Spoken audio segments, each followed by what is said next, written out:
Chapter 947. In the end, the four little blue men were not sent to reincarnate. Their knowledge was a huge treasure, and reincarnating them would be a waste. Thea read Haruba's life memories, which contained countless secrets of the universe, but this was not everything. The guardians were not tied together all the time.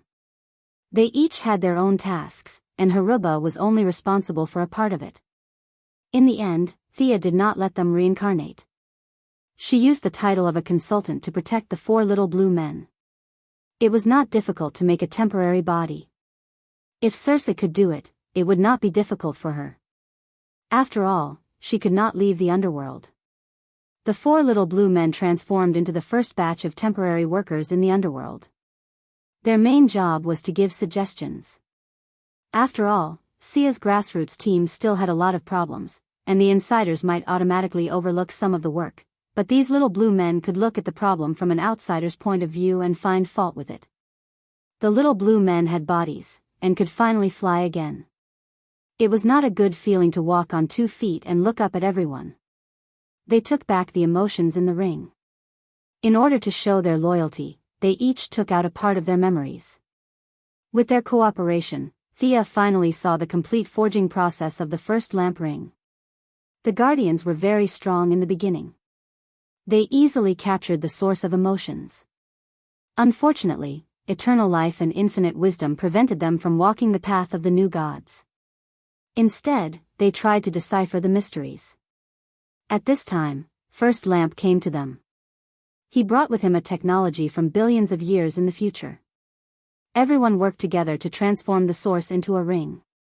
Now, they needed to reverse the process.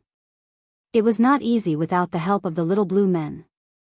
I see your intentions, but resurrection is impossible. The underworld, or rather the world's will, has high requirements for the resurrection of the long-lived species. You obviously do not meet the requirements. Sia was not lying. The long-lived species were basically the life forms at the beginning of the universe. Now that time had passed, the universe no longer needed them. It needed passion and constant change. In just a few decades, they would be able to bloom with endless brilliance. Only this could help the universe evolve to a higher level.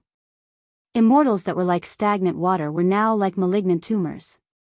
Lady Styx, Attikitas, and these guys in front of him could tell that without Thea's help, Lady Styx would not be able to level up in another 100 million years. These little blue people were dropping levels every day. The universe's will did not hide its rejection of them. The leader of the blue men, Big Head Hobart, still spoke on behalf of the group. This was a habit that they would not be able to change anytime soon. Your Majesty, we are very comfortable here. We don't want to be resurrected. Thea nodded. She was too lazy to think about whether they were sincere or not, as long as they could be of use to her. The matter of purifying the rings was left to them. Thea made another trip to the Blue Lantern main planet. Kyle Rayner was still training in seclusion.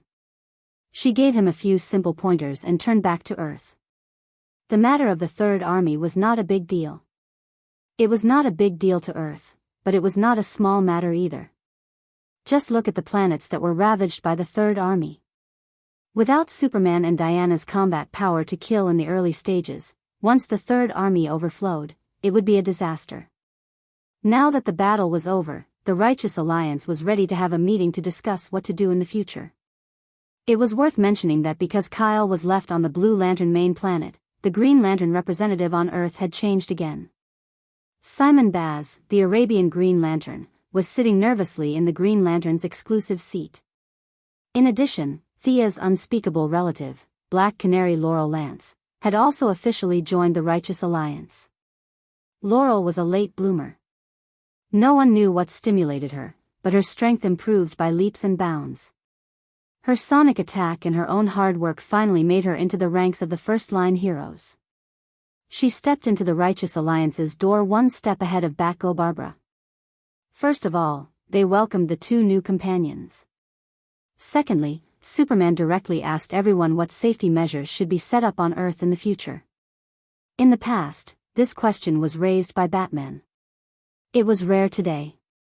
Superman saw more than 10 planets suffer disasters. He could not help it. He had to do something. Many people on Earth did not realize what had happened, but he knew. He saw it with his own eyes. The Third Army assimilated intelligent life. The first lanterns threw the entire planet around like sandbags. Countless lives were wailing and wandering between life and death. If all of this fell on Earth, on the heads of his relatives, what should he do? Seeing these tragic scenes with his own eyes, Superman could not sleep all night. At the beginning of the meeting, he threw out this question, hoping that someone could help him solve his doubts. Will there be similar disasters in the universe?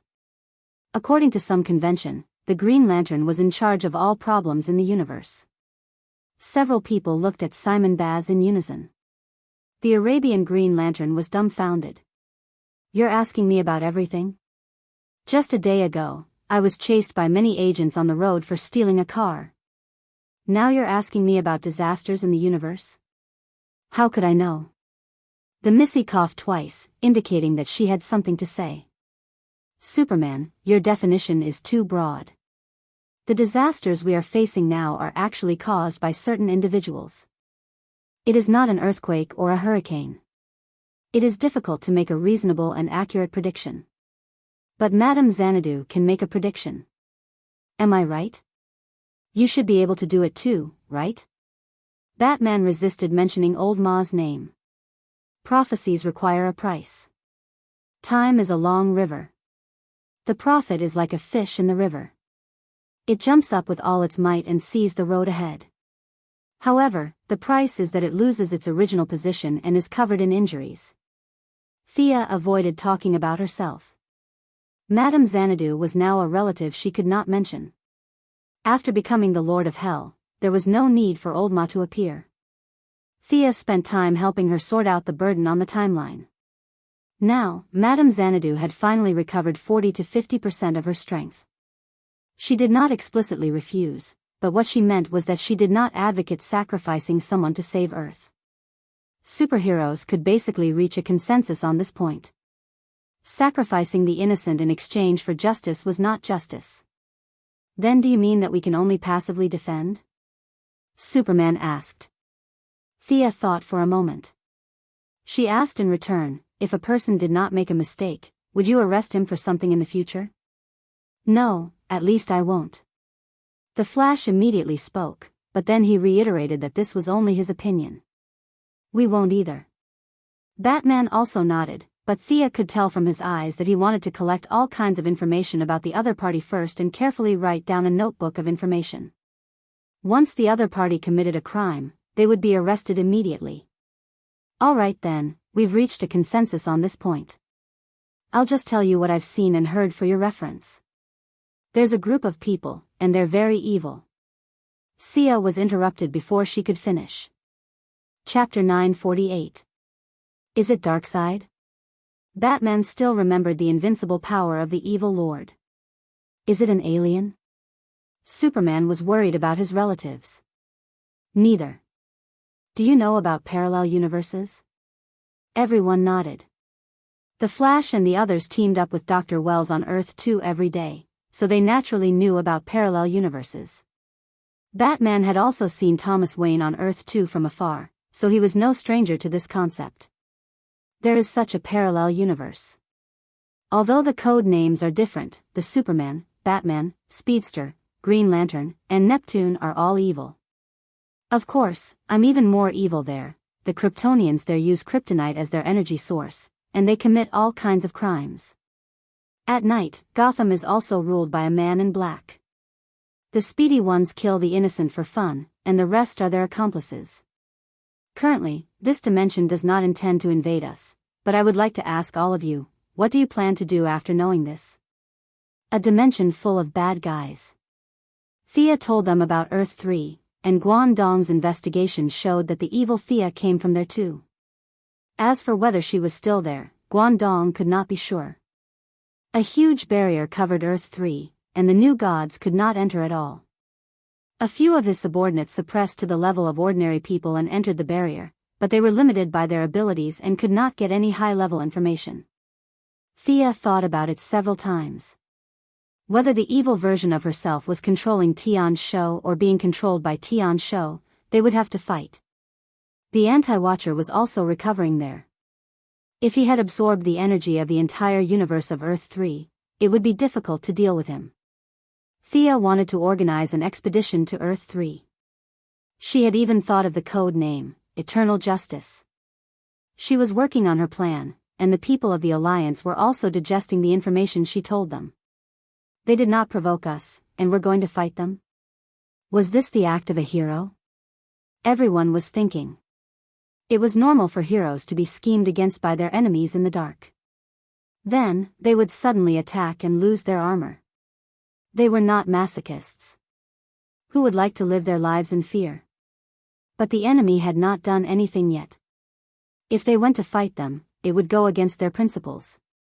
Do you have any further evidence? Or images of that world? Batman asked. Wait here, I'll look for it. After saying that, Thea closed her eyes and scanned the entire Earth with her psychic power. All kinds of shielding devices and black technology were useless in the face of death. She quickly found the target. Spatial displacement was too easy for her. As long as the target stood in front of people, everything would be revealed. However, there was still a small problem in the Alliance that needed to be solved. She whispered a few words to Diana, and they quickly reached a consensus that this matter could be done. Thea gave Batman a strange look. The other party has already begun to plot against us. They sent 2 people to act as the vanguard. You can't catch them? Superman asked tentatively. The eldest miss chuckled. If this person walks into the Hall of Justice, because his appearance is too obvious, then the true identity of one of us here will be officially exposed. Although she didn't say it directly, everyone knew that she was referring to Batman. The scene fell into silence for a while. We are the Justice League. Even if we can't share each other's past, we should accept each other's true identity. I'm Clark Kent. Superman was the first to speak. Thea Quinn. Diana Prince. The Flash took off his hood. He had been waiting for this day for a long time. Barry Allen. The Green Arrow also took off his hood and said in a low voice, Oliver Quinn. Arthur Curry. Ray Palmer. Satana Zatara. The 2 newcomers didn't know what was going on, but they still took off their masks. Laurel Lance. Simon Bartz. Nightwing hesitated for a long time. He was in the same boat as Batman, but when he thought of leaving those wings in order to find his own path, he made up his mind and took off his mask. I'm Dick Grayson. For a moment, all the pressure fell on Batman. He was a little tired, but also a little relaxed. Nightwing had been exposed, so there was no point in hiding. He finally took off his mask. Bruce Wayne. He hadn't seen the sun for a long time, so his face was a little pale. There was enough light in the Hall of Justice. Looking directly at the broken light through the glass, Batman felt a little awkward. In fact, many people knew his true identity. Now, he was just taking off his mask. He quickly adjusted his state of mind. He was very unhappy with Thea forcing him to state his position. He rubbed his forehead. Can you tell me now? Who are the people sent by the evil plane? Thea didn't directly teleport. She looked from afar again. They've gathered a few villains from Earth. Should I directly teleport a leader or pull all of them over? If all of them are pulled over, we have to prepare for battle. Was there a need to say that? Good and evil couldn't coexist. With so many heroes suddenly attacking a bunch of villains, was there anything more satisfying than this? Even the Flash wanted to fight, right now. The young mistress clicked her tongue and expressed her appreciation for the heroes' enthusiasm for battle. She motioned for them to put on their masks. With a light tap of her finger, under Zatanna's respectful gaze, she quickly drew countless complicated lines in the air. Prepare to welcome our visitor from afar, Mr. Alfred Penisworth from Earth 3.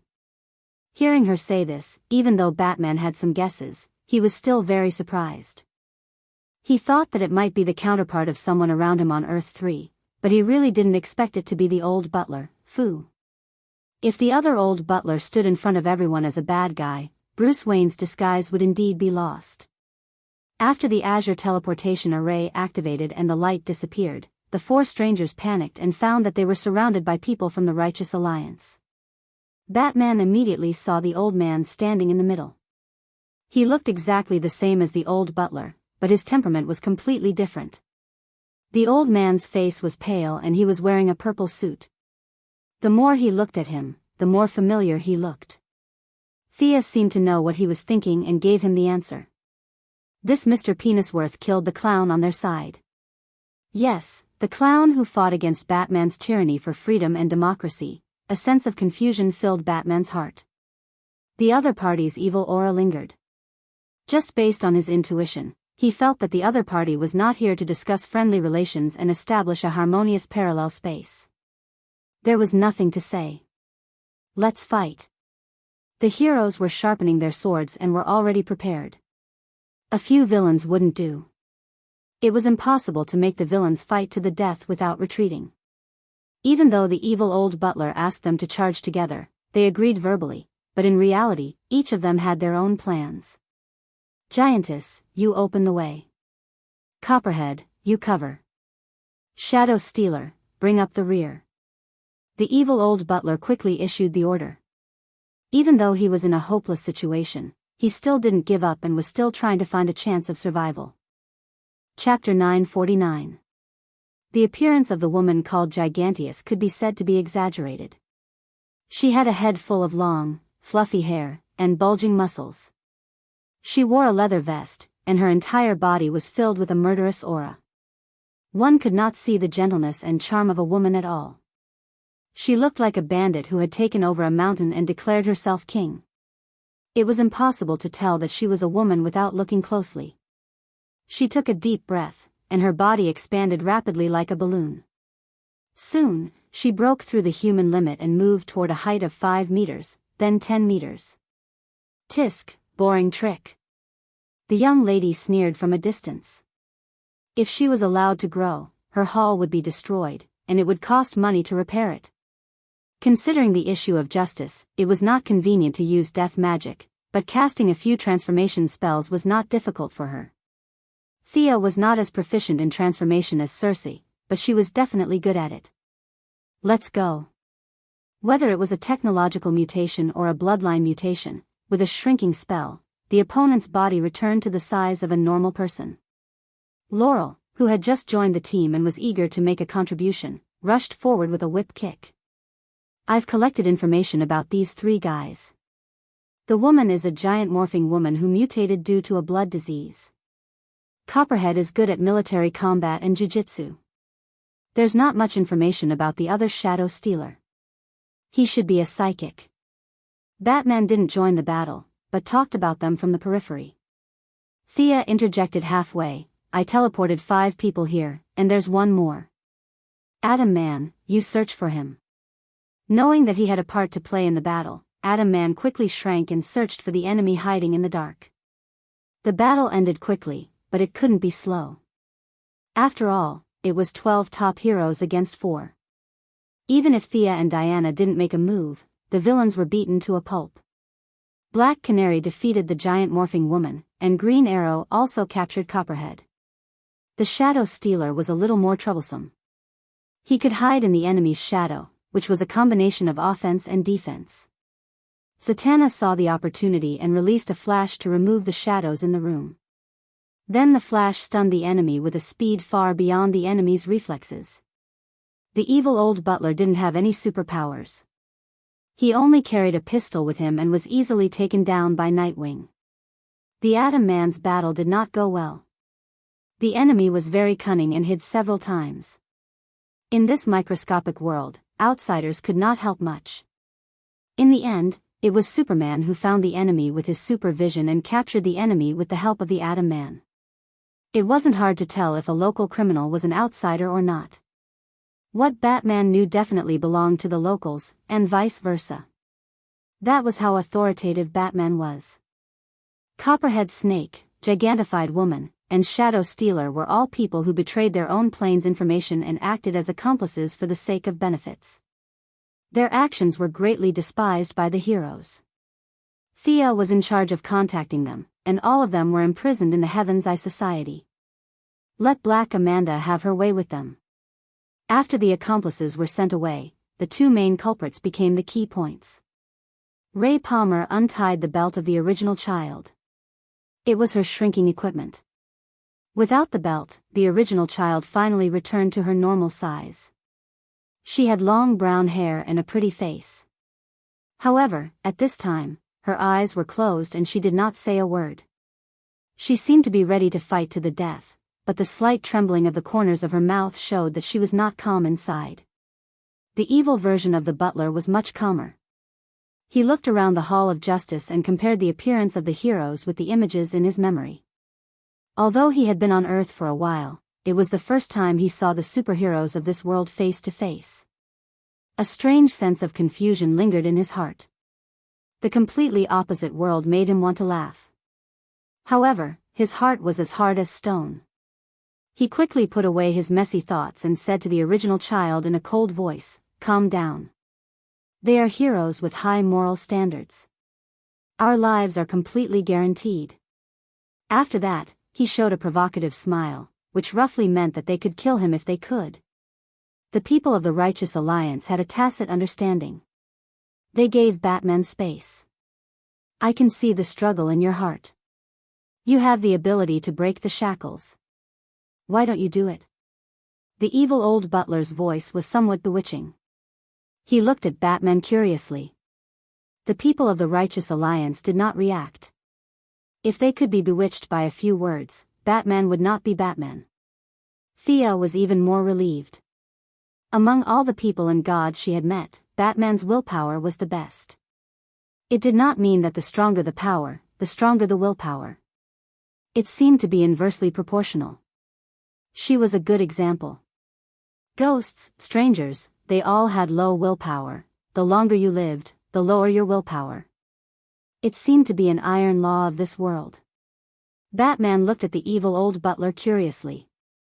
"You don't know me." "Not at all. The one in that evil world should not be me. I thought it was the other me who had fallen. Now it seems that's not the case." He turned to ask Thea. Thea spread her hands indifferently. "That world is sealed by a higher power. I can't enter it anymore. Maybe there was an error in the transmission of the information. If you want to know more, magic can help you pry open his mouth." Batman thought about it carefully. "No, let me interrogate him alone." Then he pulled the evil old butler to the next room. The rest of the people could not help but look at the original children, but no one proposed to torture them. Women did not know much and participated in the core information. This was the common view nowadays. How many men were there in the heroes and how many women were there? How many men were there in the villains and how many women were there? How many men were there in the big bosses? Were there any women other than Thea? Women were looked down upon in this world, or rather protected. They were basically there as assistants. Except for the Atom Man, who was studying the original children's belts, the rest of the people were either resting or chatting with each other. For example, Olivier and Laurel, who had been lovers in the past, had all kinds of disputes. Now that they were in the same room, Sia felt that the relationship between the two of them was awkward. However, the two of them were chatting and laughing, and their conversation was quite good. Superman and the Flash also talked about the evil Kryptonians and the evil Ultralisks. Batman soon came out. He did not look too good. He took the original children away and interrogated them separately. When he returned to the hall, he took off his mask, put his hands on the table, and organized his words. Bruce Wayne in that world was shot when he was young. Now the person who rules Gotham is a guy called Night Owl, a member of the Wayne family that does not exist in this world. He is my brother, Thomas Wayne Jr., Night Owl's assistant is also Nightwing, the evil gang member Richard Grayson. In addition, a Kryptonian also landed there. His code name is Super Overlord, which should correspond to Superman, the Flash's Johnny Quick, the Green Lantern's Divine Ring, Diana's Super Queen, Neptune's Ocean Overlord, and Firestorm's Deathstorm. Chapter 950. Batman told her what he had learned. There seems to be another Luther in that world, but he's not like them. He's even more evil and can use magic. Thea did not say anything. She felt that evil Luther's magic was taught by evil Thea. As the vengeful spirit of God's predecessor, magic was really just a minor skill. Everyone, the enemy has bared their fangs at us. If we don't strike first, doomsday will be waiting for us. Also, if the battlefield is on that earth, we have less to worry about. Seeing that no one said anything, Thea had no choice but to take the lead. Starting a war would definitely affect her reputation, but she did not care about that. The enemy was already coming for them. They were not so pedantic and agreed to fight. However, none of them had any experience in fighting across dimensions, so they could only look at Thea. Like I said, the new gods in that dimension have another name, but let's call it Earth 3. She confirmed the target first. It's sealed by a powerful barrier. I can't get in. Diana, Superman, the Flash, and all the other superpowered heroes can't get in. The evil superpowered villains can't get out without special means. That's why they sent Butler Pennyworth as the vanguard. Batman nodded, indicating that he was aware of this information. However, his mind was sharp, and he quickly realized a problem. Who sealed it? We call him the Anti-Watcher. Actually, you should have seen him before. He was the one who was resurrected from the Black Lantern's power source on the darkest night, Thea answered. Batman immediately asked, is he more powerful than Darkseid? Thea took a long time to think about this question. Batman's question was too amateur, so she had to answer it in a more general way. Strictly speaking, the Anti-Watcher is far more powerful than Darkseid. Batman's eyes widened. Thea took another turn. The Anti-Supervisor is different from us new gods. We have a ceiling, and once we reach a certain level, we can't go any further. It's the same for me and Darkseid, but the Anti-Supervisor is different. He has no ceiling. Batman's posture was a little messy. How was he supposed to fight like this? However, he was very patient. He hugged his elbows and continued to listen. Thea frowned. That's like asking me whether an atomic bomb or an atomic bomb can kill. Darkseid and anti-surveillance are completely different. Darkseid is a conqueror. He wants all life to submit to him. How evil. The Flash whispered. The Anti-Watcher wants to destroy the universe. The more he destroys, the stronger he becomes. This one is even more evil. The Flash exclaimed again. Thea glared at him, and the guy finally shut up. You mean to say that this counter-supervisor is currently very weak? You want to kill him when he's weak? Am I right? Batman thought that he knew her very well. She must have her own reasons for putting so much effort into this. Thea denied. The Anti-Supervisor is not a threat to me. I can say that he's not much of a threat. If I just sit back and do nothing, we have no conflict of interest. Destroying the multiverse is a mission engraved in his soul. He's like a program, tirelessly destroying one universe after another. Every time he destroys a universe, he absorbs all the power of that universe. That's the source of his power. When all the universes are destroyed, he will enter a new form. Maybe it's a reboot, or something else. Anyway, I haven't seen it before. When he destroys the universe, I can hide outside the universe. I have this ability. I can take my family, friends, and everyone with me. But are you willing to do that? Are you going to sit back and watch the universe be destroyed while you run away? No one was willing to run away in the face of danger. Compared to his evil counterparts, the Anti-Supervisor was more of a threat. The heroes were full of sacrifice and had high moral values. Thea, who had broken moral values, was also the advocate. In the end, all of them approved the plan to invade Earth 3. Since the Anti-Supervisor only had a sliver of HP left, now was the best time to kill him. Even Batman thought that they could fight. But this was not a street fight. One Earth was going to attack another Earth, and countless preparations needed to be done. First, they needed to get first-hand information. Interrogation alone was definitely not enough. The main alliance needed someone to be the frontline. Even the superhumans could not get through, and half of them would be eliminated. This mission. Batman was about to volunteer when he was interrupted by Nightwing. "Bruce, Gotham still needs you. Let me go."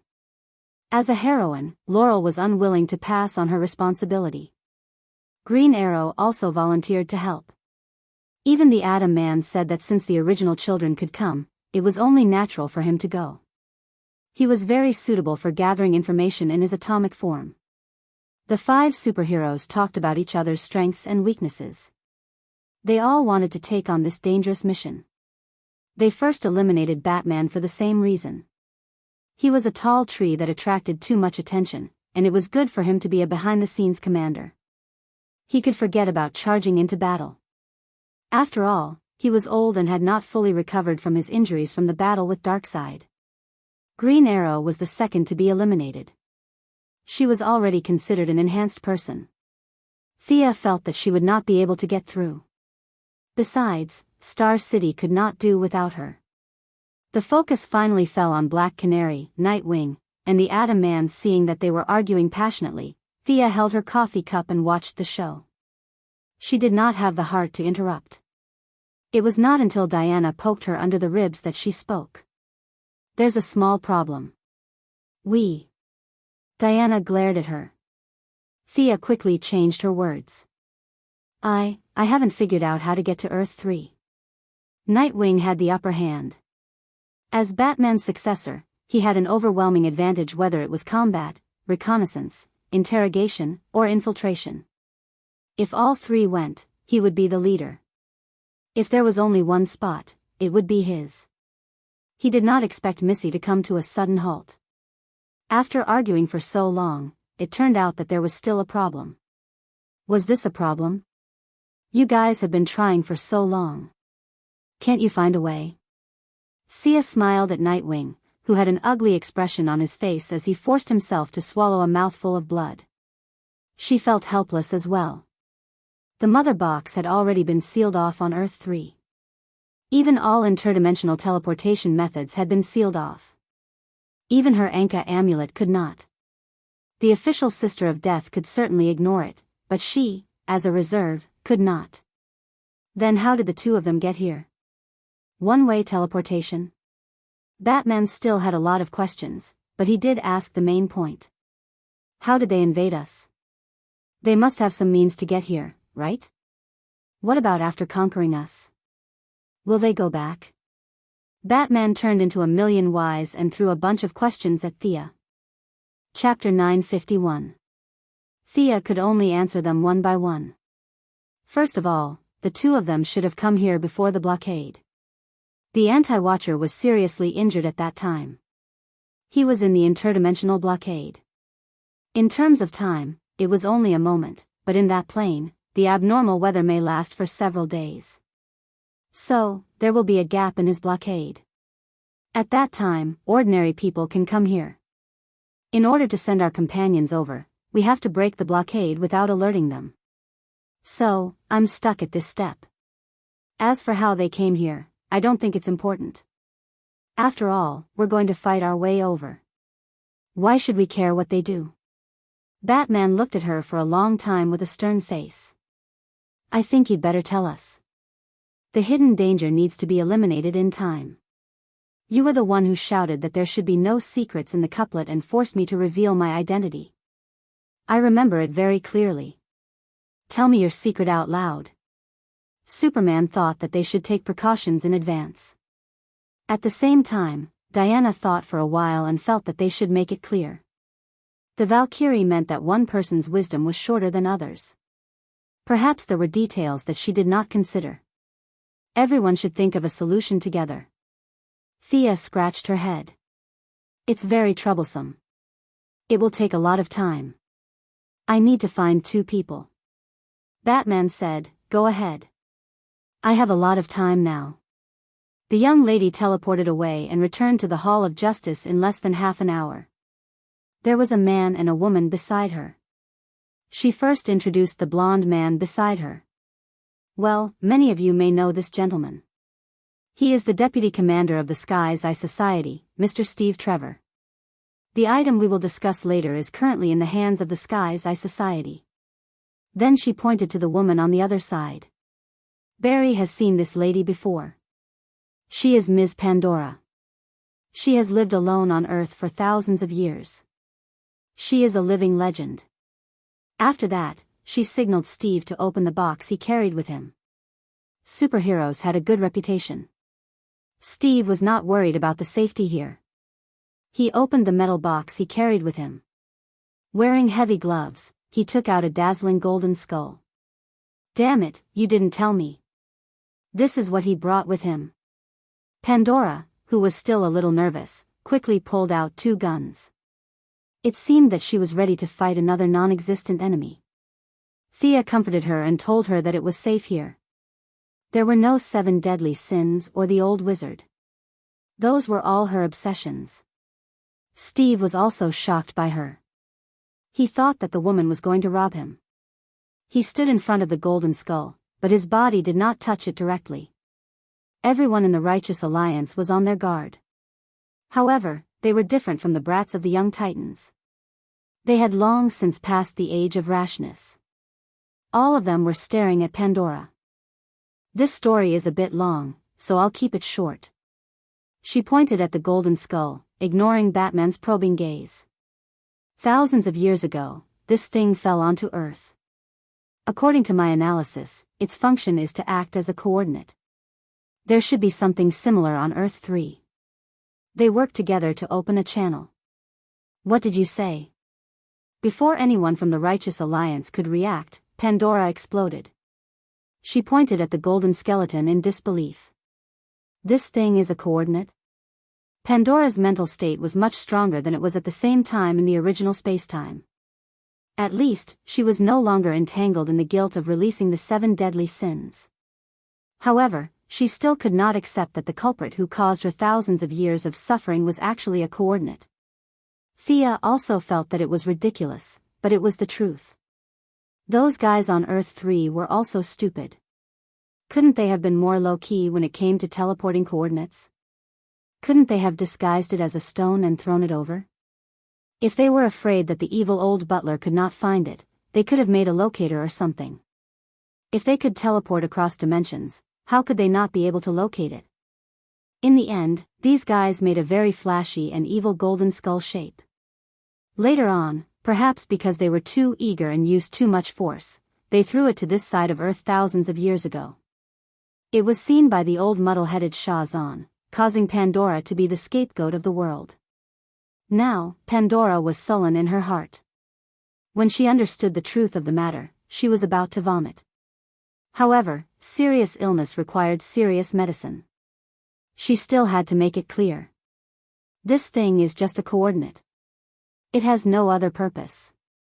I can guarantee that everything that the wizard Shazan said was his subjective imagination. After saying that, she reached out to grab the golden skull. Steve shouted, "Be careful, it will bewitch your mind." Thea acted as if she did not hear him. She grabbed the skull in her hand. It was light and only weighed a few kilograms. The golden skull was 1 size bigger than a normal human skull, and there seemed to be a very evil red light in its eye sockets. It looked completely evil. No wonder the old Shazan thought that there was something wrong with it. Not only him, but since ancient times, this skull had fallen into the hands of many people. Many of the archmages, especially the evil archmages, had studied it. They all felt that there was a secret in it, but unfortunately, they did not find anything. Such a piece of technological equipment had been studied by a group of evil archmages. Naturally, it was contaminated with a lot of magic. After a long time, it had a bewitching effect on ordinary people. Thea wiped away the magic residue on it. This thing is modeled after the mother box. The specific effects are a little different, but the difference is not big. It is definitely a piece of technological equipment. Batman knew that he could try it. Without saying anything, he picked it up and studied it. After a long time, he said thoughtfully, "The technology here is very advanced. It will be difficult for me to crack it in a short time. Thea clapped her hands. She would leave it to him. It was a little difficult to enter without being noticed by the anti-surveillance team with magic and divine power. Technological equipment should be a good way. Steve saw that the people of the Alliance were looking at the golden skull like beating drums and passing flowers. His face was strange. Miss Quinn, this thing, Commander Trevor, I will explain to the President. This is just the beginning. We still need to cooperate with several parties in the future. When the President was mentioned, the patriotic old young man Steve was defeated. Pandora knew that they were going to attack Earth-3. Filled with righteous indignation, she said that she would also join the battle and seek justice from the culprits who had harmed her life. Several technological heroes and Batman worked together to study anti-teleportation. Before Thea left, she called Batman again. Tell Alfred to get ready. I think the Pentagon will most likely send him a message. You want the army to go too? How fresh. We can't just go with the 12 of us, right? There is also a government in that world. Without the cooperation of the military, we can't fight so many enemies. Not only the army, but all the heroes' forces, the International Justice League, the Alliance of Women, the Dark Alliance that Madame Xanadu is forming, the Young Titans, and even the Suicide Squad and the Rogue Gang. I am going to pull them all. Chapter 952. In fact, the number of people participating in the war is not as many as you think. We can't send all of them. After all, the Earth here still needs to be protected. I can't go to war easily. Diana's power has exceeded the limit of the planet's battle. We don't know if the environment there is suitable for the Kryptonians. The 3 powerful Kryptonians on our side won't go there immediately. The Martian hunter is now focused on the Earth. He won't join the Alliance. He won't go if the enemy doesn't come. You see. Thea explained to him while counting her fingers. In addition, the Green Lantern has no emotional supplement in that universe. There is no energy battery charging there. The 7 Lantern Corps is our important ally, but without emotional motivation, they are not as good as an American soldier. Batman's face fell. 4 of the 7 veterans could not go to war. The Flash was the only one who could fight. You mean to let ordinary superheroes take the lead? No, I'll think about the 7 Lantern Corps later. They have to participate in the war. The environment of the Earth there is not easy to judge. Now it's just a preliminary plan. Everything has to wait for the results of the investigation before it can be confirmed. This is a war, not a fight against street crime. She was not telling the truth. At her current level, she had a vague idea of many things. Besides, she had worn a white lantern before. Many seemingly mysterious matters had their own explanations. Every universe actually had its own operating laws. For example, the current universe was righteous. It had to be righteous. No matter how evil jumped around, it would definitely be defeated in the end. This was the rule of the universe. The 3 laws of the Earth were evil. No matter how hard the righteous tried, they would fail. If there was a large-scale invasion, Thea would have to spend a lot of effort to suppress the will of the world there. This was the main reason why she could not participate in the war in time. However, there was no need to say such things that would affect the world. Leaving Batman to ponder, she returned to the White House. The work of persuading her mother was unusually smooth. To be honest, when Moira first took over the presidency, she was a little desperate. It was similar to showing the true colors of a hero when the sea was turbulent. However, after the novelty, what was left was countless troubles and all kinds of emergencies. As the president, she was tired of dealing with them. Now that she heard that they were going to fight the enemy outside the country, she fully supported it. Superheroes had to wait for a while to consider moral factors, reputation, and a lot of other issues. As a politician, she did not have these burdens, especially when the enemy had sent an advance team. What else could she say? Fight, fight now, fight now. After communicating with a few important members of Congress, the results were very gratifying. As politicians, they were also under a lot of pressure. They were tortured by all kinds of aliens and bad guys every few days. What could they say now? Could he fight his way out? Support, of course they had to support. The voters did not care about justice. Of course, justice was the best. They only needed to know that they were on the stronger side. The Congress was very easy to convince. As expected, the military encountered some doubts. They did not need to be responsible for the voters, but if there were too many casualties, they might be assassinated by the families of the deceased. This was the bad thing about the proliferation of guns. Doctors and teachers now had to carry guns for work. There was too much social pressure. The generals were very hesitant. At this time, the real and fake Alfred came in handy. They had to make them realize that if they didn't shoot first, the other party would come for them. 3 days later, Thea welcomed Bruce Wayne and the old butler, Fu, in front of the Pentagon. Only then did Thea realize that the old butler was not a retired British paratrooper. He was a British secret agent. It belonged to the MI6 and specialized in dealing with external matters. The famous 007 was theoretically the old man's colleague. Thea really wanted to ask if the old man's code name was 006 or 008. Fu came to the United States alone after World War II, under the background of the Great Depression, and lurked in the Wayne family for 40 years. The Wayne family now had few members.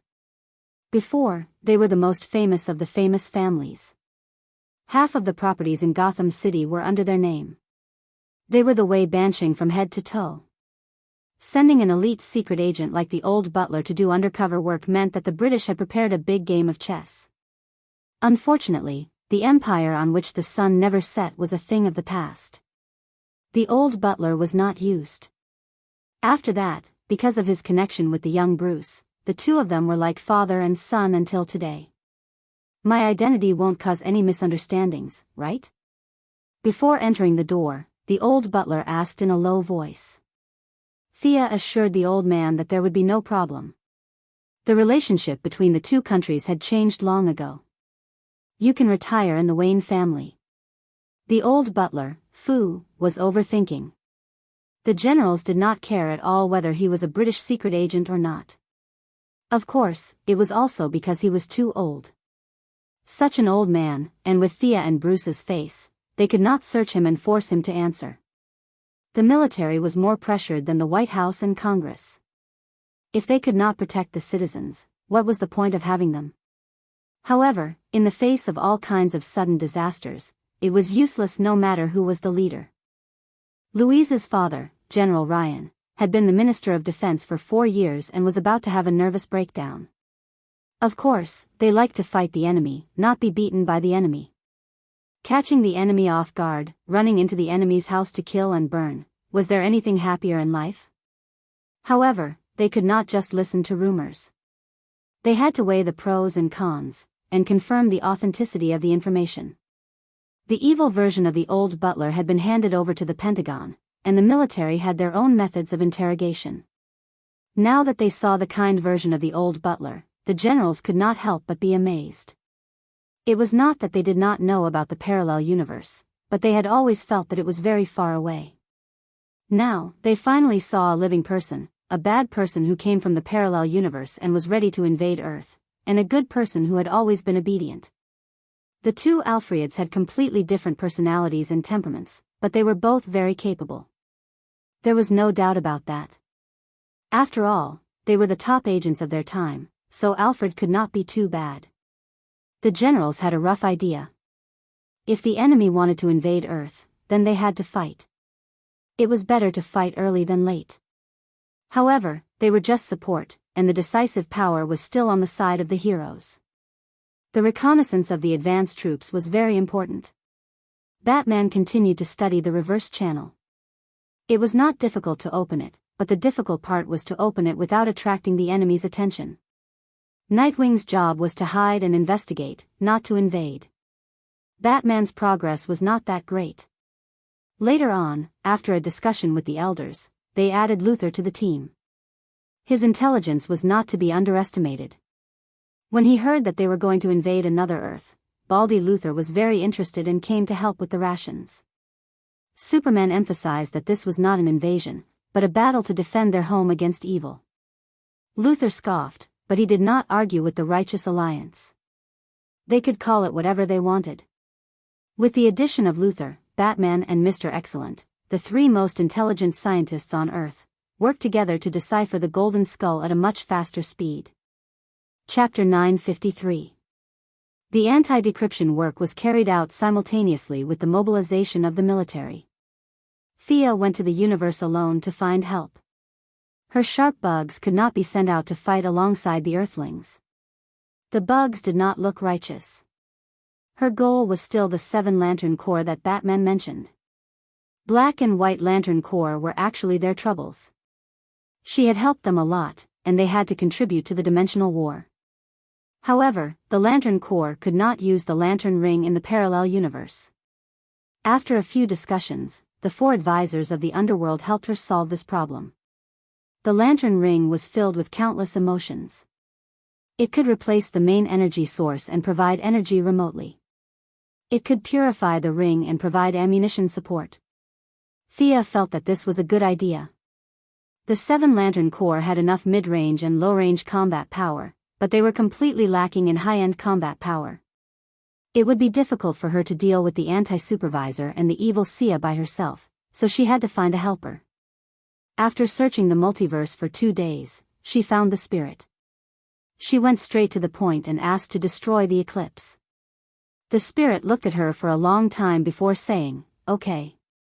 Thea almost fell. "Okay. I'm here to ask you to be my fighter.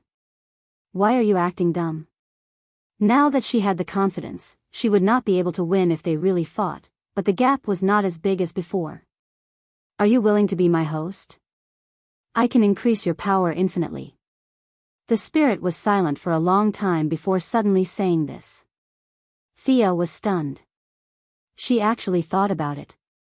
She had to admit that this was a very tempting offer. The spirit was limited by the strength of its host. The stronger the host, the more power it could unleash. If it chose Thea, who was half a level lower than it, as a host, it would be invincible. That would be practically invincible in the world. Their strengths were not added together, but multiplied together. By then, Darkseid and the Eclipse would not be a match at all. Thea's eyes were full of splendor. If she could merge with the spirit, she would not be afraid of Lucifer, the son of God. Unfortunately, the power did not belong to her. It belonged to God. Sia didn't have much ambition. She wouldn't stand on the road and shout, "Heaven doesn't cover my eyes, earth doesn't bury my heart." She just wanted to be herself. The road ahead was vast, but it was not a dead end. There was no need to walk the path of God. She sighed, her eyes full of regret. "I'm sorry, I just want to be myself. Let's talk about the heavenly eclipse." Ghost was still expressionless. He seemed to know that she would refuse, so he quickly changed the topic to Tian Sure. "How are you going to deal with him?" Thea really wanted to say, "You go up and fight while I take advantage of you from behind." However, she also knew that this was not appropriate. The spirit boss just didn't want to talk nonsense. She wasn't stupid. She had done a lot of homework in advance, but she still wanted to know what kind of existence the heavenly eclipse was. "Does he have any weaknesses?" "Tian Sure is the vengeful spirit of God. He is my predecessor. In his current state, he cannot use his full strength." Seeing that Ghost was about to reveal something, Missy immediately asked, "Why?" "His true body is still sealed in the heart of darkness." "Who sealed it?" "God." Thea was instantly speechless. However, she also cursed in her heart. The boss was very powerful, but his sealing skills were probably not up to standard. The seal was so weak. How could this guy escape? Ghost continued, "The heavenly eclipse will invade the negative emotions of life. You have to be prepared." Thea expressed that this was not a problem. Heroes were all strong-willed. They ate, slept, and fought against negative emotions every day. If the heavenly eclipse only had this ability, he would not be far from death. Is the heart of darkness still there? Can we reseal it? Missy was too lazy to gnaw on a hard bone. This was not a game. There was no drop from the first kill. It was dangerous and tiring. She really did not want to fight. If they could reseal it, it would be much easier. However, she also knew that it was not that easy. Sure enough, Ghost spoke again.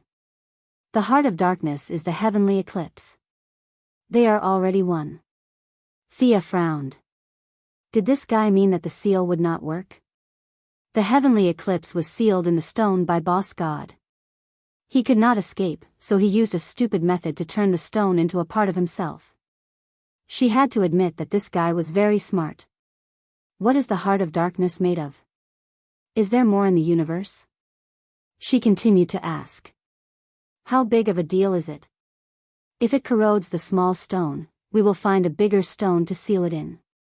We will seal both the heavenly eclipse and the small stone together. If he continues to corrode, we'll just have to find an even bigger rock. We will have enough stones. Let's see who can outlast the other.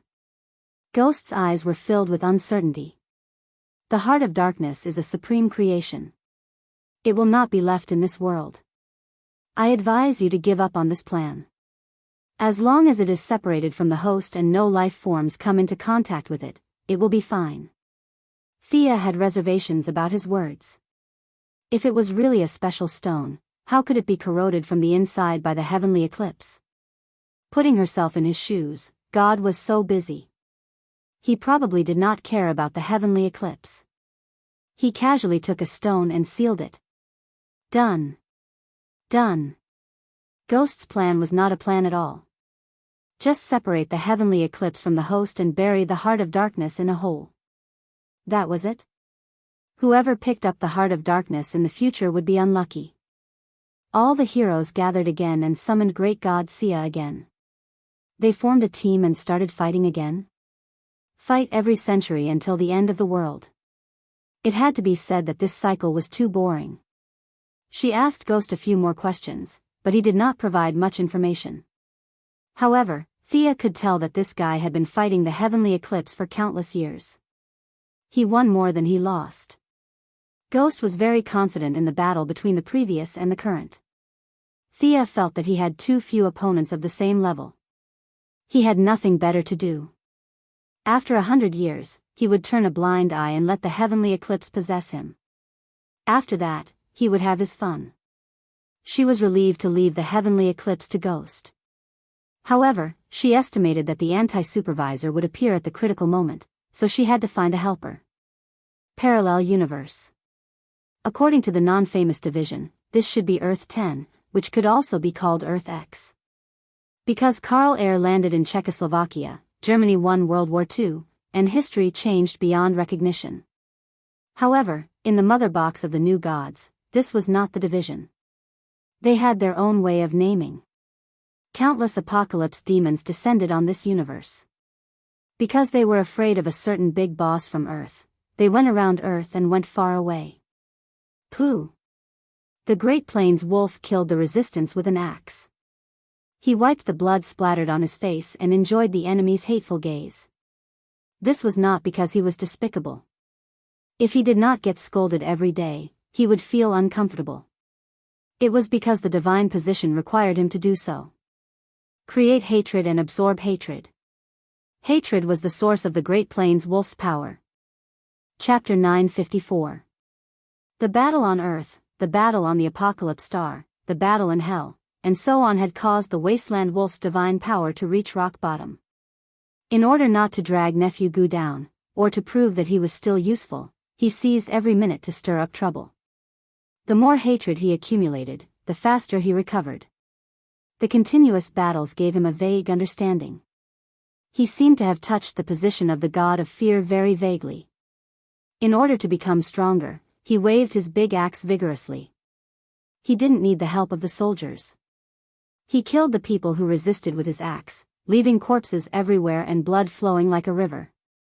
He wiped the blood off his face. The bloody slaughter was very satisfying. It cleared his mind and restored his confidence. Apart from those cheats, he was still the wasteland wolf who dominated the world. He bent his knees slightly and held his axe with one hand. He clenched his other hand into a fist and punched his chest. He howled to vent his frustrations. Ah! Cough, cough. Halfway through his shout, he saw a portal open beside him. A beautiful goddess dressed in black appeared beside him, looking at him curiously with her spirited eyes, as if he was a retard. The wasteland wolf felt his breath catch in his throat. He almost vomited blood. He wanted to turn around and curse, or even fight, but he didn't dare.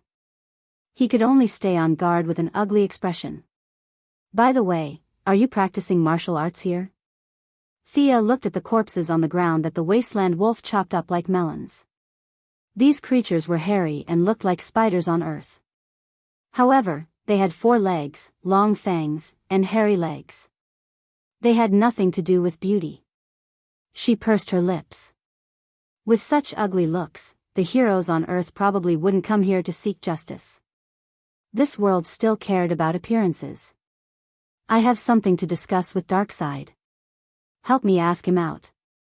She sounded like she was talking about something trivial. The wasteland wolf didn't dare to agree on his boss's behalf, but he couldn't refuse. He could only say that he could pass the message. This was considered safe. Whether Darkseid agreed or not, she couldn't eat him. He wanted to know more. The goddess of death was willing to work with the evil lord. There must be a huge benefit behind this. Seeing that Thea didn't show any hostility, he quickly thought about it. He wanted to know more. What do you want to talk about? He asked in a strict manner. The anti-life equation. Thea's words were shocking. As the oldest new deity, the wasteland wolf's strength was a bit weak, but his knowledge was not ordinary. If it was a great warlock, the kindly grandmother and the others most likely wouldn't know what the anti-life equation was, but he knew. You actually know about this. Do you know where it is? He asked anxiously. Thea smiled faintly. Why? Do you want to snatch it too? Her words were vague, but the meaning behind them was the same. You're not worthy. The anti-life equation is also very useful to you, right? Why don't you keep it for yourself? The Great Plains wolf put himself in his shoes. If he knew this news, he would definitely snatch it without a second thought. Firstly, that thing is too dangerous. Secondly, it's too dark and doesn't fit my path. Sia was telling the truth. She really did not want to touch the anti-life equation. This was an ultimate power of destruction extracted from the depths of the anti-universe. If her death was mixed with it, then an earth-shattering dark demon that could destroy the multiverse would definitely rise. She had a clear understanding of what kind of power she could and could not take. She had already walked far enough down the path of darkness. If she was given the anti-life equation, her path would be dark all the way. In order not to lose herself, it was better to take back some of it. Her goal was to obtain the anti-life equation that was filled with positive energy. It was not easy to obtain the anti-life equation. Even if she obtained it, Darkseid was not compatible with it. The slightest mistake could lead to a tragedy. She would just let Uncle Da study it. I know Darkseid is worried. Tell him we can meet in hell. Thea teleported away after she finished speaking. After learning this earth-shattering news that could change the balance of power in the multiverse, the Great Plains wolf could not be bothered to kill anyone. He excitedly opened the mother box and returned to Revelation Star. He was quite clear about his position, so he told Darkseid everything that had happened without missing a single word. The anti-life equation. Darkseid valued this news more than the Great Plains wolf expected. The evil lord revealed a thoughtful expression in front of his subordinate. Just like Thea, Darkseid had no room for improvement. He studied the experiences of his predecessors and compared them in an attempt to find his own path of development. In the original timeline, Darkseid had his eyes on the god of death, but he had not made any progress. In the end, he gritted his teeth and plotted to kill himself so that he could cultivate again and be resurrected. However, he had not made any progress. In this timeline, he would not do such a thing again. He did not have many choices, and the anti-life equation had always been at the top of his list. However, ordinary people had never heard of such a creation of the laws of the universe. There was also no forum specially designed for the big shots for them to communicate and consult, chat, and exchange what they needed. A few of the big shots were holed up in their own places. Who knew who had the life-reversing equation? Unless Darkseid was strong enough to subdue all 8 regions in the god's domain. Of course, this was impossible. Other things aside, he could not even defeat the supreme ruler of hell, Lucifer. He was no match for him. For the sake of the anti-life equation, he was prepared to attend the meeting. Your Majesty, the goddess thinks that the equation is very dangerous. Shouldn't you be more careful? The Great Plains wolf had calmed down. He looked at the anti-life equation with caution. He felt that his boss was a little reckless. Was power more important than life? Darkseid waved his hand, indicating that there was no need to say more. Of course, he knew the danger. The two paths were completely different. The anti-life equation was suitable for the anti-watchers, so it was not suitable for him. However, he had no choice but to take a look at it first. However, there was no need to discuss this with his subordinates. He sent the Great Plains wolf to be the vanguard. He did not dare to go to a place like hell with his main body. Thea probably did not dare to go there either. Choosing to meet here was very suitable. Even if they did not come to an agreement, they would not fight. The boss of hell was too strong. The Great Plains wolf rushed to hell alone. This was an unofficial meeting between the bosses of hell and the Apocalypse Star, so they still had to keep it a secret. The aura of hell was chaotic, and the air was extremely hot. Even a new god like the Great Plains wolf felt uncomfortable here. According to their previous agreement, he crushed a talisman to inform the other party that he had arrived. Not long after, the blood-red portal opened, and an extremely gorgeous female demon walked out while stroking her hair coquettishly. Chapter 955. The female demon was extremely beautiful. She sized up the wasteland wolf playfully, her gaze sweeping across his chest and arm muscles. She giggled and said, "Welcome to hell, commander of the Apocalypse Star. I am Macanthus, the lord of the city of the dead." The wasteland wolf couldn't help but take another look. She had a name and a territory. This was a great demon. She didn't seem very strong. Her thin waist wasn't even as thick as his arm. However, he didn't underestimate the female demon. When it came to scheming, no one would dare to say they were the best. Moreover, this was hell. With the blessing of hell's will, one's combat power would increase exponentially. One couldn't just look at the surface. He said in a muffled voice, "Where are we meeting? Are you from the goddess of death?" Macanthus didn't admit or deny it. He tacitly agreed. The underworld was starting to add sand to hell. The wasteland wolf was impressed by the beautiful lady's ability to scheme. The Apocalypse Star was not afraid of hell, but even the villains were divided into factions. Demons were greedy and could not be killed. Darkseid had once publicly declared that he hated demons, especially those who were ranked at the top of the Apocalypse Star. The meeting place isn't far from here. It's the territory of the eldest son of the 3 palaces, the Black Gold Flame Emissary, Belial. Macanthus opened another portal. The wasteland wolf checked that there were no problems and walked in as well. The meeting place wasn't big. It was just a small palace. Although the underworld and the 3 palaces had fought, the demons only cared about benefits. After a few negotiations, they had formed a tacit understanding with the eldest son of the 3 palaces. It was very cliché to help the older brother deal with the younger brother. Macanthus was now the channel between the 2 sides. He was doing well with money and power. The wasteland wolf checked the meeting place. There were no problems, no ambushes, no traps. Actually, there was nothing to be afraid of even if there was an ambush. The boss would definitely come with a projection. If a projection was destroyed, it wouldn't affect the main body at all. As for himself, the wasteland wolf knew very well that Thea wouldn't spend so much effort to trick him. He didn't have that status, the Wasteland Wolf and Macanthus sent out signals at the same time.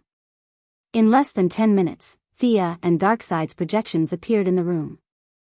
Like a servant, Macanthus bowed and withdrew, causing Darkside to give him a second look. This was a great demon that had been transformed from a human. His combat power was ordinary, but the aura of hell was not weak. This meant that he was favored by the will of hell. The evil lord quickly retracted his gaze. His voice was as heavy as a giant hammer, and his words were like thunder. Who has the anti-life equation? Anti-Watcher. Where is the anti-monitor? Most likely in the antimatter universe. You want to attack the antimatter universe? Their conversation was concise and comprehensive, with questions and answers, testing each other's bottom line.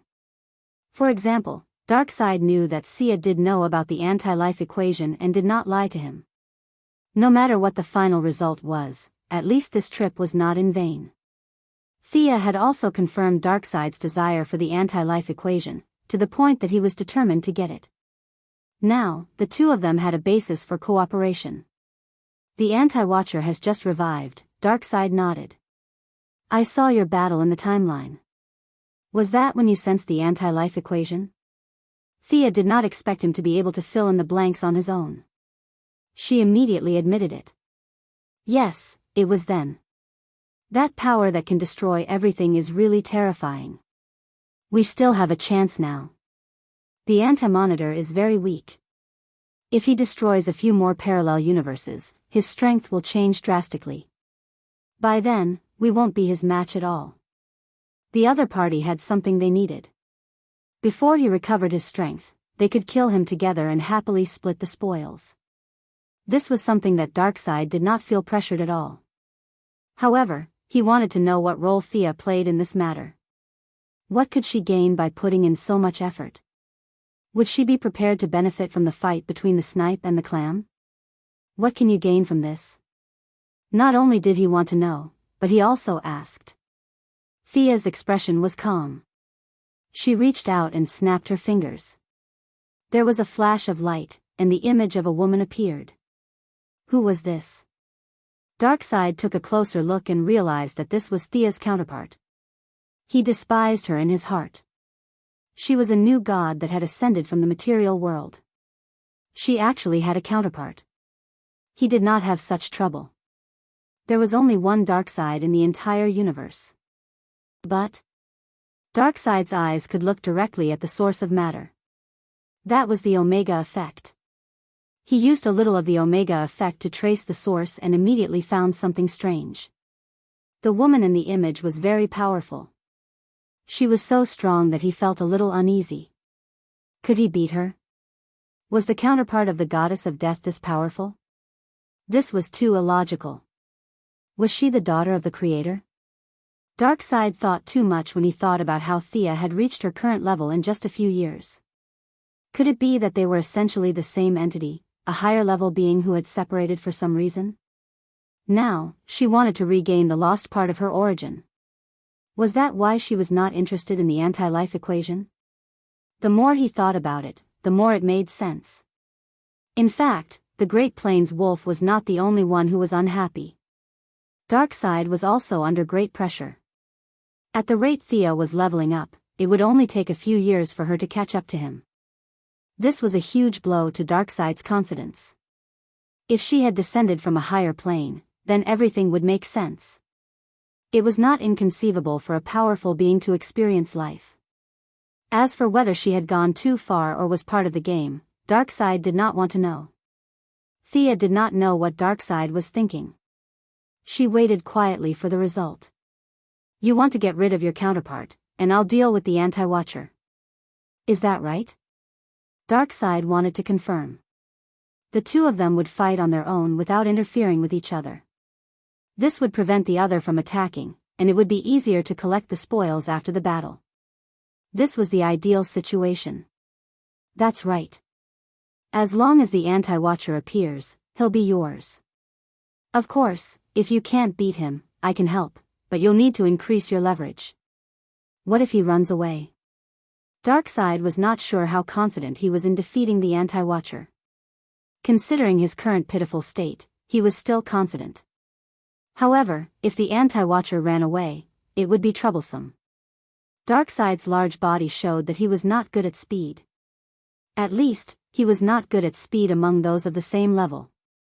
I can stabilize time and space. He won't be able to run away. Thea felt that she had to do something while watching the two bad guys fight to the death. This mission of stabilizing time and space was not bad, so she immediately took it on herself. As for the evil world's consciousness, it had little influence on Darkseid and the Anti-Watcher. Besides, it was hard to say whether Darkseid or the Anti-Watcher was more evil. Chapter 956. Darkseid felt that Thea's task was too easy and unfair to him, but he suppressed his displeasure when he thought about the importance of the anti-life equation. Mage-type gods were rare, especially those like Thea. Her understanding of space and time was far greater than Darkseid's. If she could seal the space, she would definitely be able to prevent him from escaping. If she turned hostile after the battle and refused to let him leave, Darkseid was not worried at all. He was strong enough to break through all space barriers. If worse came to worst, he could flip a table and shatter a planet. He had no qualms about doing so. There was definitely a risk, and it was not a small one. However, after thinking about it for a long time, he felt that it was not a big problem. He nodded and agreed. Okay, I agree. After discussing the details of the cooperation, the two gods disappeared from Hell. There were too many powerful beings in Hell, so it was best to stay away from them. Sky Eclipse was left to the Ghost, Anti-Surveillance was left to Darkseid, and the rest had their own opponents. As for the terrifying Luther from Earth 3, he was a retard and was not worth the effort. After counting the enemies and matching them up, she found that the arrangement was very good. The young lady basically had nothing to do in this battle. At most, she would help out when someone was in danger. However, she did not slack off. It was always right to be prepared. She had discovered a problem when she fought First Light the last time. Her instant death attack lacked a surprise attack. Unlike the Black Death Emperor, who could easily wipe out a large number of enemies, she needed to prepare a few seconds in advance. This problem was not obvious when dealing with low-level enemies, but it was very frustrating when dealing with enemies of the same level. They were not blind, so they could always dodge. No matter how powerful an instant death attack was, it was useless if it could not hit the enemy.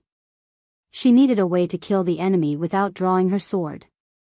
Improving one's level was the most effective way, but unfortunately, she did not have the time. Her foundation was already weak, and she lacked further enlightenment. This path was useless. Her mind wandered, and she quickly came up with a solution that was not a solution.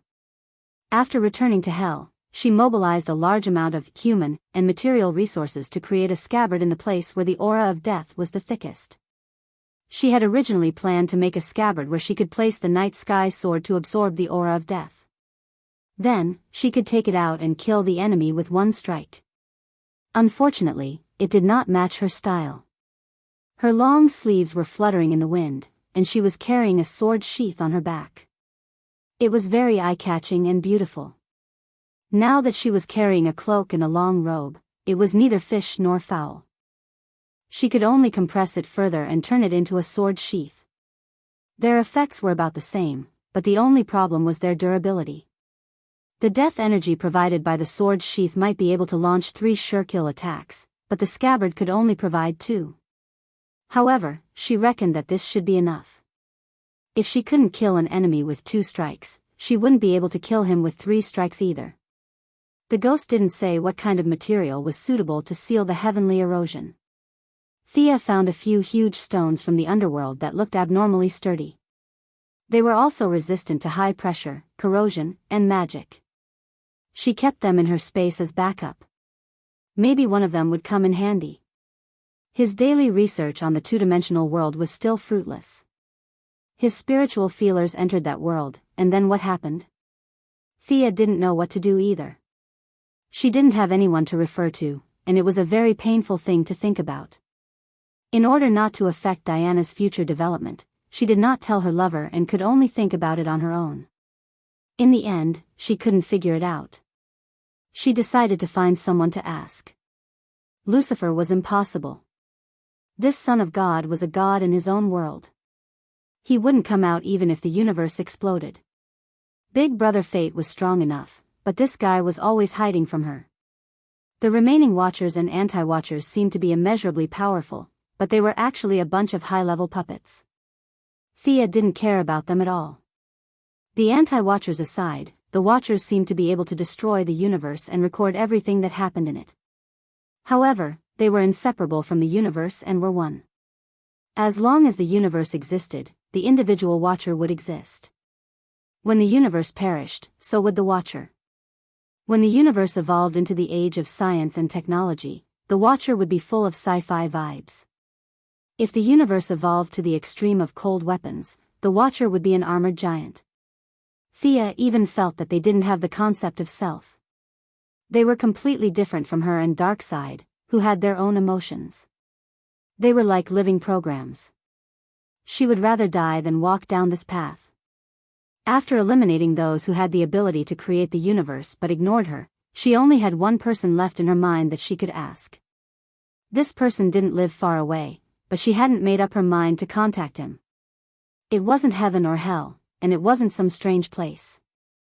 The person she was looking for was on Earth, in the metropolis. This place was only one stop away from the Daily Planet. It was the first choice for the city's poor. The security was good, and the rent was cheap. Other than the fact that the population was a little mixed, there was basically nothing wrong with it.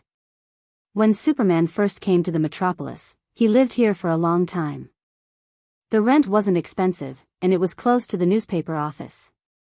He only moved out after he got married to Louise, a fair, rich, and beautiful woman. Thea wasn't looking for him today, nor was she looking for something he left behind. She was looking for Superman's former neighbor, an old woman.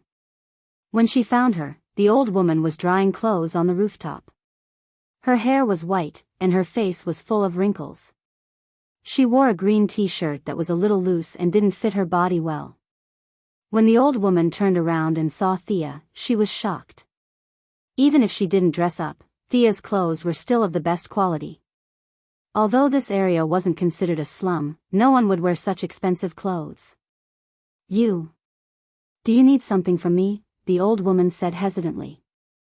Thea looked at her from head to toe and seemed to be relieved.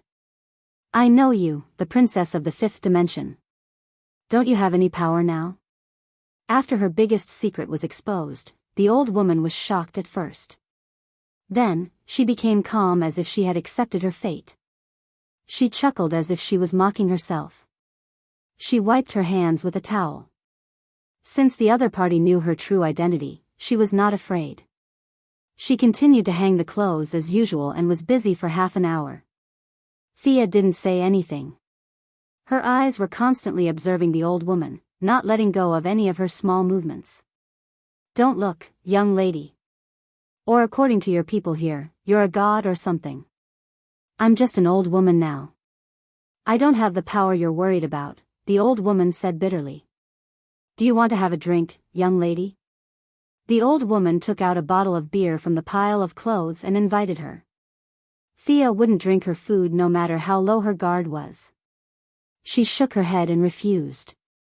Chapter 957. The old woman shook her head as if nothing had happened.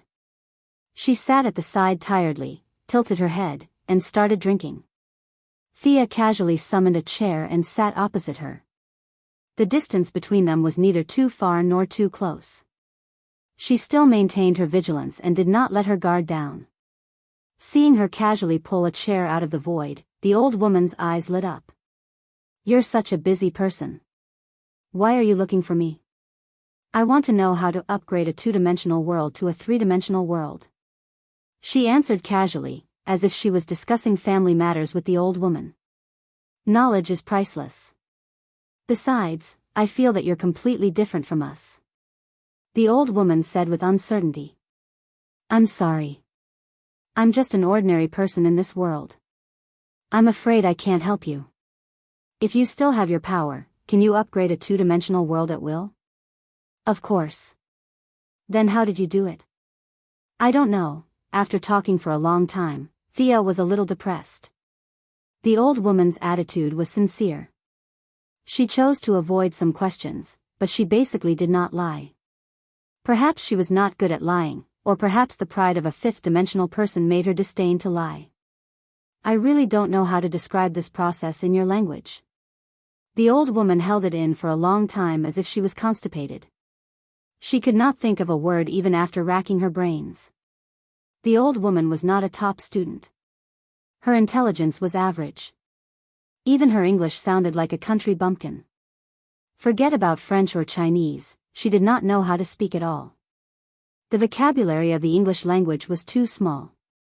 Thea was confused by the few strange words that were repeated over and over again. I'll let you see my memories. Maybe it will help you, the old woman said.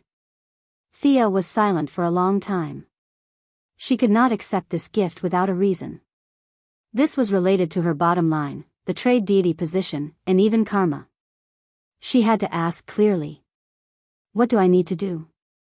The old woman was also silent for a few minutes. You need to hear my story. Damn. Thea cursed silently. Listening to her story was tantamount to karma. Of course, according to the logic of the fifth-dimensional people, she had entered the story of the fifth-dimensional princess. She was not the silly Superman from the original space-time. For the sake of a two-dimensional world, should he get involved in this mess? She asked tentatively, how was your power compared to mine when you still had it? The old woman glanced at Thea.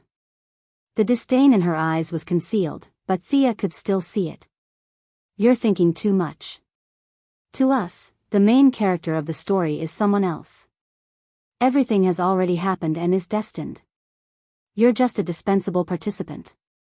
The old woman's words were very vague, but Thea understood.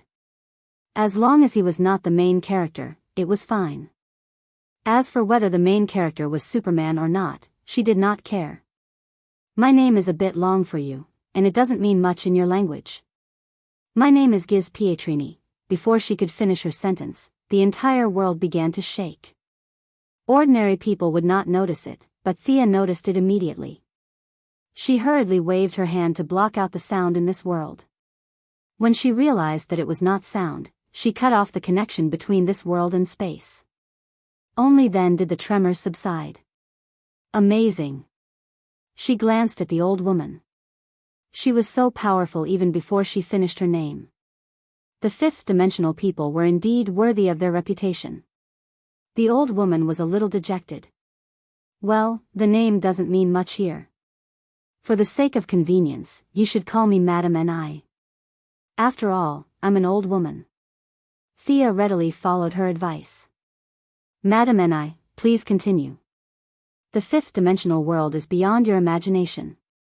A long time ago, it was a place that was infinitely close to the past and could never reach the future. It was far away, yet close at the same time. The old woman stood up. Her withered body spoke and gestured like a fool, but Thea knew that she was choosing her words carefully. There was a fifth-dimensional kingdom full of fantasy and wonder called Raf. I won't say the full name of the kingdom. The full name of the kingdom is meaningless to you. The ruler of the kingdom, Bulapaikizi, has been depressed ever since his queen passed away. Ever since the queen passed away, there was nothing that could brighten his mood. Because of his sadness, the entire palace, as well as Raf, was shrouded in blue-black gloom. All the royal family and subjects felt the king's sadness. Thea's mind was filled with the image of a great demon king baring his fangs and brandishing his claws about to devour people. Madame N.I. recalled for a moment and continued. All his subjects gathered all the rare treasures in the kingdom and offered them to him. His most beloved daughter talked to him every day, but none of them could make him smile again. This included his court magician, Lord Venedeket. He conjured up rigid procedures, dull concepts, noisy rules, and pale examples. All of these made the king sleepy. Thea pursed her lips and did not say anything. This old woman's story was not objective at all. This so-called court magician was described as worthless by her. It was obvious that there was a personal factor at play. Until one day. The old woman's eyes were filled with vigor. A young man came to the palace. Although he was dressed shabbily, he had an extraordinary presence. His charming smile seemed to be able to make the stars blink. Thea rolled her beautiful eyes. Sure enough, the story developed as she expected. The old woman's eyes were intoxicated as she said, "The charming young man is guaranteed to make the king laugh. The court magician, Windicott Wilkes, is very disdainful." "What is that young man's name?" Thea asked. "Thea, you can think about it." The old woman's affectionate voice gave Thea goosebumps. If he remembered correctly, this guy was the #1 troublemaker in the DC universe. The young mistress insincerely praised a few words like good name and so on. The old woman continued, "The enigmatic Pietrico did not play with those traditional tricks. He took off his hat and pulled out a projection of the universe, a curled-up multiverse. He was like an energetic, tireless elf. He played those people in the universe in circles and finally welcomed the king's laughter." Thea knew very well that this so-called amusing king was the story of the troublemaker and Superman. Superman was turned into a boss in a dungeon, and the troublemaker's various strange ideas and Superman's quick-witted responses. From a bystander's point of view, this story was indeed quite amusing. "Then you two fell in love? With Mr. Venedeket?" Thea felt that the old woman's taste was quite good if she could fall in love with a super joker. Chapter 958. Yes, our love spread throughout the kingdom and finally aroused the wrath of the jealous. The court magician, Windicott Will. He launched a desperate revenge and stole the kingdom's divine weapon, the fantasy machine, the nihility treasure robe, and the multi-trillion blade spear. Madame Nee's eyes glowed fiercely, her hands spread out like chicken claws, as if she wanted to strangle the court magician. He put on the nihility treasure robe and sneaked into the palace, wanting to kill Pietrico of the Enigma.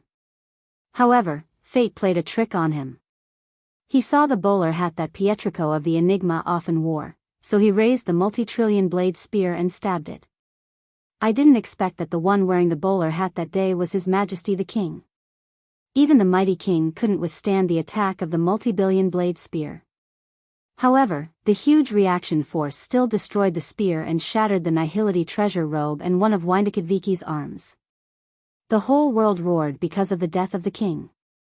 Pietrico of the Enigma told me to run away and stay behind to deal with the pursuers. I escaped, tore through the dimension, and came here. In this land of exile, I lost my power and became immortal, quietly and slowly waiting for the end of my life." Thea showed a regretful expression, as if sympathizing with the tragic experience of a pair of lovers. She did not delve into whether the story was biased, nor did she ask about the fate of the people in the story. Fate was fate, and the fifth dimension was the fifth dimension. She only wanted some high-level knowledge to broaden her horizons. For the fifth dimension people, time was between existence and non-existence. The story of Superman and the troublemaker had not happened to Superman and Thea, but from the perspective of the fifth dimension people, it was actually something that happened many years ago. Thea touched Madame Nee's forehead and began to read her memories. Words could not be described, and memories could not be faked. They could use their abilities freely, just like breathing and drinking water, which was very useful for Thea. A huge and messy fantasy rushed into her mind. There was no rationality, no logic, and the absurd ravings formed one picture after another. This was a completely different way of thinking, completely different from reality.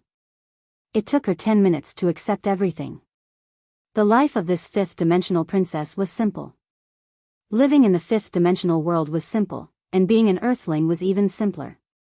In terms of experience, she was no match for Haruba, an old turtle who had lived for billions of years, but her memory was hundreds of times better than the Guardians. Thea was like using a supercomputer on Earth to read an extraterrestrial supercomputer. You couldn't say that she was slow, but she was very uncoordinated. Fortunately, her state was indeed high enough. She read it completely and even double-checked it. Seeing that she did not miss anything, she then bid farewell to Madame N.I.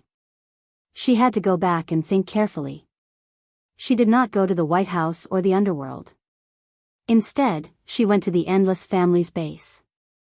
With fate at the front, this was the safest place in the world. After all, the DC universe was a 10th-dimensional world. Although the 5th-dimensional people sounded powerful, they were nothing in front of fate. Madame N.I. had the most images of the troublemaker in her memory, and Thea read this part first. The results were reasonable. The troublemaker's strength did not exceed her expectations by much. It was like in those old comics, where the troublemaker could turn ghosts into pictures and kill the anti-spy with a snap of his fingers. Thea estimated that if the troublemaker were to enter the multiverse, he would be at the level of the 3 palace demons. This strength was stronger than Thea and Darkseid, but not to the extent that it was incomprehensible. The troublemaker's content was sealed, and she could read it slowly when she had time. She only needed to read Madame Ni's description of the 5th-dimensional world. Thea had long passed the level of following the crowd. She had her own judgment and would not blindly believe what others said was the truth. In this day and age, even the Supreme could make mistakes, let alone this 5th-dimensional princess. Looking at how she was now hanging out on the rooftop to dry clothes and drink beer, and how miserable she was, it was clear that she was far from being omniscient and omnipotent. The old woman's theory could only be used as a reference. There was no need to learn everything. The goddess of death had her own pride. Madame N.I. believed that the 5th-dimensional world was the 5th-dimensional world, and reality was the 3rd-dimensional world. The 3rd-dimensional world should be the 4th-dimensional world. It was a mixed world, and could not be simply described as the 3rd-dimensional world. The troublemaker was a poor guy in the 5th-dimensional world, but in the 4th-dimensional world, he was a god. Similarly, when Thea ascended to the 4th-dimensional world, she was also a god in time. Although the troublemaker was a max-level character in the 4th-dimensional world, and she had ascended from the lower world, and there was a difference in strength, they were still on the same level. Some people said that the 5th-dimensional world was the mind, but this point of view was only slightly related. In her opinion, it was more appropriate to say that it was a fantasy world. Just like the Martian hunter, his ability was very idealistic. If he felt that he could do it, then he could do it. If he could not, then he could. Many mages and psychics also had the ability to turn illusions into reality. Where did this ability come from? Why did it appear out of thin air? Thea felt that these abilities more or less borrowed a trace of the power of the 5th-dimensional world. The 5th-dimensional world was very close to normal people. Madame N.I. said that it was far away but close at hand. This was very accurate. The 5th-dimensional world could not be seen or touched by normal people, but it was there and had never left. Everyone had time and the ability to think. A few people could even extract power from their thoughts. Therefore, the 3rd-dimensional world was made up of 1-dimensional points and lines, 2-dimensional planes, 3-dimensional space, 4-dimensional time, 5-dimensional thoughts, 6-dimensional, 7-dimensional, and all the way to the 10th-dimensional world. These invisible and unknown things were piled up together like a big box over a small box. When an individual reached the 10th-dimensional world, they would be considered to have reached the peak of this world. Thea would not take that path. Different paths lead to the same destination. The essence of power was the same. The only difference was the method and process of obtaining it. Carefully sifting through Madame Ni's memories, just like how not everyone in the 5th-dimensional world was a scientist, there were also unreliable people in the 5th-dimensional world. Milady felt that this princess was most likely a slacker in the 5th-dimensional world, the kind that only thought about young men and did not study hard. She spent a lot of effort to interpret many of the viewpoints in her own way, only to find that they were all wrong. One had to know that she was now a multiverse-level character. The veil of the world had been lifted to a corner for her. Theories that contradicted her basic understanding had a 99% chance of being wrong. However, she could not completely deny it. She could only decipher and ponder at the same time. She would keep the correct ones and look at them carefully later. Chapter 959. As for those that were completely contrary to her own understanding, she also noted them down. She was prepared to look at them from different angles in the future. Perhaps she would have some new ideas after experiencing more and improving her realm. The memories of the 5th-dimensional princess were completely filtered and deciphered. She switched to her own understanding and soon found the method to upgrade from 2 to 3 dimensions. For the fifth-dimensional people, this was extremely simple. No wonder Madame and I couldn't explain it clearly. It was too simple. To them, it was as casual as drinking water and eating. In reality, who could explain the process of drinking water, from the beginning of swallowing to the complete digestion and absorption, the steps the water went through, the specific effects, and which organs were used? Not many people could say it correctly because it was a natural thing. It was the same for the fifth-dimensional people. They had never thought about the specific steps to break it down. At least, this fifth-dimensional princess who was blinded by love had never thought about it. Sia couldn't just copy other people's talents. She needed to break down every step and study it bit by bit. Fortunately, she had a scientific spirit and had done many scientific experiments in the past few years. If it was someone like Diana, who was ignorant of science, she would be dumbfounded. She was fine. She had enough scientific literacy and personal thinking to support her research. After combing through all her memories twice, she found that there were no more problems. She directly returned to the underworld. The endless family was the starting point of time, not a place for seclusion. If she stayed for too long, she was afraid that Big Brother Fate would throw her out. She broke it down and studied it. When she found that she couldn't fully understand the results, she continued to break it down. During this period, she had been frantically researching. She wanted to completely break down the fifth-dimensional people's drinking and breathing instincts to the extent that she could use them. It wasn't until Diana called her that she knew that Batman and the others had completed the reverse teleportation. "What are you researching?" The two of them were changing clothes at home. Diana saw that her figure was ethereal and her temperament was agile. She had an illusory feeling, as if she could leave the material world at any time. Diana was a little worried. Thea was also a little helpless. She had researched for half a month. This job was more troublesome than she had imagined. She focused on research and slowly showed signs of ascending to the fourth dimension. However, she was a god. While her life was constant, it also meant that her life form was very stubborn. The ability to turn a normal person into a four-dimensional life form could not change her nature. He used permanence to stabilize himself in his current state and briefly explained the situation. Diana didn't know much about the fourth and fifth dimensions, but when she heard Thea talk about building a parallel universe in broad terms, she wasn't too surprised. From her perspective, her lover was very good at tormenting, in various senses. It was normal for him to do something earth-shattering. The two of them arrived at the Hall of Justice. Originally, the Watchtower Space Base was the most suitable place to conduct such secretive activities, but when they found out that the advance party was going to head to Earth 3 today, not only the Righteous Alliance, but the other factions also sent representatives to observe. For example, Martian Hunter, who had always been away from the main alliance, Luther, who had brought his own rations, the young Titan Red Robin Tim, the Dark Justice League's Madame Xanadu, and the Rogue Gang's Captain Han all rushed to the scene. The remaining President Moira, the Vice President, the Speaker of the Congress, General Lane, Amanda, Steve, various consultants, experts, and a bunch of other people gathered together. They wanted to witness this with their own eyes and see what the other parallel universe was like. That's right, Batman was very awesome. He had played tricks with a legendary device. Originally, the evil old butler's golden skull was a locator. It opened the channel and was done with a bang. Now, it had been magically modified with a lot of advanced technology from Luther and Batman.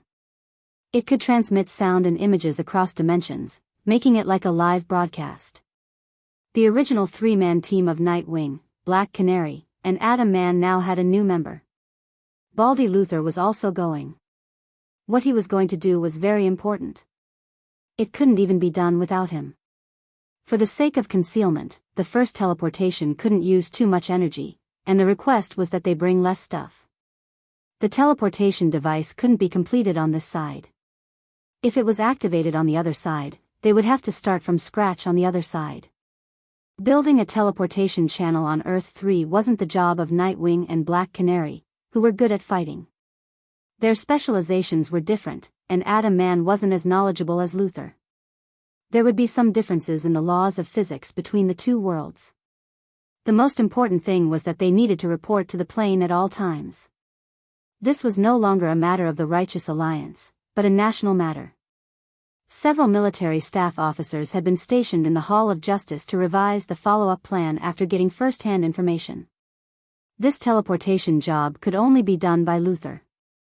After all, Nightwing and the others couldn't show their faces, and they couldn't disguise themselves on Earth 3. They couldn't appear in front of the camera, so they could only bring Luther along for this mission. Nightwing and the others teleported in a small room next door, and everyone in the hall surrounded Luther. His teleportation device was the most complicated. Several nano-level communication devices had to be implanted under the skin, and the coordinates of the landing point were provided by Thea. Guangdong still had a few subordinates on Earth 3. Although their strength was sealed, a few shadow assassins could be the initial support work. Boom, boom, the machine began to roar continuously. Luther enjoyed this kind of attention and didn't feel the danger at all. A huge white light flashed, and he was happily teleported. Why hasn't the image been sent back yet? Moira waited for 3 minutes, but there was nothing on the screen. She couldn't help but ask Thea. The flow of time between the two worlds is different. It should be soon, she answered with certainty. Sure enough, 5 minutes after Luther and the others left, the image finally came back. Nightwing and the others had to disguise themselves as ordinary people and wouldn't appear in front of the camera. As for Atom Man, even if he walked out openly, ordinary people wouldn't be able to see him. With the help of advanced technology, a group of politicians at the scene also saw the image of Earth 3, and even transmitted it to the world's leaders in real time through the Righteous Alliance. The sky here is blood red, the light is very weak, and there are no pedestrians on the street. Luther said carefully, and at the same time, put on a wig. Baldness was still very eye-catching these days. Although he wanted everyone to know him, Luther wasn't stupid. In an environment full of enemies, he still needed to keep a low profile. The scene seemed a little cold. He hugged his shoulders and carefully observed the surroundings. The road was very empty, like a dead city. There were no pedestrians, and naturally, there were no police cars. Occasionally, a car would pass by, but it was full of heavily armed non-government personnel. Looking at their headscarves, clothes, and weapons in their hands, it was obvious how chaotic this place was. Chapter 960. Luther looked up at the sky again and observed for a while. Although the blood-red curtain blocks the whole world, there is still a weak sunlight. The sun here rises in the west and sets in the east, he said with great certainty. Hey, I found a book for you. The sudden voice startled the dignitaries. They knew it was the Atom Man. He could walk in front of the camera without any scruples because no one could see him. Luther picked up the book on the ground. Now everything was unknown. Books were a good way to learn. They had discussed it before. The book was not too thick. It seemed to be an enlightenment book. There were some illustrations. Luther flipped through it casually. But after a few glances, he smiled with a strange and playful smile. He flipped through the book quickly and finished reading it in less than half a minute. He opened the book and let the dignitaries see it clearly. At the same time, he added his own explanation. This is very interesting. This is a children's book. It tells a historical story. The history here is beyond recognition. In this world, the American Columbus discovered the European continent, the American Army surrendered to the British Army during the American Revolution, and the actor Lincoln assassinated President John Wilkes Booth. Haha. A sense of absurdity filled everyone's heart. This knowledge was completely contrary to what they knew. Look here. The government here is called the Black Palace. It is built in a place we call the European continent. I'm dying of laughter. Luther flipped through a page. The building in the picture was the same as the White House, but the color was like it had been burned. The artist drew it very vividly. Thick smoke billowed around the Black Palace. It was full of evil. Look at this. This is the masterpiece of the local artist who called it a national treasure. It looks like a half-human, half-beast thing. Luther flipped through and explained casually. He then showed it to everyone in front of the camera. A blood-red monster that looked like it had been skinned was baring its fangs and brandishing its claws to devour something. The layering of the picture was good, but the content was nauseating. Not only the dignitaries in the Hall of Justice, but even the heroes were not looking too good. This half-human half-beast thing did not have anything to do with justice. Evil had infiltrated all aspects of the place. Luther flipped to the end. In the picture was a man in blue tights and a red cape. The man had his hands on his hips and his eyes were cold as he soared in the sky. This is our old acquaintance. Let me see his name. Super Ultraman. What a good name. Superman's face was livid, indicating that he was very unhappy with Luther's teasing. Thea covered her mouth and chuckled. Diana glanced at her curiously, but she waved her hand to indicate that it was nothing. Ultraman. Ultraman. It was indeed a good name. A children's book couldn't provide too many clues, so he quickly flipped through it. The general idea was to introduce the history of this place. Superpowers and whatnot were just general descriptions. Luther walked down the street, wearing a hood. He looked around hurriedly as he walked. This was not to say that he was nervous or that his mental fortitude was low. It was because the people here all walked like that. There were only a few passers-by, but their eyes were glowing and they were on high alert. They were afraid of being attacked, but at the same time, they wanted to be the hunters themselves. The roles of predator and food were constantly changing here. The entire world's will was encouraging them to do bad things. The more they did, the greater their influence, and the happier the world's will would be. As long as you want to do something bad, the will of the world will provide you with convenience. If you want to do something good, then it will do everything possible to obstruct you until you become a corpse. In front of the world's political leaders, Luther acted out a method of asking for directions that was very characteristic of Earth. He observed the passers-by on the road and quickly found his target. He was hiding in a dark alley, lying on the ground. His 2 feet were exposed from the shadows, trembling from time to time, as if he was a critically ill patient who was about to lose his life. A thin passerby passed by in front of him. Luther's slight trembling attracted his attention. A simple corpse was worthless. People died here every day, and the things on the corpse would be taken away in 10 minutes. And the guy in front of him was obviously not dead. His leather shoes seemed to be a bit oily. He turned into the street corner, wanting to see what else he could take away from Luther's body. The shoes were not bad, at least they could be exchanged for some money. Just as he was thinking about who to sell them to, Luther, who was determined to be a dying man, suddenly exploded. A syringe was inserted into his vein, and then he dragged him back into the dark like a dead dog. His actions were smooth and without any hesitation. He did not look like a super billionaire at all. Instead, he looked like an experienced street veteran. The people of the Righteous Alliance felt a little uncomfortable watching such a crime happen right under their noses, but they did not say anything. After all, Luther had a sense of propriety and did not kill anyone. Superheroes did not fight back. Batman dominated Gotham, and no one blamed him for it. What's more, for many people, people in parallel universes were not human at all. The interrogation process was boring. Ordinary humans could not resist the effects of the truth-telling potion. The passerby who was captured by Luther quickly told him everything he knew. Historical events were indescribably strange. Many historical figures still existed in history, but the things they did were completely different. Luther's focus was always on the Kryptonians. He asked a lot of questions about them. According to the passerby, the super tyrant here came to Earth 30 years ago. After that, he brought Earth, which was already full of evil, to a new height. He threw money in public just to cause chaos and organized his henchmen to establish a criminal syndicate.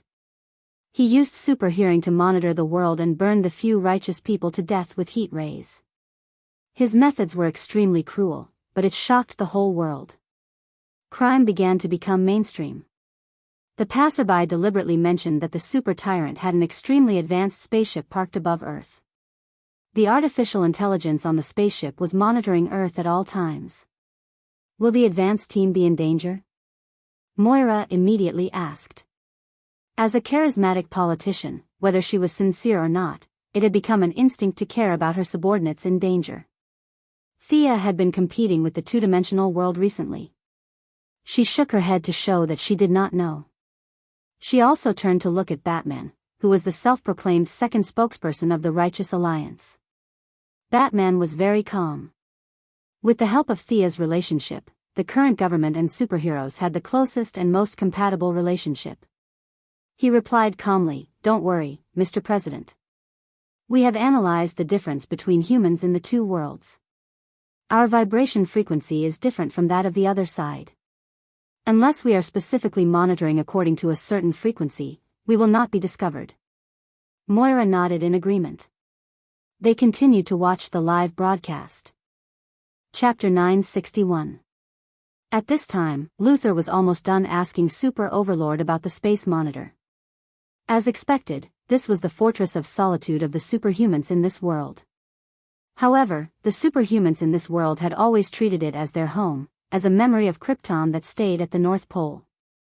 In the other world, Super Overlord directly activated the spaceship and became the monitor of all humans. Passers-by also knew very little information.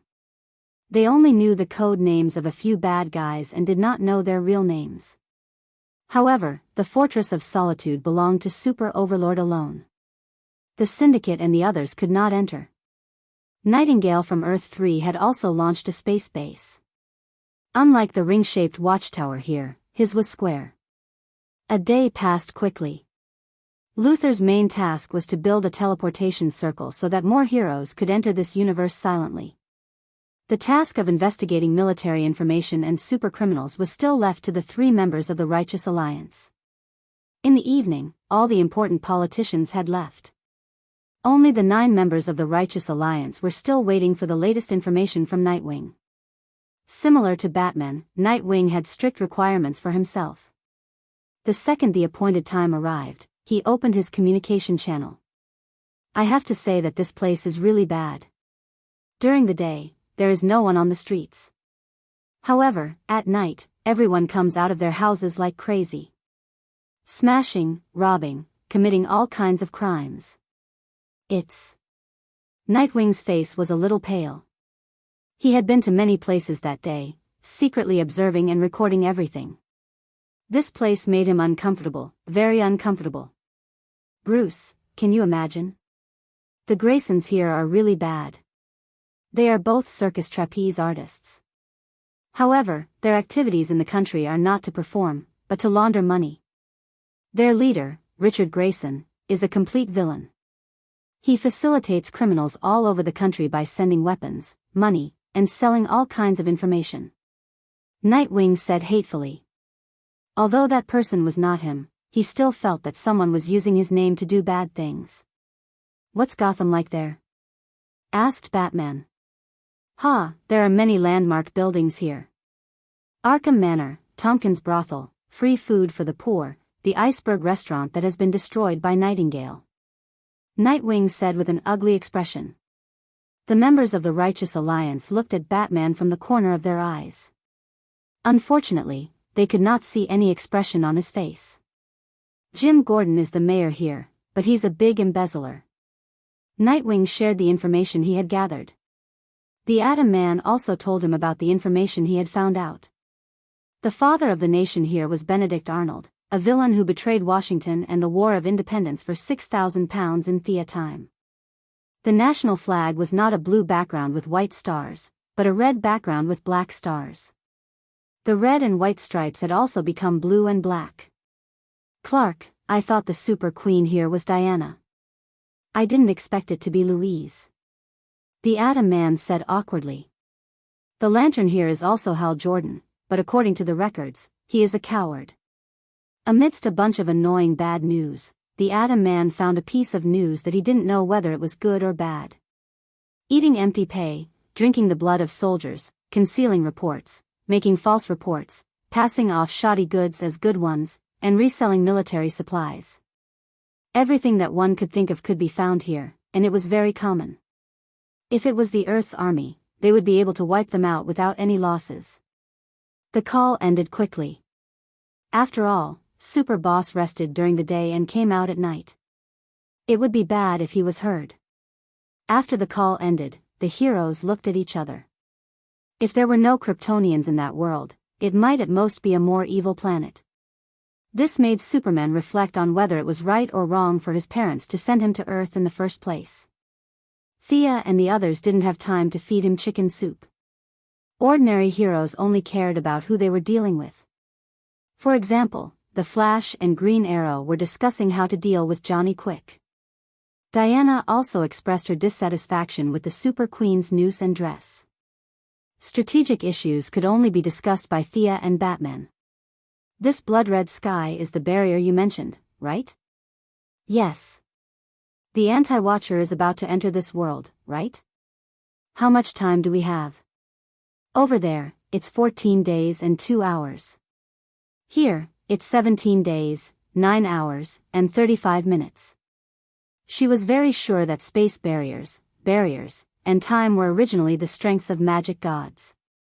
After studying the talents of the fifth-dimensional people for a few days, she had a deeper understanding of them. Can you deal with the Anti-Watcher? Should be able to. Thea didn't say that Uncle Da should be able to defeat the Anti-Watcher. After all, the original Anti-Watcher had absorbed the power of 3 universes on Earth and was still able to fight to a draw with Uncle Da. Now that he couldn't absorb the power, how could he be stronger than the original? As for why Darkseid appeared on the battlefield, Thea would not explain. She would just treat him as a passerby. When the time came, no one would be interested in watching the fight. I don't seem to understand what you mean.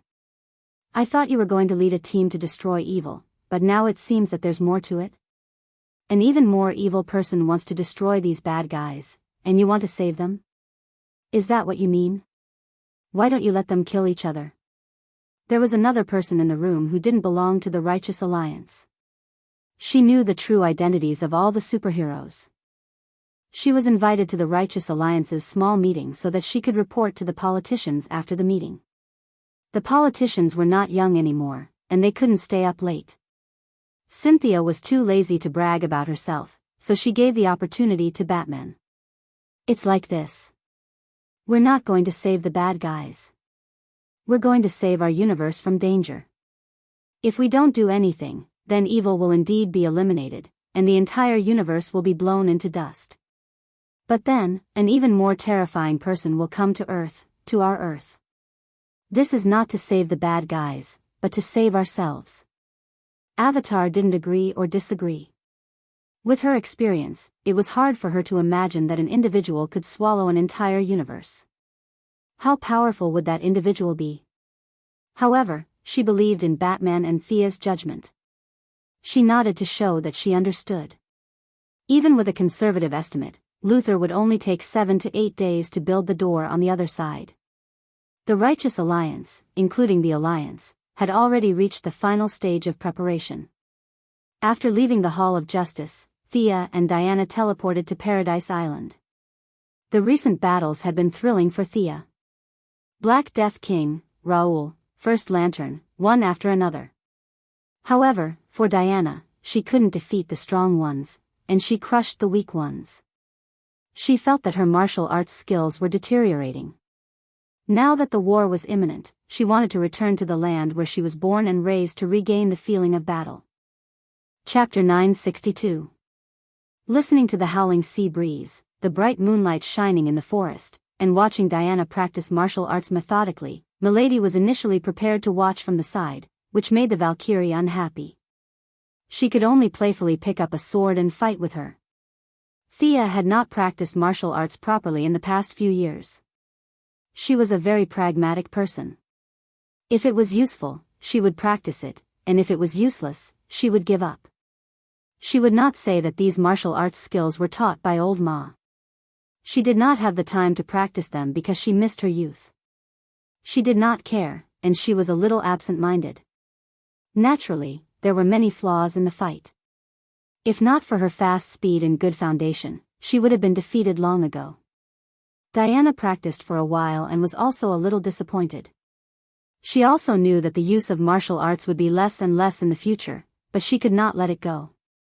She had practiced for thousands of years, and suddenly found that the martial arts that she was proud of before could no longer be used. The confusion of the important things leaving her made her heart feel a little heavy. Why do I feel that you have more things on your mind than I do? Thea handed her a bottle of water. She suddenly realized that she had been too concerned about the two-dimensional world recently, and neglected the people around her. If you were given a chance to choose again, would you choose eternal immortality, or to live an ordinary life like an ordinary person? The two hugged their knees and sat back to back on the beach. After a long time, Diana said slowly. After saying that, she smiled and answered her own question. You will definitely walk this path. No matter how difficult it is, you will definitely do it. This was the trouble of the long-lived species. As a medical giant, Thea felt that she had discovered a new illness. In layman's terms, it was that they were tired of living. The accumulation of hundreds and thousands of years of memories put a heavy burden on the soul, giving them the illusion that they did not fit in with the world. Before Lady Styx met Thea, she had not developed her superpower for thousands of years. Attikitas soaked in the blood pool every day, and used such violent means to prove that he was still alive. Not to mention the little blue guardians. The more knowledge they had, the more childish their thinking became. Now, they had degenerated to the level of kindergarten. However, they were all troubled by the fact that their lifespans were too long. Compared to them, Diana was fundamentally different. Thea didn't say anything. She just needed to be a good listener. Diana didn't need to be weak in front of others. It was enough for her to have a shoulder to lean on and listen to her thoughts. Humans age too quickly. Batman is much older than when I first met him. He is no longer young. Although his body is still strong, I can see that he is tired. Barry purposely kept himself moving at a low speed, suppressing his speech speed and reflex speed to prove that he is still a normal person. However, there are wrinkles at the corner of his eyes. How long can he keep running at a high speed? 10 years or 20 years? Will he disappear into the universe one day while running? Clark is old in my eyes. Maybe Kryptonians live longer than Earthlings, but I guess he will leave eventually. The Sea King's lifespan is slightly longer than that of Earthlings, but it's only a little more than 100 years. What should we do when our companions grow old one by one? Do we save their lives or let them go to the end of their lives? Diana said word by word. It was obvious that she had thought about many of these words for a long time. Now that she said them out loud, she seemed to be in a better mood. Thea thought to herself. Diana had been in contact with the people on Paradise Island for a long time. She had never had the concept of life, old age, illness, and death. She had closed herself off from human society for 100 years and was wary of everyone. It wasn't until she met Thea again that she opened her heart and walked out in front of others again. She had made some friends. When it came to life, old age, illness, and death, no one in the world except the Black Death Emperor had a better right to speak than the goddess of death. However, there was no need to spoil the mood and talk about realms at this time. In many myths, the gods liked to make friends at first, but in the end, without exception, they closed themselves off and no longer cared about the mortals. Life forms were different. When the mortals died, they died, but the gods had to bear this friendship for 1,000 years, 10,000 years, or even longer. Over time, there was a gap between the two. Diana looked mature, but her mental age was really young. Thea found it a little funny that she was still worried about these things. At this time, persuasion was not very useful. Everything depended on one's own thinking and finding one's own position. Moreover, she was wrong.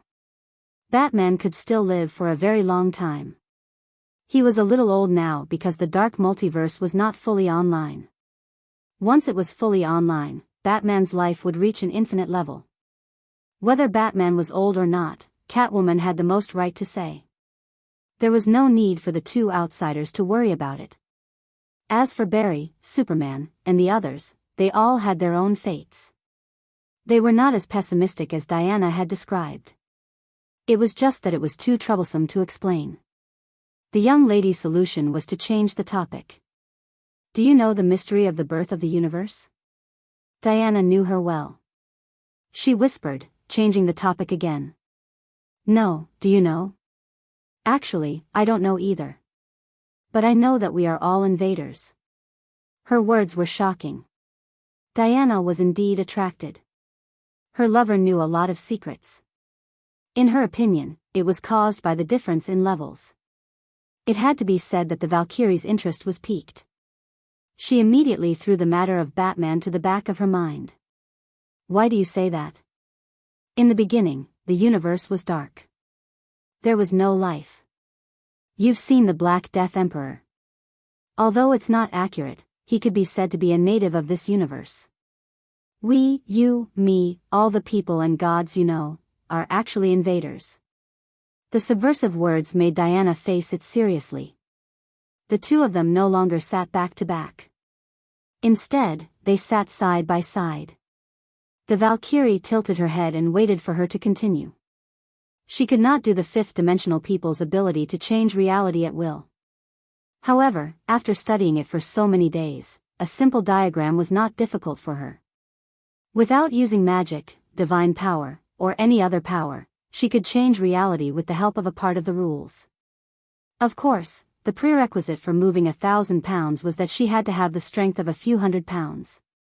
Otherwise, it would be nonsense. She skillfully made a planar diagram. The universe was in a state of chaos. It seemed real and fake at the same time. As for whether it was real, she had not seen it with her own eyes. She could only imagine. Diana's realm was not high enough. She could not see the mystery behind the diagram. She thought that she was going to make a demonstration on the spot. Thea did not boast. The world was dark at first. Then, a beam of light came from outside the world. It suppressed the darkness and brought light and life. As she spoke, she simulated a beam of light attacking the chaotic universe. The darkness resisted tenaciously, but in the end, the light broke through the layers of barriers. When the beam of light came into contact with reality, life was born. Chapter 963. So this is the white lamp, the birth process of the spirit of existence? Diana was smart enough to connect the dots. That's right. What I want to say is that our life lies in resistance. If we had continued to operate according to the original trajectory of the universe, we would still be nothingness. There would be no concept, no definition, and no meaning. Seeing that Diana was still thinking, Thea knew that she did not fully understand what she meant. She said softly, "Our current lives are actually the result of resistance. Following the development of the universe is not suitable for us. It was us who broke the peace of the Black Death Emperor. It was us who brought excitement to this part of the universe. If nothing had changed, all of this would have been meaningless. Resistance is the foundation." After listening to her, Diana had to admit that she was a little subverted. The Valkyrie had always thought that she was fighting for justice, for humanity, and for the universe. However, after listening to Thea's words, that was not the case at all. Life is the enemy of the universe? This point of view seemed absurd at first, but upon careful thought, there was some truth to it. So, there's no need to be entangled with birth, old age, sickness, and death. It's fine as long as you live a wonderful life. Of course, if you can live forever, then you naturally have to live forever. Otherwise, wouldn't you miss out on a lot of fun? The goddess of death enjoyed the goddess of courage's worshipful gaze. In order to repay her, the goddess of death pushed the goddess of valor down and bullied her. The next day, she returned to the underworld. After a long conversation with Diana, Thea suddenly realized that she had taken a lot of detours recently. Initially, she had only wanted to give life to a two-dimensional world. This point of view was not wrong. However, after she obtained the knowledge of the fifth-dimensional humans, she wanted to achieve the goal in one step and directly ascend to a higher dimension. This was the problem that had troubled her for many days. Going from nothing to something was already a huge step forward. There was no need for him to pursue it in one go. Moreover, her previous methods were too gentle, and she always thought that success would come naturally. In fact, the nature of the world was a struggle, and if it wasn't intense, there wouldn't be any results at all. She had already completed the step of subduing the will of the world. Now, she only needed to create one life to be considered a success. Life to the universe was like bacteria to the intestines. In order for the bacteria to reproduce better, they would work hard to change the environment. Their effect on the human body was to cause symptoms such as diarrhea. Humans had to eliminate these bacteria from their own point of view, but for the sake of their own health, they could not completely eliminate them. The game between life and the universe was the same. One wanted to change the other, while the other wanted to control the other. The counterattack of the green of all things and the black of decay was the revenge of nature against life. Entanglement and hostility were the true workings of the world. It had to be said that Thea's thinking was a little too simple to expect life to be born naturally. There was nothing more to say. Everything was clear. Suppress all discontent and fight back. Although it was said to be a game of brute force, it was actually not that intense. The process was really not that difficult. This two-dimensional world is too small, and its own will has only been born for a short time. It is muddle-headed and can't leave Thea, but it also wants to make its own voice. Milady did not waste any time and directly used the fifth dimension method to instill her will into the world. All kinds of complicated emotions destroyed the weak will originally produced in the two-dimensional world, and it was finally replaced by Thea's own will. However, she did not completely exterminate them. Whether she was a normal person or a new god, she knew the importance of balance. Light and darkness, good and evil, life and death. Both the front and back sides were indispensable. Now, the will of that world was more like a mixture of her and her original will. The wholly owned company was forcibly acquired and turned into a joint venture company. Foreign capital took the lead, and the original will was squeezed into a corner. It chose to hibernate and wait for the opportunity to rise again. The first life was born from the soil. In the two-dimensional world, it was like a giant. The origin of its body was still made of stone. It was very curious about everything when it was born. It touched here and there and looked there. However, Thea felt a wave of sadness. She saw the fate of this life. Its life trajectory was very short.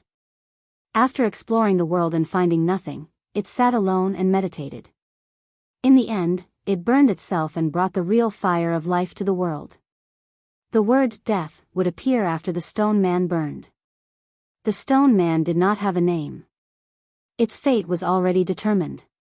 In the two-dimensional world, this life was very great, but in reality, it was just an illusion that was not very real. Although Thea repeatedly told herself that it was just a program, she still felt sad. Indescribable pain hit her heart. The whole world breathed with her, and she was happy with her joy. She felt that she had broken away from the limits of her body and became a transcendent existence. The whole world was under her eyes. As long as she wanted to, she could see any corner of the world and anything that happened. In this world, she was omniscient and omnipotent.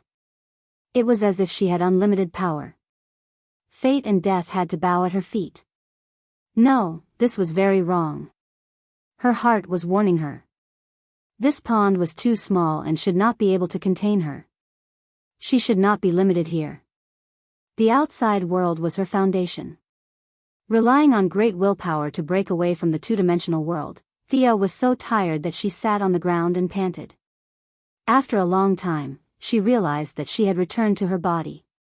The feeling of omnipotence disappeared, and she returned to normal. Power was intoxicating. This saying was not false. She almost lost herself in it and became a native will of the world.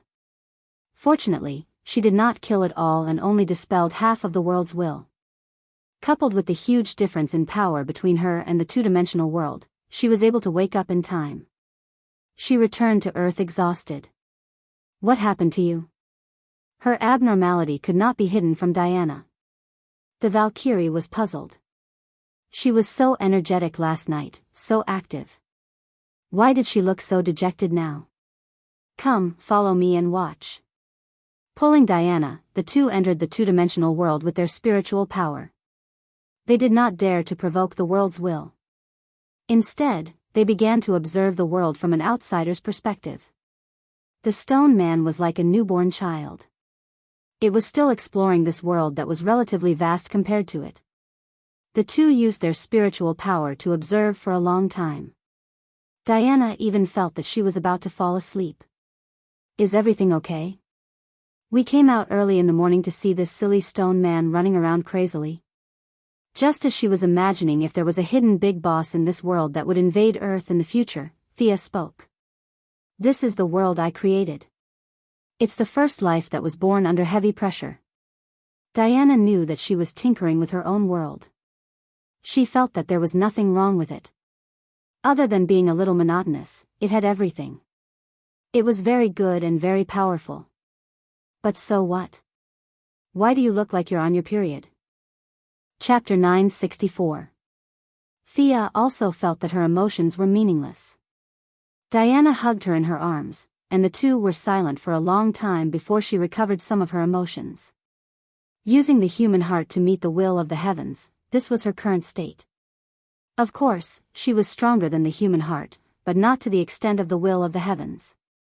Her state of mind cultivation was not enough, and her vision was not enough. Instead of honing herself step by step, she learned the abilities of the fifth-dimensional people and took a different path. The whole world was pressing down on her heart, and now, even the slightest ripple would cause a great change in her emotions. For the whole day, Thea was absent-minded. Batman looked at Diana with a strange look, which meant that they were playing a new game again. The war was about to start, so they had to control themselves. Superman and the Flash were first-class honest people, and Oliver was her brother, so it was not convenient for them to ask about this kind of a private matter. As a reserve member of the Alliance, Supergirl seemed to have thought of something bad, and her face turned red. Fortunately, democracy and freedom were emphasized here, and privacy was respected. Even a nosy person like Batman could only ask very implicitly, and others could not talk about this topic at all. The inquisitive eyes of several people made the Valkyrie very embarrassed, but this kind of thing was tacitly understood not to ask, and she could not pull the collar of her neck and explain to them one by one, so she could only keep a straight face and ignore all the strange gazes. Relying on Diana as a shield, Thea took a full 3 days to return to normal. The will of the universe was her, but she was not the universe. It was easy to say, but in fact, it was very difficult to connect and separate the two. Although her world was as small as a cell compared to the real world, she had already peeped into that supreme realm. Among the several big shots who created the world, God had the highest realm and was the most carefree. He had already cut off his connection with the world. The world was created by him, but he would not stay here forever. After absorbing enough power and knowledge, Thea estimated that his body had most likely left this world. As for Lucifer and Michael, they were in a second-class position. They were addicted to the will of the world and could not extricate themselves. When they could let go, when they could be considered to have transcended. Thea was able to escape because her world was too small, but the world created by the Lords of Heaven and Hell was definitely vast. There was a fundamental difference between the two. She had a low starting point, so she would naturally take it slow. She would start from a small world and slowly grow stronger. This was a path. As the sons of the two big shots, they came into contact with God every day. Naturally, their vision was extremely high. If they were going to do something, they would do it big. It wasn't impossible to directly head to a parallel universe great world. Different routes lead to the same destination. Everyone had their own methods. It was impossible to say who was better than the other. I should have recovered. She checked her body and found that there were no problems. She once again immersed her mind into the small world and merged her thoughts into the will of the world. This time, there was no heart-wrenching pain or a thousand-fold attachment. The world was her, but she was not completely the world. The rock golem was still searching alone. It didn't know how big the world was, nor did it know what it was. It only knew that it might encounter the truth in front of it or tomorrow. Thea did not interfere with it and allowed it to act on its own. The outcome had long been decided. The rock golem would burn itself in the end and add something new to this world. Its death would also mark the beginning of the evolution from a two-dimensional world to a three-dimensional world. Thea did not intend to stop it. If she couldn't even let go of a creation, she wouldn't be able to survive in this world. The process was a little tortuous, but it was a stroke of luck. The matter of the two-dimensional world was completed naturally.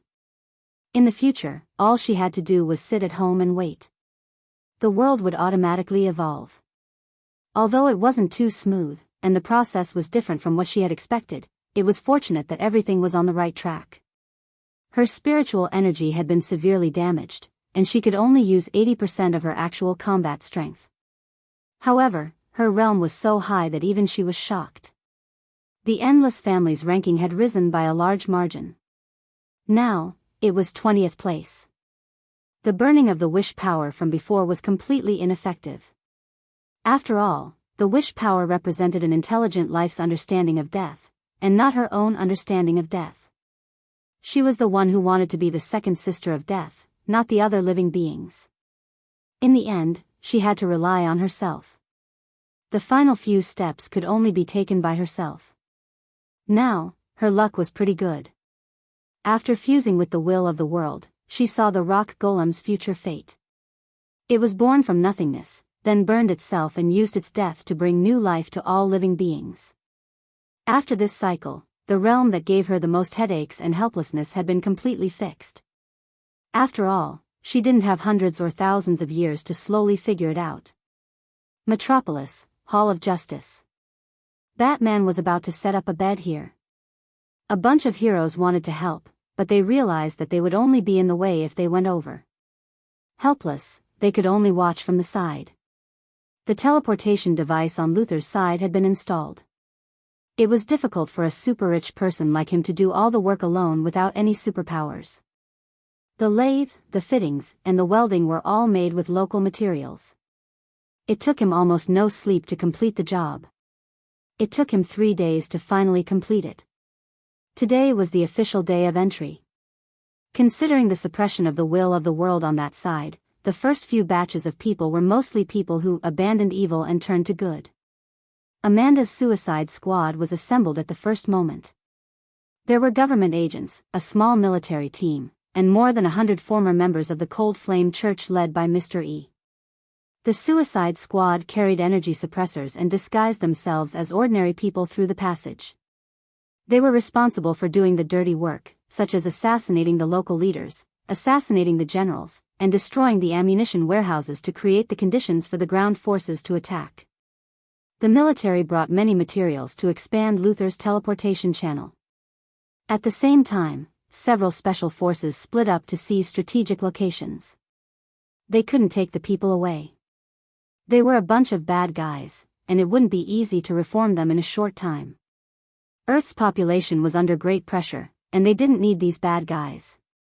However, the resources were completely interconnected. All kinds of minerals, rare metals, and their technological achievements could be packed up and taken away.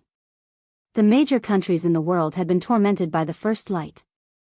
Now, they were all waiting to make a windfall from the war to enrich their national coffers. Otherwise, they wouldn't have the motivation to fight some dimensional war. Mr. E was preparing to build an emergency magic channel. Once things changed, many people could return to Earth. He also had a mission to summon Thea's incarnation into that world to suppress the will of the world. Let's assign the tasks. Batman's tone seemed to be discussing, but in fact, he was using an affirmative sentence. Hal Jordan had just been resurrected by the underworld and finally made it in time for this big operation. Hearing such a commanding tone, he frowned and was about to speak. Simon Bartz couldn't steal the limelight from the greatest Green Lantern. Now, he was hiding at the back, pretending to be invisible. Chapter 965. Hal's temper was still fiery. He had forgotten about the underworld after his resurrection. He only vaguely remembered that he seemed to have died and been resurrected, but he had no recollection of what happened after his death. Why is this guy still giving orders? He pointed at Batman and asked the people of the Righteous Alliance. At the same time, he could not help but look at Thea from the corner of his eyes. Although his memories of the underworld had disappeared, he still subconsciously thought that Thea would refute him. Don't look at me. My power is too great, and the passage is too small. I can't go through yet, she said as she rubbed her head. In a place where they could not see, she had already started suppressing the evil world will of Earth 3. Her avatar was not in place yet. It was very difficult for her to suppress such a large world will. Even if her avatar was in place, it would take at least 2 days to suppress it. She did not want to talk about this. It was not that she liked to contribute silently. It was because the world will had nothing to do with the Righteous Alliance. There was no need to exert psychological pressure on ordinary people. Batman had faced Darkseid head-on before. Of course he was scared. It was just that he used his iron will to suppress his fear and numb himself with a lot of work. However, there was only one Batman. If ordinary people knew about something as idealistic as the world will, it was hard to say whether they would have a mental breakdown and their worldview would collapse. Earth 3 Star City is dead silent. Nightwing still doesn't know what happened there. Central City is controlled by Johnny Express. We can't choose that as our first stop. Most of the superpowers will be there. I suggest that we settle down in Gotham first. To deal with the superpower, the Anti-Watcher. If that Nightwing is intelligent, he should cooperate with us to fight against this powerful threat from beyond the universe. Batman stated his conclusion. To support his words, he even took out a lot of information that Nightwing had collected. Nightwing of Earth 3 had killed his parents. There was no doubt that he was evil in the eyes of the Righteous Alliance. However, he ruled Gotham with his own definition of order. He was not someone who would kill without restraint. Batman felt that he could win him over first. To be honest, they did not know much about the Wayne family. However, it was always a good thing to have someone who was familiar with the local area to help. Superman wanted to nod and agree. Sorry, your idea is not bad. However, I'm afraid that it will fail in the next 2 days. Thea couldn't help but interrupt. Why? The Missy was having a headache. Why did this guy Batman have so many whys? If she openly declared that the righteous universe's righteousness would prevail, while the evil universe's evil would prevail, it would probably have a huge psychological impact on these heroes. The value of heroes lay in their perseverance. If they were told that no matter what they did, justice would prevail at the final moment, how would they feel? Since I'm going to win no matter what, I'll go home and rest. Putting herself in his shoes, Thea felt that if she were in his shoes, she would definitely think the same. Seeing that she had to answer this question, she had no choice but to talk to Batman privately on the Mind channel. Batman could only accept it passively. He couldn't speak in the telepathic channel. After thinking about it for a while, he felt that this matter was a bit mysterious. The will of the world was something that couldn't be seen or touched. No matter how strong his black technology was, it was impossible for him to catch one and study it. Nodding his head was a tacit agreement. The members of the Righteous Alliance did not know what they were talking about, but they wisely chose not to ask. Then we'll carry out the second set of plans. We'll attack Super Overlord's Fortress of Solitude from space. Thea felt that Batman had probably made a lot of plans. It was a good idea to get rid of Super Overlord first. Super Overlord was too intimidating to the 3 people on Earth. Although Thea estimated that he would most likely escape under the will of the world, it was still possible to seriously injure him. She would not participate in the early and mid-stage battles at all. She nodded her head in agreement. Green Lantern Hal also agreed. He could show off his skills in space battles without so many scruples. On the other side, Superman also agreed. Nightwing sent back a lot of Super Overlord's evil deeds. Superman was a little angry, which was rare. He said, I want to defeat Super Overlord with my own hands. Thea jumped out again to pour cold water on him. Sorry, I'm afraid you won't be able to defeat him. Superman asked the same question as his old friend Batman, why?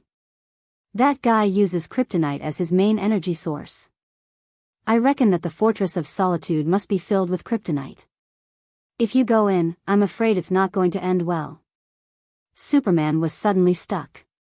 He could rely on his willpower to hold on if it was 1 or 2 pieces of kryptonite. But if it was a few hundred or a few thousand pounds of kryptonite, he could not do anything. There was a limit to his willpower. It can absorb kryptonite, but it will be damaged by the yellow sun's energy, right? Batman asked. Thea nodded. Batman took out a yellow light ring from his belt. This can hurt him. It simulates the wavelength of a star. I remember that the yellow light can charge Kryptonians, so it can also hurt Super Overlord. Hal Jordan, Superman, and Diana all looked at the young lady with a strange expression. Thea was also very depressed. You took it out so openly because you thought I wouldn't beat you up, right? Batman kept a straight face. The ring is out of battery. It needs to be recharged. Your energy source is too strange. I haven't figured it out yet. Thea laughed dryly. She wanted to scold him, but everyone in the Alliance was there. Olivier and Diana were winking at her, hinting that she should not be so calculative. Fortunately, she did not care about the yellow light now. She shook her head, took out a brand new rechargeable lantern from the void, and threw it to him. I'll leave Super Overlord to you. You're a temporary member. Find a place where no one is around and recite the oath. The next plan was quickly discussed. The plan would be divided into 2 steps. 7 Lanterns and Batman would raid the Fortress of Solitude, then meet up with Superman to attack the Watchtower. Depending on the situation, they would choose the next target. The evil syndicate members were not on the same page, which gave them a chance to take them down one by one. Besides, Batman had also experienced the so-called evil world's will. If he went to deal with Super Overlord, he would definitely not kill him, and Super Overlord would most likely escape. However, he was the one who stopped the mission. Was it because he was affected, or did Super Overlord not deserve to die? Super Overlord has killed countless people. He's different from Owl. The essence of evil is contained in his every cell. Destruction and killing are his methods of doing things. If you want to kill him, you don't have to think about it, Diana advised Batman. Thea was sure that he would not kill anyone. Since he volunteered to deal with Super Overlord, she would let him be. At worst, she would send a few yellow lights to finish him off. As for Super Overlord killing Batman, the probability was so small that it was negligible. Chapter 966. Not long after the plan was discussed, Thea and Hal sent a signal, and the 7 Lantern Corps rushed to Earth. The yellow and green lanterns had more than 300 people, and Thea handed them over to Sinisto to lead them. The Holy Walker and Ching Nu were both conservative and not aggressive enough. Now that they were attacking a plane, considering that they were not aggressive at all, they could only let Sinisto lead them. The Green Lanterns were now the guardians of the Green Lantern Corps. They had been away from the material world for too long, and there were many things that they did not understand. The few of them could only delegate power to the Green Lanterns. The Green Lanterns elected internally, and Hal Jordan became the leader. Without affecting the stability of the universe, he transferred 500 Green Lanterns from all over the universe to participate in the battle. He was now the leader of a force, and this was the main reason why he was unhappy with Batman as the commander. Only a few people from the Purple and Red Lanterns came. After Thea gave him 10 containers of junk as Christmas gifts, Orange Lantern Laflas also came over half coerced and half tempted. The Righteous Alliance, the Suicide Squad, and the Rogue Gang were all mobilized. The International Justice League, led by the Golden Vanguard, stayed on Earth. The Bat family's Batgirl, Batwoman, and Batwing were also left in Gotham to prevent Black Mask from causing trouble. The young Titan was also left behind to look after the home. The Bear Kids expressed their dissatisfaction, but they were all forcefully suppressed. On the surface, they were looking after the home, but Thea's secret forces were not used at all. With Death Knell Fiora's ability, it was more than enough to protect Earth. The military operation codenamed Eternal Justice officially began. All the participants were present, and they were teleported in batches 5 minutes apart. Madame Xanadu and Old Ma stayed on Earth. On Earth 3, with the help of Zatanna and her father, Mr. E worked together with the others and spent a lot of effort to summon Thea's projection over. This was Earth 3's Detroit. The name of the city was the same, but it was located in Europe. It was a sparsely populated city. The projection looked at the surrounding environment. She wanted to arrange the energy distribution of the lantern ring and then suppress the will of the world here. After a simple conversation with Superman and Diana, she teleported away to Mars in this universe. Many arrangements could not be disturbed, and an empty Mars was the most suitable. After she left, it didn't take long for the 7 lanterns ring to finally light up again. Superman and Supergirl activated their vision to the maximum. They carefully inspected the Earth. Superman first looked at the Fortress of Solitude in this world. Indeed, there was a lot of kryptonite stored inside, and it was heavily guarded. The defense facilities were all activated. It was impossible to sneak in quietly. He told Batman what he had seen. Batman also felt that it was stupid to attack head-on against countless defense facilities. There was no doubt that Krypton's civilization level was higher than Earth's. Fortunately, he had a lot of backup plans. Where are the watchtowers? How are the defenses there? Superman looked at the square watchtower again. It seemed that to avoid the overbearing Fortress of Solitude, the Night Owl's watchtower was not in space, but on the far side of the moon. Superman looked for a while before he found it. The outer layer is covered with a thick layer of lead. I can't see what's inside. Superman looked at Batman speechlessly. Why is this nightingale here the same as you? Batman did not seem to understand the meaning of his gaze. Where are the enemies at the moment? Superman and Supergirl searched separately and soon came to a conclusion. Super Overlord should be in his fortress. The Night Owl seems to be on a date with Queen Super. Divine Power Ring is with the government personnel in the Black Palace. Johnny Express is in Central City. Death Storm is not found. It might be in the watchtower. Sea Overlord is in the Atlantic Ocean. We can create a small disturbance and gradually lure them out. We can kill them one by one. Mr. Excellent tried to make a suggestion. There were supporters and opponents. The supporters thought that it was a good idea to suppress the enemy with numbers. The opponents thought that it was not a good idea. They did not know if the enemy had a way to contact them. They might be able to trigger the whole situation. Once the war started, they would lose the initiative. Attack the watchtower.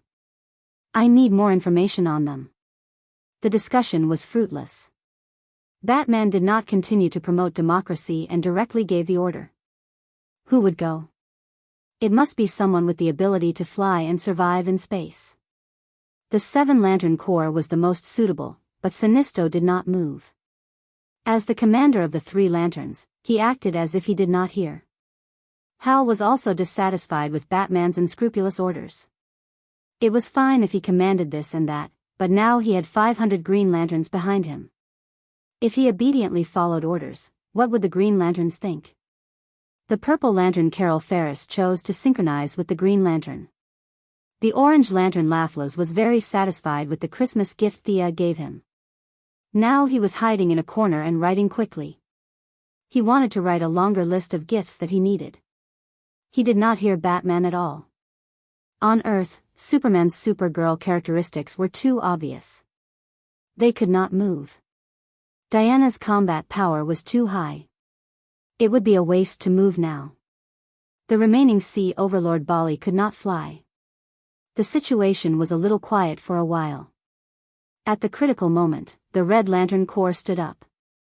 The Red Lantern Corps leader, who looked fierce and burly, said angrily, "Attikitis does not care about your war.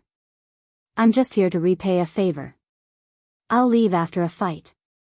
Tell me, Earthling, how do you want me to fight?" Batman did not care about his attitude. As for whether he would write it down in a small black book after the event, he did not know. He thought for a while. You guys pretend to pass by inadvertently in space and then attack the watchtower. It's best if you can lure the enemy out. Can you do it? On the other side, Ching News said that she could teleport them to a distant place. After that, they could pretend to pass by and then fly back. Attikitis was very dissatisfied with this kind of sneaky behavior. However, as he said, he was here to fight to repay a favor to Thea. It was not a problem for him to fight however he wanted. Nodding in agreement, Qing teleported them away. In less than 10 minutes, a few heroes with supervision saw him rushing toward the moon's watchtower with Civet and his subordinates. It had to be said that the Red Lantern Corps were all fierce. They did not look like good people at all. Furthermore, they came in different shapes and sizes. They looked like aliens. Death Storm, who stayed behind to do research on the watchtower, did not find anything unusual. The main theme of their universe was evil. It was too common to see a few evil aliens passing by. Completely unaware that this was the prelude to the Great War, Death Storm slowly walked out. In Thea's original world, Firestorm was a superhero formed by Ronnie Raymond and Martin Stein's Firestorm Matrix. The Death Storm here was a supervillain formed by the mad scientist Martin Stein using the Matrix and Ronnie Raymond's corpse. Chapter 967. Squeezing two completely different life forms into one body, one had to admit that it was crazy. Even Thea was seeking life in the midst of death. She didn't dare to hold the two opposing positions of life and death in her hands. That was simply asking for death. The intersection of yin and yang, the fusion of water and fire, sounded beautiful and awesome.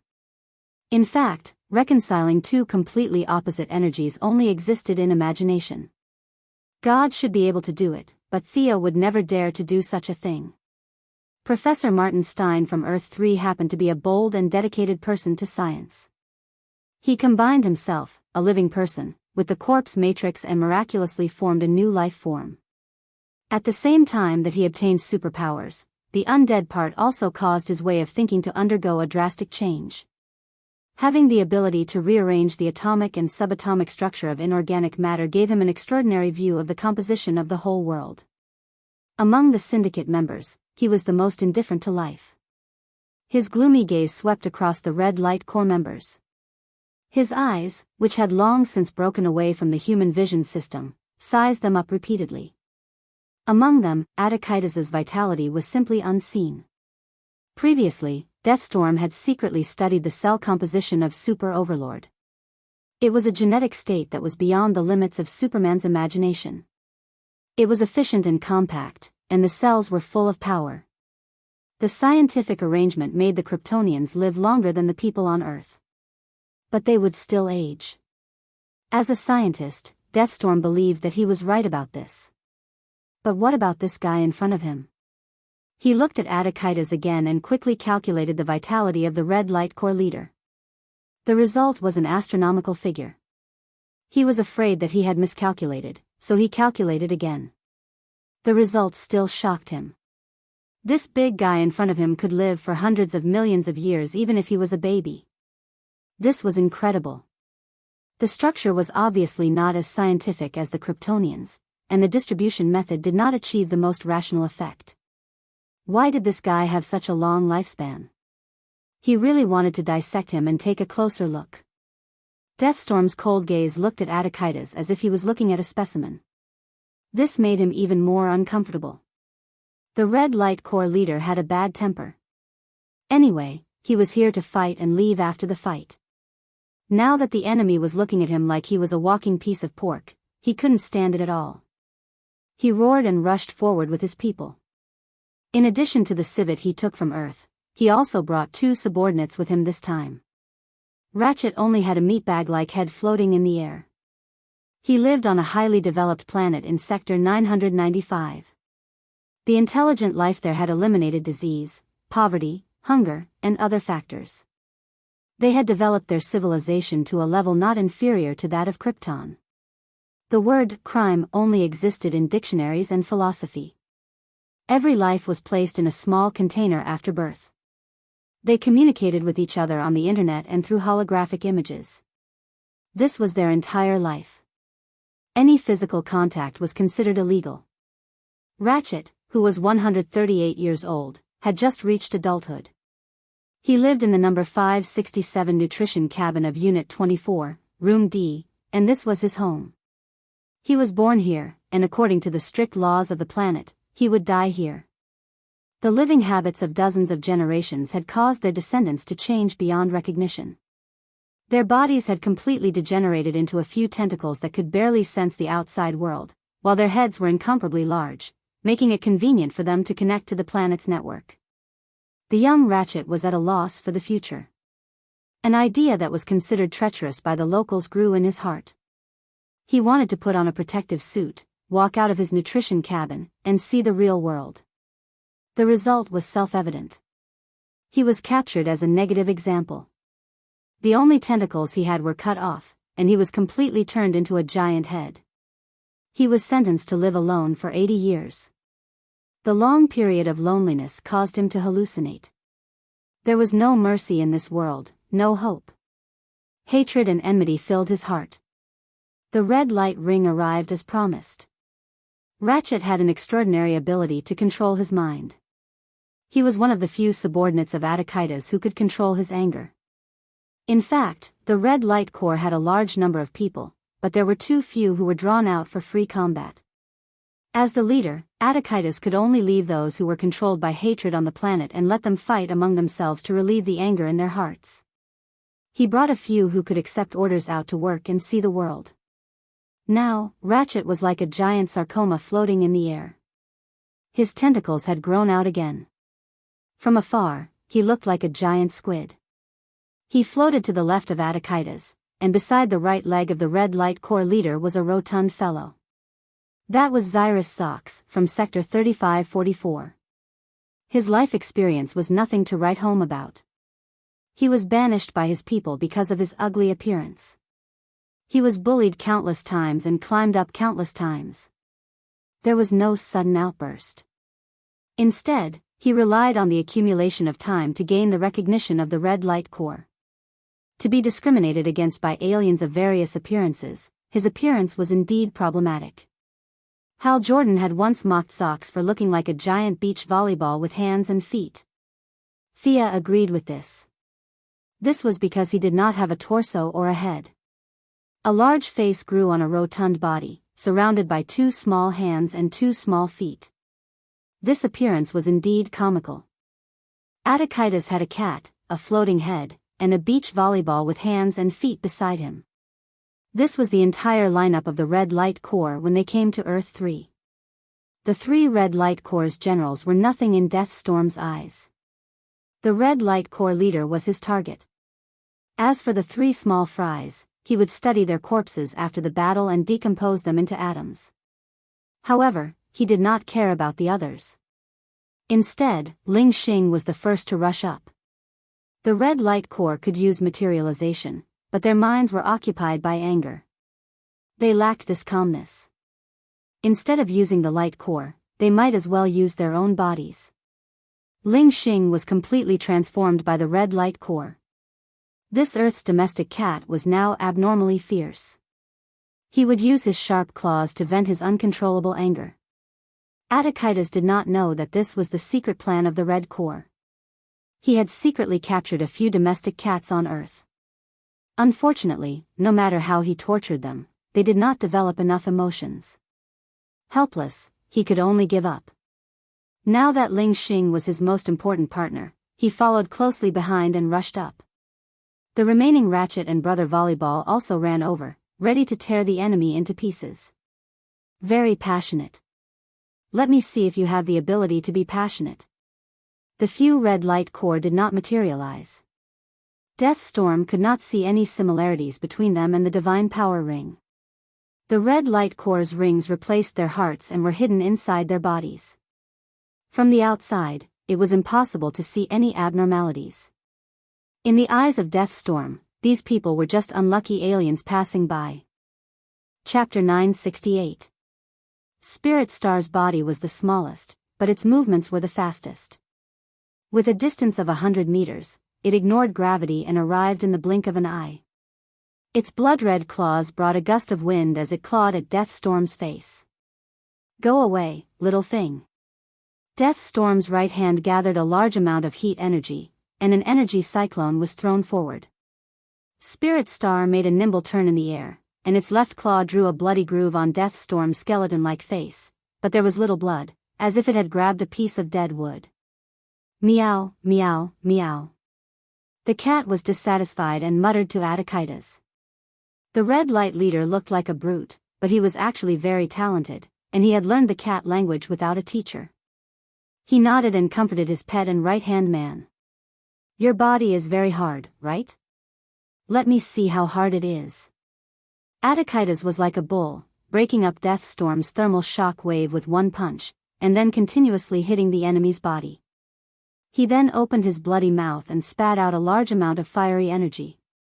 The red light rings replaced their hearts, their anger and emotions mixed together with the circulation in their bodies. Their blood could be spat out in battle, a unique attack method unique to the red light rings. The flames could burn in a vacuum, and could burn away any flammable or non-flammable objects, including the energy barriers created by other energy rings. Unfortunately, they encountered Deathstorm this time. Huh! What a strange ability. The red light flame's temperature did not exceed the firestorm matrix, and the anger in it could not affect Deathstorm, who was already half dead. Dead people had no emotions. Although he was not completely dead, the red light's blood flame that circulated through his body was not completely angry. Other than Attikitas' violent impact, which broke a few of Deathstorm's ribs, it could be said that it did not cause much damage. It could freely change the atomic structure at will, and it was too easy to repair itself. In less than 2 seconds, Deathstorm returned to normal. Ratchet, who was not far away, suddenly began to blink rapidly. Deathstorm seemed to have returned to the time when he was still called Martin Stein. At that time, he had snatched his colleague's firestorm matrix and killed him in order to monopolize the glory. The distant memory filled his mind, making him forget that he was still on the battlefield. The big volleyball Zox jumped above his head and spat out blood flame thicker than Attikitas's. This time, it finally worked. On one hand, Deathstorm's thoughts were stirred, and on the other hand, a large amount of anger emotional impact. Even with the corpse as a buffer, the other half that belonged to the living was still affected. Kill you, kill all of you. He began to roar. Without another word, Attikitas struck out with heart gouging. Even without the lantern ring, he still possessed considerable strength. A large hole was punched through Deathstorm's extraordinary body. Unfortunately, he had long since lost his human organs. A pile of atoms were arranged in a matrix. Heart. As an energy body, he did not need those things. Not only did Attikitas's attack fail to kill the enemy, but it also caused the enemy to counterattack like crazy. As a result, of course, storm, eyes of the moon. This guy was not afraid of fire, his recovery ability was amazing, and he had high resistance to all kinds of abnormal statuses. For a time, the 4 red lanterns could not beat him. This was especially true when the Deathstorm suddenly appeared and grabbed one of Zox's legs. It activated its own ability to rearrange the atoms and directly turned Zox's leg into crystal clear powder. This kind of strange attack method made them feel quite apprehensive. Fortunately, Zox also had his own ability. His hands and feet could grow infinitely, but the others did not have this ability, and for a time, they were restrained. Batman took advantage of the battle to sneak into the watchtower. He quickly cracked the defense program of the Night Owl. Although he did not know Thomas Wayne Jr. at all, from his analysis of his experience, Batman believed that the other party did not trust these supervillains, especially Super Tyrant. The other party must have a backup plan to counterattack in times of crisis. He quickly looked through all kinds of information, but unfortunately, no matter how careful he was, he could not avoid some key information. A rapid roar began to sound from the space base of the watchtower. Deathstorm, who was slowly gaining the upper hand, was shocked. Villains were more powerful in this aspect. They were 10 times more vigilant than heroes. Living in a world where you did not harm others, others would harm you. As one of the rulers of this evil earth, his sense of crisis was far superior to the average villain. These enemies in front of him were not passing by chance, but premeditated. Their purpose was to steal information. Deathstorm was intelligent and quickly analyzed the reasons, but he couldn't figure out what these aliens wanted from Earth. You guys are so slow. Sinisto floated proudly in the sky, looking at Attikitas with undisguised disdain. Do you need help? His nostrils were in the air as if he was giving alms. No need. Adachitas did not expect his first battle to be so tricky. 4 against 1, and they did not have the upper hand. Finally, he did not hold back. The lamp ring was not used usually, but it did not mean that he did not know how to use it. With a swoosh, a red giant hammer a few meters tall appeared. Deathstorm was stunned. This thing was a bit like the Divine Power Ring, but the Divine Power Ring was green, and this was red. What was the relationship between the two? Before he could figure it out, Ratchet launched a psychic attack at the right time and stunned the enemy. The red giant hammer fell and smashed Deathstorm directly into the deep pit on the moon. After that, Adachitas showed his skillful control skills, changing from a slap to a grab. A red giant hand firmly grasped Deathstorm and gradually tightened its grip. Deathstorm's body was very strong, but that was compared to ordinary people. He could change molecular structures at will, but it could only change objects that could be explained by the firestorm matrix. It was ineffective against the lamp ring that came from thousands of years in the future. You. Who are you people? He was a little dumbfounded. In his eyes, these people who were flashing with all kinds of lights suddenly jumped out from the crowd. There were red, yellow, green, and blue. His eyes suddenly saw hundreds of green lights, and he instantly realized the seriousness of the problem. But he did not realize that these people came from another universe until he finally found Hal Jordan. One was very brave, and the other was timid. Their temperaments were completely different, but their appearance was not much different. Plus, they were all green lights, so Deathstorm finally realized his negligence. You guys come from another world. He wanted to call a few of his companions. Although they looked united, at least they could maintain unity in front of a strong enemy. Chapter 969. Kill him. Seeing that he wanted to call for help, Sinisto reminded him loudly even though he didn't know who he could call for on the moon. Adachitas didn't need to be reminded. He wasn't a kind person at all. He increased his emotional output and wanted to crush Deathstorm alive. Of course, the other party wouldn't give up easily. Deathstorm's body began to rapidly fission like a nuclear explosion, and his energy level was increasing exponentially. Self-destructing if he couldn't win. Such a ferocious enemy gave Adachitas a shock. Sinisto didn't have time to pretend to be an expert. Although he looked down on Earth's civilization, his body couldn't withstand a nuclear bomb. He hurriedly put up a layer of light, and the other green, yellow, and red lights put up their energy shields, ready to resist the nuclear explosion. Hal wanted to dissuade him, but just as he opened his mouth, he saw a beam of light coming from afar, directly enveloping Deathstorm. The light rings and nuclear fission were all gone. The storm of death was separated again, and the person directly fainted, lying side by side with the corpse. Light didn't have any color, but if you looked closely, you could see that it seemed to have color. Looking at it a few more times, you could see that it was the color in your mind. The ball of light swept away the Deathstorm duo and tossed a shimmering object to Adachitas. This interceptor was naturally Thea. Deathstorm was very helpful to her in terms of atomic construction. In addition, his combat power wasn't bad. In fact, Earth's firestorm was also very strong. Unfortunately, the duo didn't have much offensive power and was limited by many conditions, such as morality and human nature. They couldn't even use 30% of their combat power. Deathstorm was much stronger. It could be seen from how he could suppress the 4 red lights. As for whether this guy was a bad guy or not, there was no doubt that Deathstorm was a bad guy. But he was also a scientist. Speaking of evil, the two-faced person was much worse than him. Compared to Missy's subordinates, Deathstorm wasn't much worse. As for merging with the corpse, it was nothing to an ordinary person. But she was the goddess of death, and the number of corpses under her command could be counted in the trillions. She really didn't think it was a big problem. She threw Adachitas a divination-type divine artifact. Although it was called a divine artifact, it was actually made by the great liches under her command in the underworld. The main material was the leg bone of a little blue man that she didn't know which guardian it was. In the future, Attikitas would be able to use part of the little blue man's knowledge in his divination as a reward for this operation. A favor was a favor, and the benefits that should be given should still be given.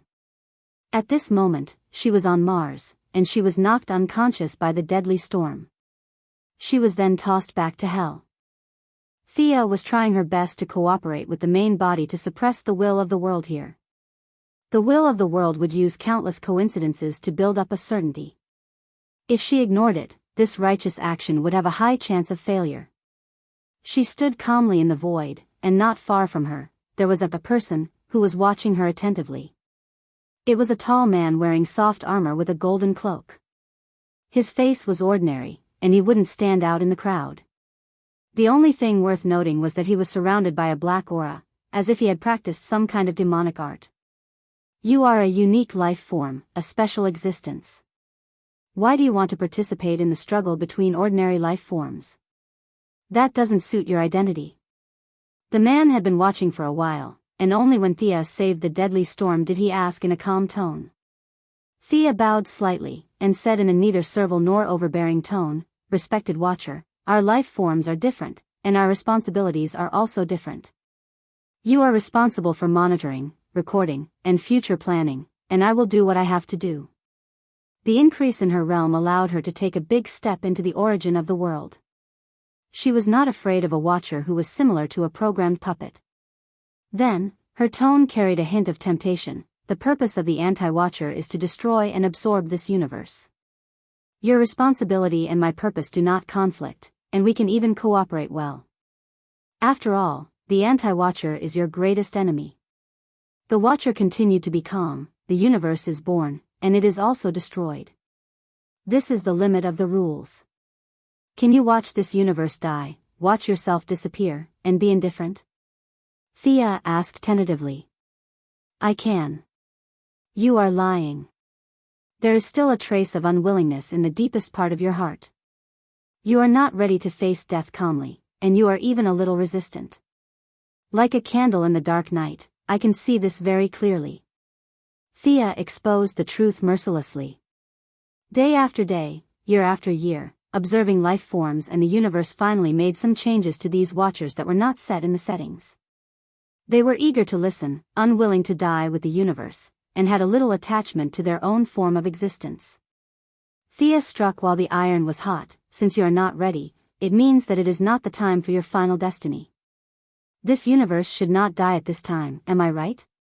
After getting a super step, the watcher found an excuse for himself. That makes sense. Can I still continue to live? Fate was something that could be said in the opposite way, and it depended on how you understood it. There was a gap in the watcher's heart, and naturally, it would be broken with one attack. Go back to your monitoring area and continue to observe. The end of this universe has not yet arrived, and your responsibility still has to continue. Her tone was solemn and full of holiness. The watcher felt that what she said was reasonable. He could not just watch Earth. If a counter-watcher appeared, they would fight. Should he help, or should he help, or should he help? Might as well go. The troublesome watcher was fooled away, and Thea was relieved. The watcher was not weak and could borrow a part of the universe's power. She only had the realm now, but she did not have the corresponding means to turn it into attack power. It was really not suitable for her to fight against them. She shook her head and continued to focus on the work in front of her. As soon as she started, she found an abnormality. The resistance of the worlds will seem to have weakened by more than half. Before, it was like a tug of war, but now it was as easy as crushing dry weeds. She originally planned to use 2 days to suppress it, but now it seemed that half a day would be enough at most. She could even slightly change some of the core settings. It was obvious that the watcher helped her. She did not refuse at all. She brought her own food and saved his life. It was already good enough that she did not ask him for some world origin as a reward for the mission. When evil developed to its end, would it give birth to justice? She could not guarantee it, but that kind of universe did not conform to the rules of the world. In all the parallel universes, there must be a universe that represents evil. Thea was ready to push back the evil here a little and let them return to the state before Super Tyrant came to Earth. Although evil, there was still justice. This was the change she made to the world's will. She began to speed up the suppression of the world's will, and Batman also made a breakthrough. Chapter 970. Nightingale had indeed left a way to counter Chow Ba. His watchtower would emit a unique electromagnetic pulse that disintegrated the external defense facilities of the Fortress of Solitude. Who are you? A bunch of ants. He looked very similar to Superman, but his face was full of hostility. The logo on his chest was not a capital S, but a U, surrounded by many lanterns. He was not afraid at all. Instead, his eyes glowed fiercely like a man-eating beast. Do you think I didn't take precautions against Nightingale's little tricks? Chow Ba sneered. As his voice fell, a large group of alien creatures flew out of the Fortress of Solitude. They had different characteristics, but the only thing they had in common was that part of their bodies had been mechanically modified and controlled by Chow Ba. Some could spit acid, some could clone themselves, and some could turn into shadows to launch sneak attacks. Even if the lanterns were mentally prepared, they were still caught off guard by the various abilities. Looks like that old thing failed. I said that weak earthlings can't be trusted. I have to rely on myself for everything. The death storm sent the message at the end. Chow Ba already knew that these guys came from another dimension, a dimension that they had coveted for a long time. Chow Ba looked around and his eyes automatically found Batman. This guy looked ordinary and seemed to be the leader in the circle.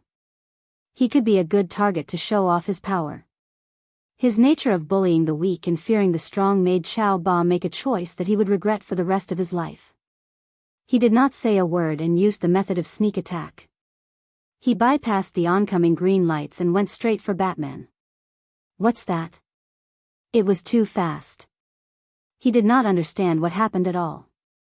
He only saw a yellow light pass by in front of his eyes. At the critical moment, his body turned quickly, but the yellow light still cut a bloody groove on his shoulder. He turned to look at Batman and found that this guy was wearing a yellow and black battle suit. Only the cape was still black. The most important thing was that he was wearing a ring on his left middle finger. The ring emitted a very uncomfortable yellow light. What was this? Was it the same ring as the green light? Initially, Chow Ba did not pay much attention to it. On Earth, the 3 god power rings, Hal Jordan, was just there to make up the numbers. This made him feel extremely disdainful of Lamp Ring. But now that he had doubts, he quickly discovered a problem when he looked around. This was a dazzling, multicolored light. Among them, there were many yellow lights that made her uncomfortable. Go, all of you go. Super Tyrant didn't dare to go up himself, so he desperately controlled his mechanical creations to fight against Yellow Lantern. An experienced green light could simulate the wavelength of kryptonite, and an experienced yellow light could simulate the wavelength of a star. Batman had only been wearing the temporary yellow light for a short period of time, but it didn't stop him from being familiar with the sun and accurately calculating the wavelength of the star. This was homework that he had left for Damien back in the year, and it was child's knowledge to him. He had spent a lot of time researching the creation, use, and destruction of such a high-tech item like the light ring. Although he hadn't researched much, his familiarity with the lantern ring wasn't inferior to Sinisto's. As for whether or not he had the ability to inflict fear, ask the two-faced man, who was still afraid of Batman popping out of nowhere in hell, as well as the bad guys on the streets of Gotham. They all had the right to speak. You're finished. Batman did not back down. He had beaten up Darkseid before, so Ultraman was nothing to him. He waved his hand and threw 3 yellow darts. Super Tyrant didn't know how these yellow lights could hurt him, so he didn't dare to take them head-on. He hurriedly dodged and dodged the darts. He had been invincible on Earth for too long, and he had forgotten to attack. In his subconscious, he didn't realize that he needed to defend himself if he was attacked. He had always been the one bullying others from above. When had he ever been beaten? When he saw Batman charging at him from the corner of his eye, he was already a few beats too late. He saw a fist with a golden glow coming straight at his face. "How dare you, puny earthling!" Super Tyrant's face was ferocious as he reached out to grab Batman's fist. He wanted to crush this enemy who dared to offend him, from his hand to his arm to his entire body. Unfortunately, the moment his hand came into contact with Batman's fist, a sense of powerlessness filled his body. It was as if the power that could move a planet had never existed. Unprepared, he was punched heavily on the left side of his face by Batman. Super Tyrant reflexively turned around and tried to escape. Batman had plenty of flying experience in mecha and gliding, so he didn't hesitate to chase after him. Of the two people, one had his speed greatly reduced by the wavelength of the star, while the other had his speed greatly increased by wearing the yellow light ring. The result was self-evident. Before he could escape the range of the moon, Super Tyrant was kicked to the ground from behind by Batman. Fists rained down on him. How can this be? This must be a dream. I'm invincible. Super Tyrant's face was covered in blood. He was still shouting and yelling like a mad dog. Batman revealed the answer under his puzzled gaze. You're too superstitious about your own strength. You've long forgotten your own weakness. You only know how to rely on strength without any willpower. You're the weakest person on this planet. After saying this, he smashed a fist into Super Tyrant's head. At this time, Super Tyrant had long been reduced to the size of a dog by the wavelength of the star. His physical fitness wasn't much stronger than an ordinary person's. Coupled with the huge psychological gap, he directly fainted. He's really weak, isn't he? Batman asked Superman, who followed closely behind. Super Tyrant had been consuming kryptonite for a long time, and there was a trace of kryptonite radiation in his body. However, Superman could forcibly endure it with his willpower. Previously, he had seen Batman chasing Super Tyrant from afar. He was worried about his old friend, so he also chased after him. Avoiding the question of whether he was weak or not, Superman was very pleased. His path was not wrong. Batman also indirectly acknowledged this point. Willpower was more important than strength. If Super Tyrant had a little willpower, Batman might not have been able to beat him. Super Tyrant had completely lost to himself.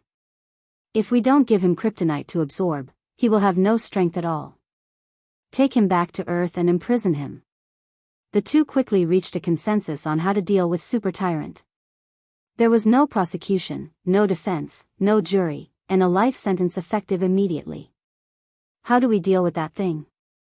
Superman asked, pointing to the Fortress of Solitude that was still floating in the sky. Pull it back to Earth, Batman said expressionlessly. No. No. Superman immediately objected. Thea's voice also entered their ears. She also had the same opinion. The Fortress of Solitude was simply a piece of Krypton black technology. It definitely couldn't fall into the hands of an Earthling, even if it was the third version of Earth. Earth was a level 3 civilization that wasn't level 4, while Krypton was a level 8 civilization that wasn't level 9. This wasn't a constant value, but an average value. Some inventions on Earth were beyond the current level of technology, and Krypton had them too. The classic example was the Fortress of Solitude. Chapter 971. Think about Batman. How many years ahead of Earth was Luthor's technology? Who could calculate that? Brainiac believed that Luthor had level 9 intelligence. In order for Superman to grow up healthily and have a strong backing, Superman's father, Jor-El, had provided his son with the Fortress of Solitude. To Krypton, this was all black technology, and Old Joe was the master of Krypton's black technology. Old Joe was not dead at all, and in the future, he would rely on technology to capture troublemakers. How powerful was that? Could Brainiac calculate what level of intelligence he had? Even Old Butcher might not be as good as him. Thea estimated that the Fortress of Solitude he had left for Superman contained at least level 10 technology, or even level 11 technology. Even if the Fortress of Solitude on Earth was weaker, it could easily crush Earth's technology. This thing could not be seen by Earthlings, who were seeking death by hiding their talents. Two of the most influential elders of the Alliance of Justice and Order both expressed their opposition. Their attitudes were resolute. Democracy still had to be respected, so Batman did not continue to insist. He escorted Superboss back, and Superman flew to the bottom of the Fortress of Solitude. Enduring the radiation of kryptonite, he threw the fortress, which contained countless black technology, into the sun. Superboss used kryptonite as an energy source. He usually ate kryptonite as a snack and stored it all in the fortress. Seeing the veins on Superman's forehead bulging as he pushed the spaceship into the sun, he knew that there must be a lot of kryptonite in there. Batman expressed regret for the destroyed kryptonite, but he also knew that it was fine if he secretly hid a few pieces. If he hoarded dozens or hundreds of kilograms of kryptonite, even Superman would get angry. The battle ended quickly. The lanterns went to different parts of the world to help the ground troops clear the obstacles. Batman entered the Night Owl's watchtower to record all kinds of data. At the same time, the superheroes on the ground also split up. They voluntarily formed teams and were free to do whatever they wanted. The Justice League did not interfere. The Flash and his rascals helped the good neighbors deal with Johnny Quick. Rogues, don't kill unless absolutely necessary. Don't hurt women and children. Captain Frigid, who was holding a freeze gun, emphasized again before leaving. His three teammates, Heatwave, Mirror Master, and Weather Wizard all agreed to this rule. You'd better remember this promise, the Flash said to them seriously. Captain Langhan was very relaxed. Don't worry, the lady from your righteous alliance hired us. We won't ruin our own reputation. Come on, let us take action. As long as we defeat that speedster, it will be enough for us to live freely for a long time. The remaining members of the rogue gang cried out in excitement. Not only did they get to earn money, but they could also beat up the extreme speed user. Without any moral burden, such a good thing was simply like a dream. The Flash helplessly looked at their energetic faces. He couldn't comment on whether Thea's decision to hire the rogue gang was right or not. He just felt a little confused when he thought that he would fight side by side with them one day. The other party is vicious and merciless, and he enjoys killing people. He's not me, so you guys better be careful. Seeing that the rogue gang did not seem to treat the extreme speed as a threat, he kindly reminded them. We are also bad guys. You should be careful. Captain Han looked at the Flash with a complicated expression. They soon received news from Batman that the space assault had been successful. The Watchtower and the Fortress of Solitude had been taken care of. As long as the enemies on the ground were taken care of, the Eternal Justice operation would be considered a success. The Flash ran to Central City himself, and the rogue gang used Mirror Master's teleportation to go directly. Was it faster to run or teleport? As it turned out, teleportation was faster. The four members of the rogue gang walked out of the broken glass in the corner and looked at the city that was similar to Central City. Perhaps because their appearances were too unique, they quickly attracted a group of gang members to surround them. A group of nameless people was naturally not a problem for the loyal and righteous rogue gang. Without weapons or abilities, they easily defeated a group of gang members. Rich. Heatwave, who used to be an arsonist, was very happy. He took out a large amount of money from what seemed to be the pocket of a small leader and was ready to count it happily. Captain Han picked up one of the bills and looked at both sides. He patted Heatwave on the head and said, "We can't use this money." Why? Hey, who is this? Heatwave retorted loudly, but he was dumbfounded when he saw the picture on the bill. Franklin, who used to have a charming smile on the $100 bill, had turned into a guy with the face of a rat. The American War of Independence memorial on the back was also gone. Instead, it was a building that looked like a racetrack. He flipped through a few other small currencies, but there was no Washington or Lincoln. Thea and the others could recognize Benedict Arnold because they were very knowledgeable. The rogue gang did not have a flute player at the moment. The highest education level was Captain Han, who was in high school. They did not know Benedict Arnold, or any of the generals or lieutenants in the American War of Independence. Although they did not know, it did not affect their intelligence. This thing was useless back on Earth. Except for the blind, no one would accept this kind of money. They were a bit disappointed. They could only focus on the mission. Thea's fee for hiring these people was not expensive or cheap. 2 million per person, she paid 8 million for the 4 of them. If they caught Johnny quick, they would be rewarded with another 2 million. The few of them were like paupers who had received a windfall from the sky. They were so happy that they came to Earth 3. Extreme speed, extreme speed. This was what was on their minds now. Find this guy, beat him down, and then get the money and call it a day. With the ability of the Mirror Master, they began to frequently search the city. On the other side, the Flash also entered the city. The 2 groups of people split up to look for the enemy. Hee, it seems that you are looking for me. The enemy did not hide but chose to take the initiative to attack. This was an extremely aggressive extreme speed. Johnny Quick's real name was Jonathan Allen. The people of Syndicate did not know his real name.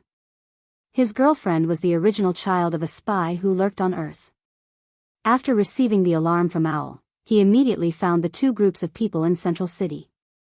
As an extreme speed, he wanted to compete with the Flash of the other world. However, he was vicious by nature. Thinking that his girlfriend was doomed, he decided to attack the weak first. He set his first target on the rogue gang. Zooming past the familiar streets, he finally couldn't help but laugh when he saw the faces of the rogue gang members. He knew all 4 of them, or rather, he knew their counterparts on Earth 3.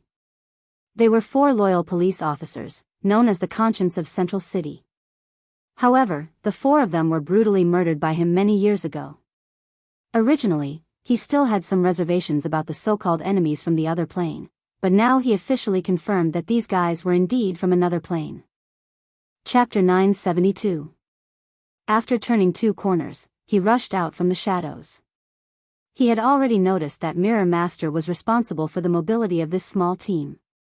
As long as he killed this person, the remaining 3 would not be able to escape from his hands. Unfortunately, he had the same problem as Super Overlord. He had underestimated the heroes of Earth 1 and overestimated himself. As someone who had been entangled with the Flash for so long, how could Captain Frosty not be on guard against a surprise attack from a speeder? His goggles were a combination of many advanced technologies, among which dynamic vision was the most important. When there was a high-speed reaction in the area, the goggles would automatically switch to auxiliary mode. Left. He shouted, aiming the frost gun at the left side of the road, and pulled the trigger. Heatwave and Weather Wizard reacted equally quickly, not caring if there was an enemy on the left side. Weather Wizard threw out a whirlwind, and Heatwave followed closely behind, spewing fire to both sides. Johnny Quick was blocked by the cold air. Seeing the whirlwind rushing towards him, he could only continue his assault on the wall, but he did not expect to collide with Heatwave's flames. With a bang, he was sent flying 3 or 4 meters away. The flames were burning fiercely. He hurriedly turned around and ran back. He wanted to use his high speed to extinguish the flames on his body. But since Heatwave and Miss Gotham's Firefly had discussed the experience of arson during the Night of Darkness, a lot of accelerants had been added to the flames, making them hotter than traditional flames and harder to extinguish. Johnny Quick ran for 3 kilometers before he was able to completely extinguish the flames. A large part of the protective suit below his left rib was burnt, and even some of his skin was damaged. He was caught by the Flash. Good and evil did not coexist. They simply confirmed each other's identity and began to race. After running a few steps, the Flash already had a 60% chance of winning. His opponent's speed was not as good as his. After being spurred on by Savitar and extreme speed, the Flash's speed had already surpassed Johnny Quick.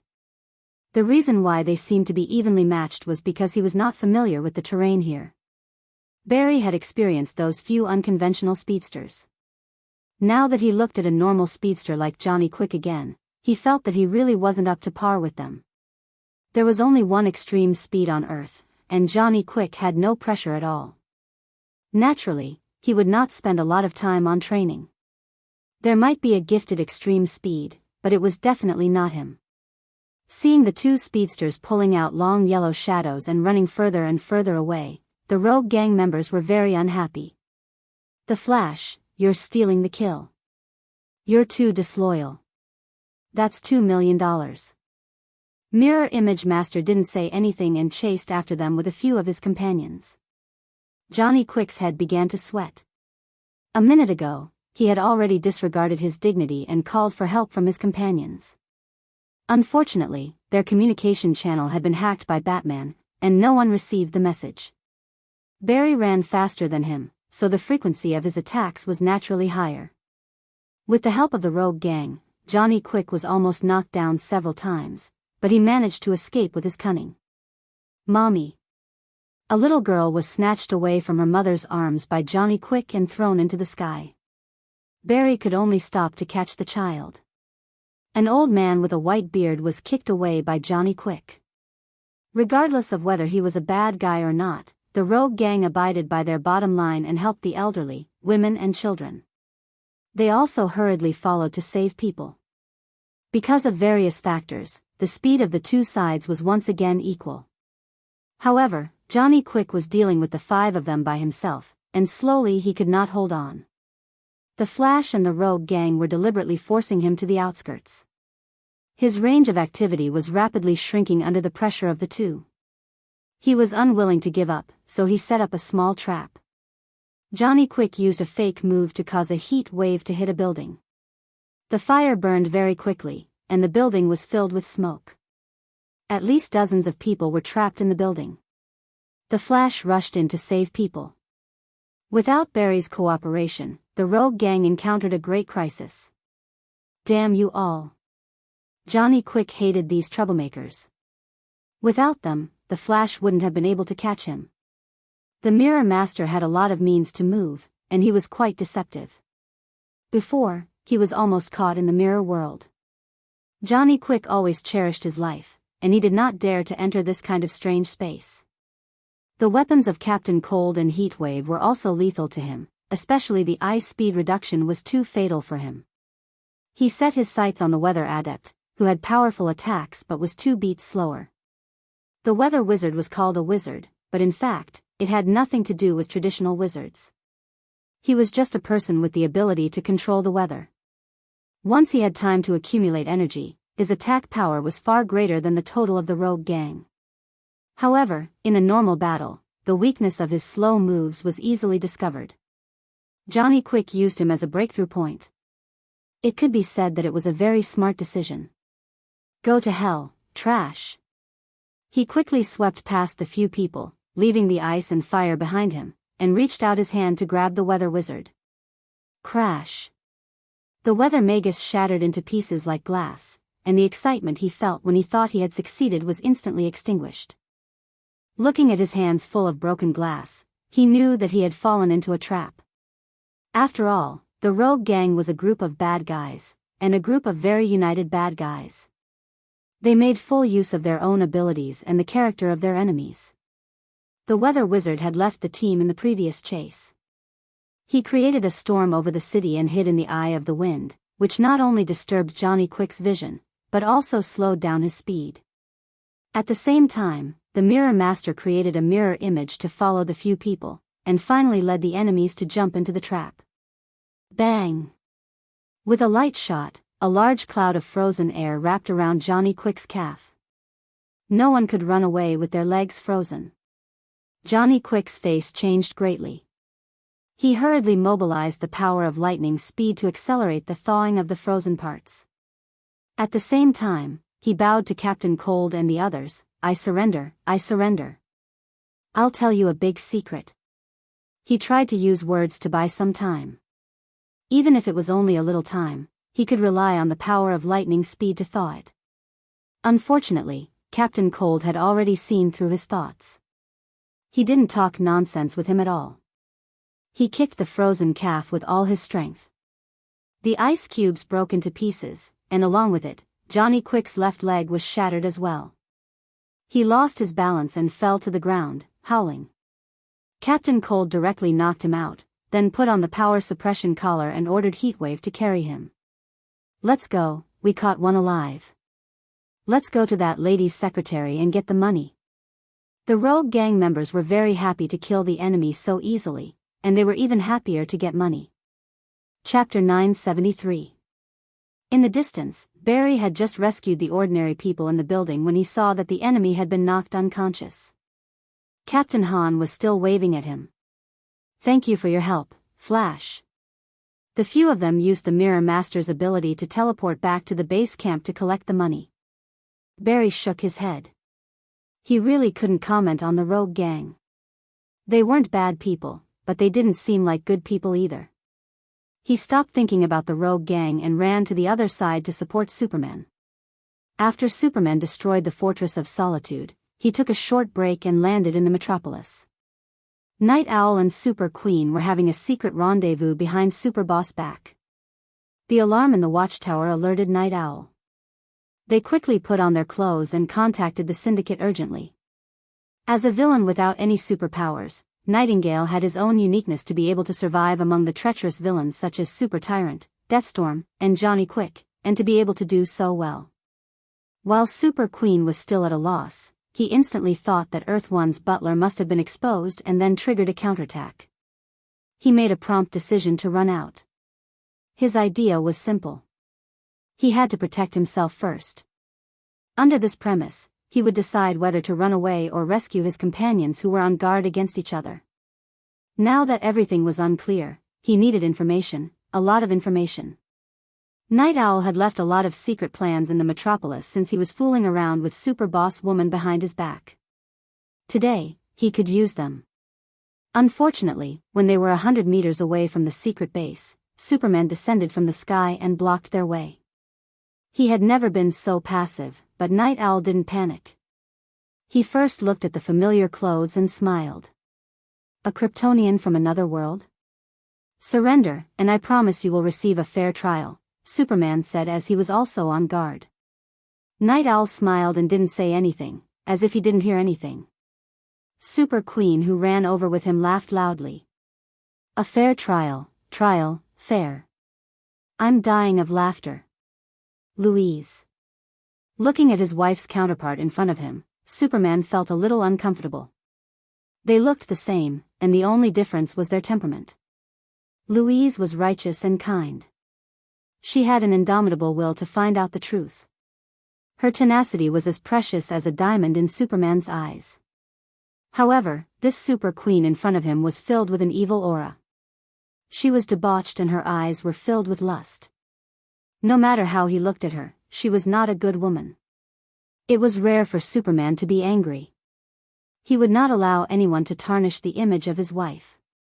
However, he still used his supervision to take a look as usual. You have a child in your stomach." This immediately messed up his plan. Was he going to fight a pregnant woman? Originally, he wanted to take down the two of them as quickly as possible, but the pregnant woman made him hesitate.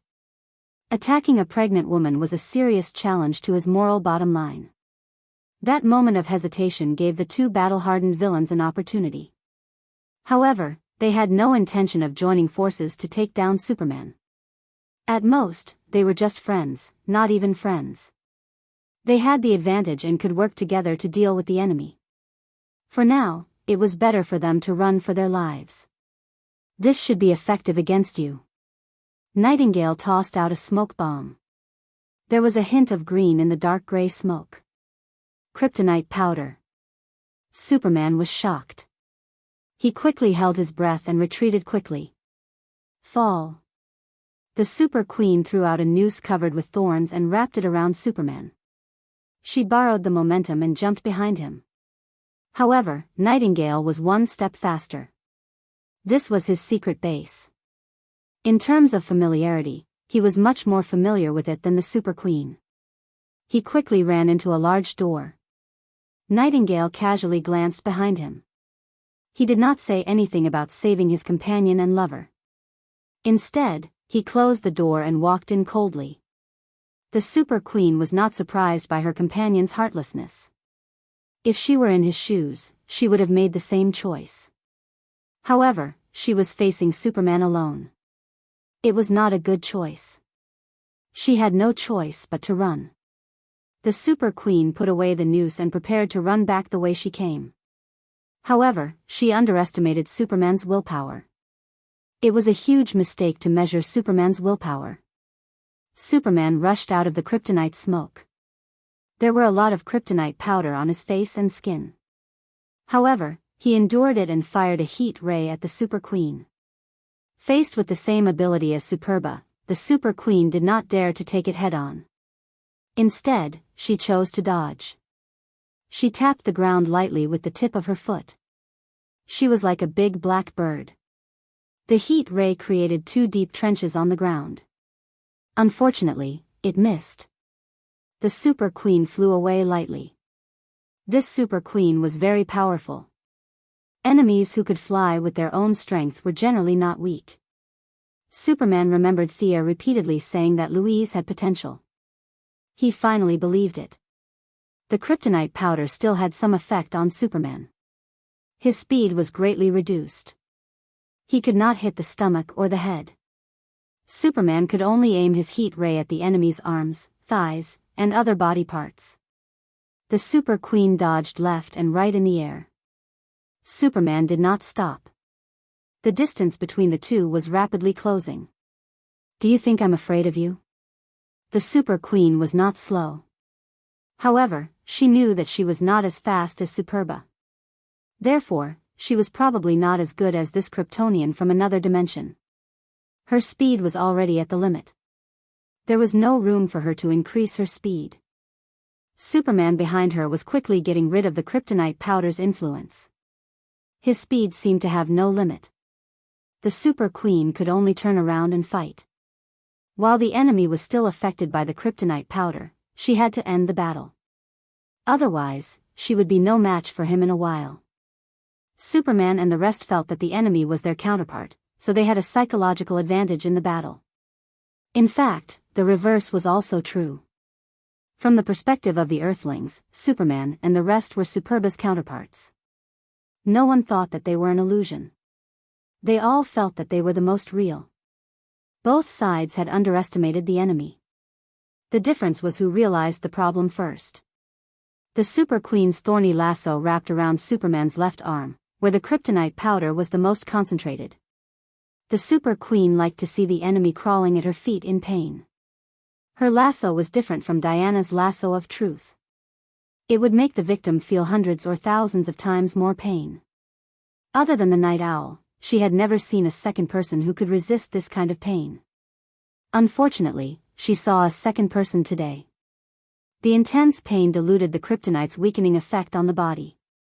Superman had recovered more than half of his strength. He dragged the Super Queen in the opposite direction and threw a punch at her the moment she approached him. The Super Queen was pregnant, so he definitely could not hit her stomach. Some parts of her chest were also not suitable for him to hit. Superman was also hesitant when he attacked. Coupled with his old habit of holding back against his enemies, this punch was not even 30% of his normal strength. Even so, the punch still broke the Super Queen's shoulder blade. She screamed, "Come and help me." Then, he heard a roar, followed by a bolt of lightning that was as thick as a bucket, striking down at Superman from the sky. Chapter 974. The surface of the lightning was surrounded by countless white lights and contained a large amount of energy. Its speed was so fast that it exceeded the limit of the retina. Caught off guard, Superman was hit by the lightning head-on. Amidst the deafening explosion, Superman was sent flying like a toy. He rolled continuously, plowing a long pit more than 500 meters long and 1 meter deep on the ground. He knocked down 3 buildings and countless cars along the way before he finally stopped. Encountering a strong enemy, Superman was not afraid. Instead, he was happy. He was a warrior with a strong sense of honor. No matter how bad this woman was, he did not want to hit a woman, especially a pregnant woman. He really did not know how to do it, so he had no scruples about this new enemy. He looked at the man who had just appeared beside Queen Chow. He had short chestnut red hair, a thick beard, and a strong body. He looked like a man with an extraordinary temperament. The man was wearing a black half-body soft armor with a huge lightning symbol on his chest and a long cloak behind him. Magic? Superman moved his body. The huge lightning made his body a little numb, but the huge energy impact also shattered the kryptonite powder on his skin, which was equivalent to indirectly helping him. His combat status did not decrease but instead increased, and he was restored to his best state. Queen Chow's eyes were sharp, and she also noticed this. She could not help but secretly scold him for being an idiot. However, she did not dare to vent her dissatisfaction with the terrifying man beside her. She even had to show her respect. The guy who appeared in front of you is Lex Luthor. He is even more ferocious in real life than in the pictures, Batman informed Superman through the official channel. He had occupied Owl's watchtower and was now desperately downloading all kinds of data. Naturally, there was information on Lex Luthor. Owl had recorded information on many villains on Earth, but only Lex's record was vague. It was marked as the most dangerous, the most deadly, and the most unpredictable. To distinguish him, let's call him Lex. This Lex was originally a member of the Syndicate, but they completely broke off. According to Owl's analysis, Lex has the superpower to absorb other people's superpowers. According to his analysis, this superpower was not born naturally. Lex is very aggressive and manic. It is difficult to predict what he will do. I understand. Superman quickly hung up. On the other side, the Super Queen also told Lex what she knew. Great, after killing them and absorbing their abilities, my evolution will be strengthened again. Lex was full of fighting spirit, looking at Superman as if he was staring at a piece of fat meat. Queen Chow cursed the madman in her heart. However, this madman had immeasurable abilities and was her only hope now. Help me guard the surroundings. After Lex finished speaking, he brought out a burst of black gas, and several bolts of lightning continuously shot out from his palm. Queen Chow was just what she wanted. She stood by the side and watched the battle. Superman dodged the lightning with a few agile turns. Just as he approached Lex, he saw her open her mouth, and a faint sound wave hit Superman's face. Superman, who was caught off guard, hurriedly sealed off his hearing organs, but it was still a step too late. Lex's sonic attack was too sudden, and Superman only felt dizzy for a moment. Countless illusions appeared before his eyes. You are finished, Kryptonian. After absorbing your power, Chow Ba will no longer be a match for me. Lex could ignore the rules and absorb the abilities of the superpowered people who were killed by him. This was the main reason why there were only a few of them left in the Syndicate, although there were many members in the beginning. It was not a problem to kill people behind their backs, but if it happened too many times, no one would be able to stand it. The most serious thing was that he threatened Chow Ba's position. A large amount of corrosive liquid emerged from Lex's palm, and he grabbed Superman's neck. Just as he was about to make contact, a yellow lightning flashed past, and Superman was taken 100 meters away. Of course, it was the Flash who rescued him. He had been running around the continent for half a lap, and now he finally showed his value. Lex was very knowledgeable. He had been coveting Johnny Quick's ability for a long time, and he knew very well what it was. The power of speed. This ability is also mine. Lex looked up to the sky and laughed wildly. Clark, how are you? The Flash asked in a low voice as he ran a little further with Superman. It's similar to the Black Canary's sonic attack. Put me down. I should have recovered. Superman was depressed. If the sonic attack's damage to ordinary people was 1, it would be 10 for people with super hearing like him. He did not expect the opponent to use this ability without warning. He was not prepared and suffered a great loss. Fortunately, the Kryptonians were known for their physical attributes, and their recovery was extremely fast. The discomfort was quickly fading. Phew, seeing that Lex and the Super Queen were in hot pursuit, Superman suddenly flew up and turned around to face Lex. He then spat out a huge breath of ice. At the same time, the Flash on the ground threw a lightning bolt. Lex sidestepped the lightning bolt, and then used a fire ability that nobody knew who he got to counter the ice breath. The two opposing energies quickly consumed each other in the air. Chow Ba could no longer stand aside and watch the show. She waved her lasso and attacked the Flash. The Flash dealt with 2 attacks and soon found out that it was a pregnant woman. He cursed his bad luck. He was kinder than Superman. He fought with fear and was even at a disadvantage. On the other hand, Superman had the upper hand. He could get a steady supply of energy from the yellow sun, while Lex could only extract energy from his own cells. Both sides were at a disadvantage. Lex saw that the Flash was restrained by the Chow Ba and realized that this was a good opportunity. He forced Superman to retreat with a few moves and turned to attack the Flash. Of course, Superman would not just stand by and watch. The battle changed from 1-on-1 to 2-on-2. Lex was extremely insidious. He did not even care if his companions were injured.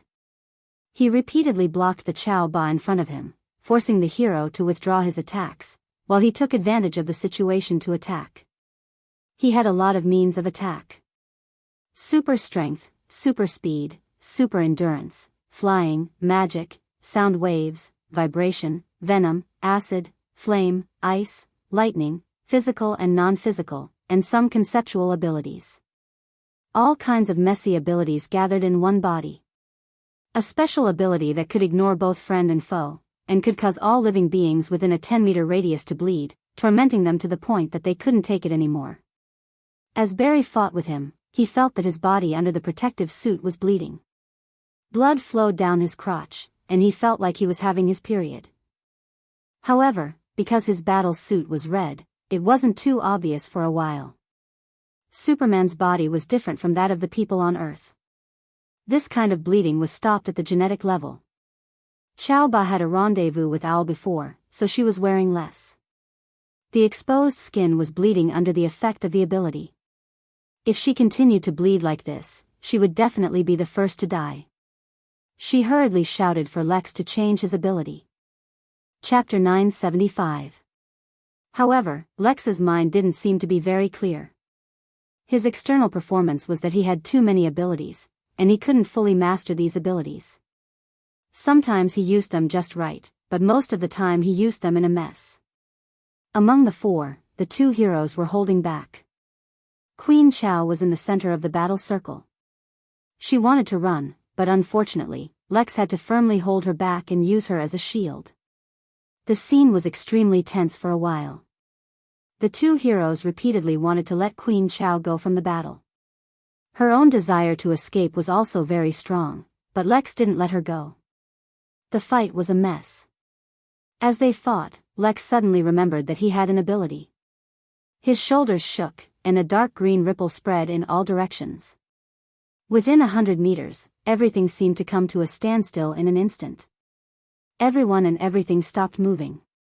Physical activity on both observable and unobservable planes stopped. At this time, the strength of these people could be seen. Queen Chow slowly turned her body, and her lips opened slightly as if she wanted to say something. Superman still maintained a punching motion, but it was a few hundred beats slower. The Flash was a little stronger than him, but he couldn't run at high speed. At this time, he was like an old man in the park doing his morning exercise, running slowly. As the one who released the ability, Lex wasn't affected at all. His eyes jumped back and forth between Superman and the Flash, as if he was thinking about who to kill first. Inert waves, it's Tortoise Man's ability. The Flash was shocked. Thea had studied Tortoise Man's ability. Later, Green Arrow also used an inert slowing grenade to help deal with Savitar. Savitar was tortured to death. This kind of slowing was extremely overbearing. Unless prepared in advance, it was almost unsolvable. In the midst of the strong deceleration, he barely managed to say a sentence, and then he was ready to pull Superman out of the range of the deceleration. The stronger the ability, the more restrictions it had. The results of Thea's research showed that even Tortoise Man himself could only use it twice a day. After 2 times, the cells couldn't provide more energy. Even so, once the number of times of the strong deceleration exceeded a certain threshold, the body would fall into a state of low speed until it completely stopped. The form of life would stagnate, or in other words, die. The Flash didn't have time to think about the drawbacks of this move. He pulled Superman, and the 2 brothers ran out together. If they were villains, they would definitely run for their lives. Whoever they caught would be unlucky. However, the heroes did not have such thoughts. They ran out together. The truth was similar to what he had estimated. This trick was obtained from Lex killing the 3 tortoise men on Earth. He only used it once a day. After using it, he felt uncomfortable all over, and his brain's thinking and reaction would be very slow. After obtaining this ability, he had used it twice, and the after effects were too great. After a long time, he had almost forgotten that he had this ability. This time, his attack was successful. His body was not affected by the speed reduction. With a look of ecstasy, he pounced on Superman. Less than 100 meters away, the Superman flash ran for a long time, but Lex caught up in an instant and easily dodged Superman's fist. There was a blue electric light in his palm and he grabbed Superman. A golden lasso, like a swimming dragon, came down from midair and entangled his fingers when they were half a meter away from Superman. Just as Lex was wondering why the Super Queen wanted to stop him, he found that the lasso was different from the one he knew. Before he could think about it, he felt the lasso pull hard and throw him in the opposite direction. The unparalleled force sent Lex flying hundreds of meters away. Without the support of his ability, the deceleration was impossible. Several people regained their normal ability to move. The Flash and Superman had some ability to move in the strong deceleration, but the consumption was not small. In particular, the opponent's endless superpowers made them a little tired. Fortunately, the reinforcements arrived. Full body armor, a red cloak, and holding the true word lasso, the extraordinarily heroic Diana nodded slightly to the two of them and then looked at the Super Queen. Before she could ask, Lex flew back at a faster speed. Your abilities are all mine. Diana could only join forces with Superman and the Flash. With the addition of the Valkyrie, the battle finally began to show an overwhelming advantage. The gods gave Diana a lot of characteristics, such as immunity to deceleration, confusion, and mental attacks. The rest of the wind, fire, and thunder resistance were all very high. Lex continuously used several abilities, but he couldn't affect Diana at all. Furthermore, the Valkyrie slashed his left arm. The wound was so deep that the bone could be seen, and the blood couldn't stop flowing. On the other hand, Superman and the Flash could take down the Super Queen no matter how restrained they were. The evil syndicate's complete defeat was right in front of them. Owl, who was hiding deep underground, and Batman, who was in the sky, saw the battle here. They felt that the battle had reached the end stage and started their own arrangements, ready to welcome the 3 post-Earth eras. Thea, who was far away on Mars, finally suppressed the evil world's will. When she saw Diana enter, she sighed. This was not the end of the battle, but the beginning. What's the point of bullying them? You look like you've grown a lot. You're qualified to fight me. A wild and unruly voice sounded outside the few people, but before the voice sounded, no one saw anyone there. She had short blonde hair and an extremely beautiful face. She wore a black dress and armor and held a blood-red long sword in her hand. The young woman looked at them calmly, or rather, she was looking at Diana. This unexpected enemy was not in the previous information at all. Whether it was the interrogation of the evil old butler, Nightwing's investigation, or Batman, who was still copying Owl's information, there was no mention of this enemy. But they all knew this woman's appearance. Not to mention them, even the South Pacific natives on Earth might know her. Wasn't this Miss Thea? It was just that her temperament was a little different. She was colder and more indifferent, as if there was no trace of humanity in her. She was like a sharp sword that could take people's souls. You finally appeared. Diana had expected this. She had been looking forward to this battle for a long time. Previously, the other party hid very well, and she could not find him at all. Now that he had revealed himself, there was only one thing left, and that was to fight. You're going to challenge me? You've improved so fast.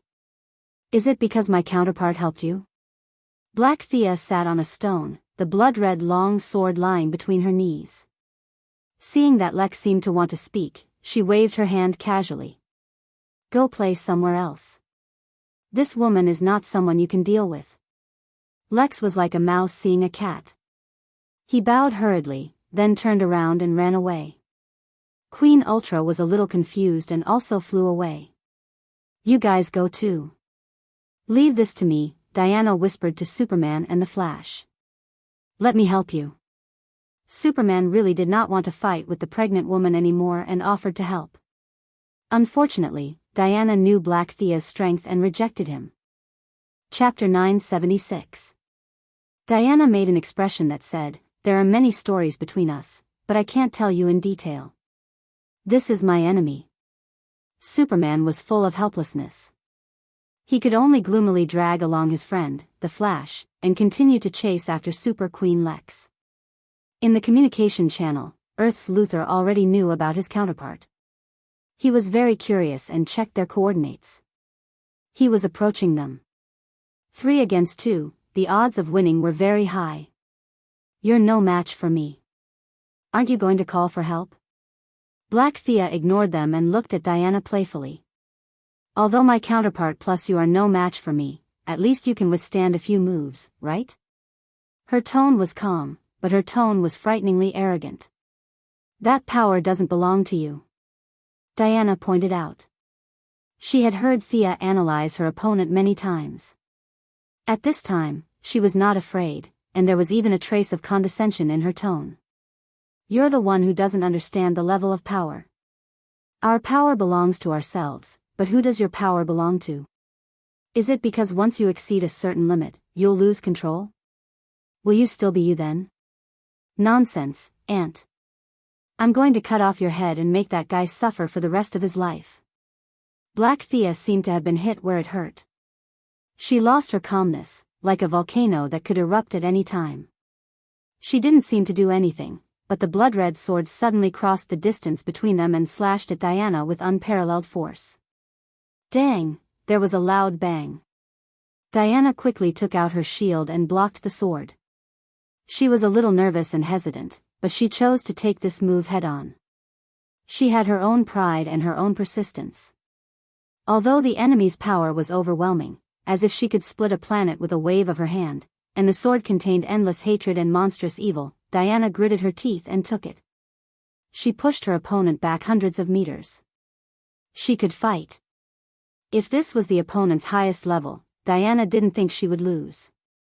The sword and shield collided, and the shockwave pushed to both sides. Fortunately, Superman, the Flash, and the others had deliberately lured the enemy out of the city. In the nearby wilderness, other than flying sand and stones, there were no casualties. Diana placed her shield in her left hand and held her long sword in her right. She assumed the most standard combat posture. She lowered her center of gravity and stared at her opponent without blinking. Time seemed to have turned back to the past, and everything seemed to have returned to the day when she had just left Paradise Island. Back then, she was still young and naive, and she was filled with fantasies about the outside world. Now that she was mature and calm, she had the courage to face all her enemies. What an imposing manner. You are a worthy opponent. Black Thea was like a graceful and elegant beautiful girl. She landed on the ground with a backflip and slowly walked forward. Her footsteps were neither fast nor slow. Every step she took seemed to have been measured. As she walked, a mighty force from the heavens and earth blessed her. Heaven and earth, the universe, time, space, all the concepts, both describable and indescribable, seemed to be beginning to fit her. With every step Black Thea took, the degree of compatibility increased.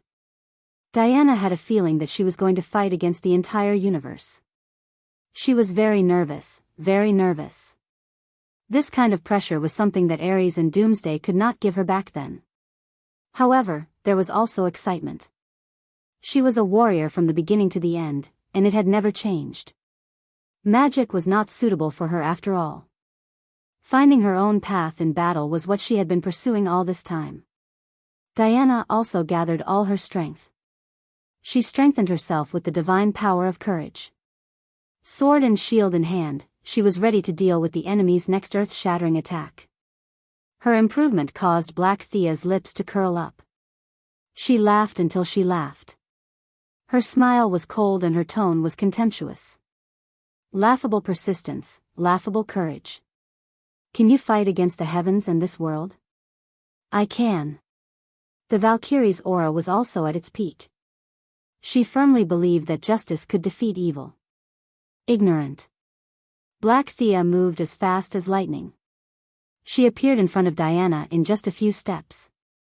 Her long sword was as light as duckweed, but the sword was as heavy as a mountain. An irresistible force cut through the air and slashed at Diana from the side. Knowing the difference in strength between the two, Diana, as a warrior who had experienced hundreds of battles, did not take the attack head-on this time. She jumped and dodged the slash. Then, she struck back at Black Thea with her sword. Scrap metal.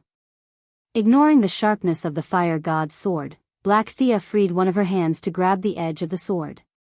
Diana changed her move very quickly. She twisted her waist in the air and swung her left arm horizontally. The heavy shield smashed into Black Thea's face with a bang. Black Thea only took half a step back, but her fingers still managed to grab the fire god's sword. Diana only felt a strong force pulling her fiercely, and what welcomed her was the unstoppable edge of the blood-red sacred sword. She immediately abandoned her sword and stepped on the ridge of the sacred sword with her left foot, pressing down the edge of the sword. At the same time, she took out a lightning spear and used all her strength to stab at Black Thea's face with her right hand. Black Thea's attack missed, and the spear was right in front of her. The power of lightning had a restraining effect on both the heavens and the human body. Black Thea could only continue to retreat and leave the attack range of the lightning spear. Diana took advantage of the situation and kicked the fire god's sword back to her hand. The whole process happened quickly. Black Thea only had strength, but she did not have enough ability to adapt. On the other hand, Diana sublimated the battle to the point of an art. Neither side gained the upper hand, but Black Thea's momentum, which was like a dark cloud pressing down on her, had been somewhat affected. The principle was the same. The first drum was the strength, the second was the weakness, and the third was the exhaustion. A battle was not only a competition of energy, magic, and divine power. The confidence and belief of each other were also an important part of it. After defeating her opponent's spirit, Diana's confidence in herself increased a little. She no longer passively defended. She was as agile as a cheetah and continued to use the sword and shield combination that she was most familiar with.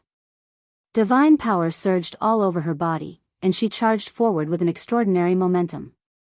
Black Thea did not expect that the enemy would attack first, knowing that she was at a disadvantage. She lost the initiative and could only block several consecutive attacks. However, unlike the young lady who was lazy, the Dark Thea did not dabble in so many abilities. She did not know anything about magic, technology, or the fifth dimension. Before she got the heavens as her host, she did not even understand the composition of this world. The world was like a thick layer of fog in front of her. In order to stand out in this evil world, she could only practice martial arts hard. After she got the heavens, in order to resist his erosion of her will, she could only continue to practice hard. She did not know how much willpower she had honed and whether it would work against the heavens, but she was indeed very skilled in martial arts. In just 3 moves, she stopped her decline and began to take advantage of her high level of strength and speed to counterattack. Diana was tired of dealing with her. She dodged as much as she could, and when she could not avoid the attacks, she used her shield to block them. Chapter 977. Black Thea's attacks were relentless and almost never stopped.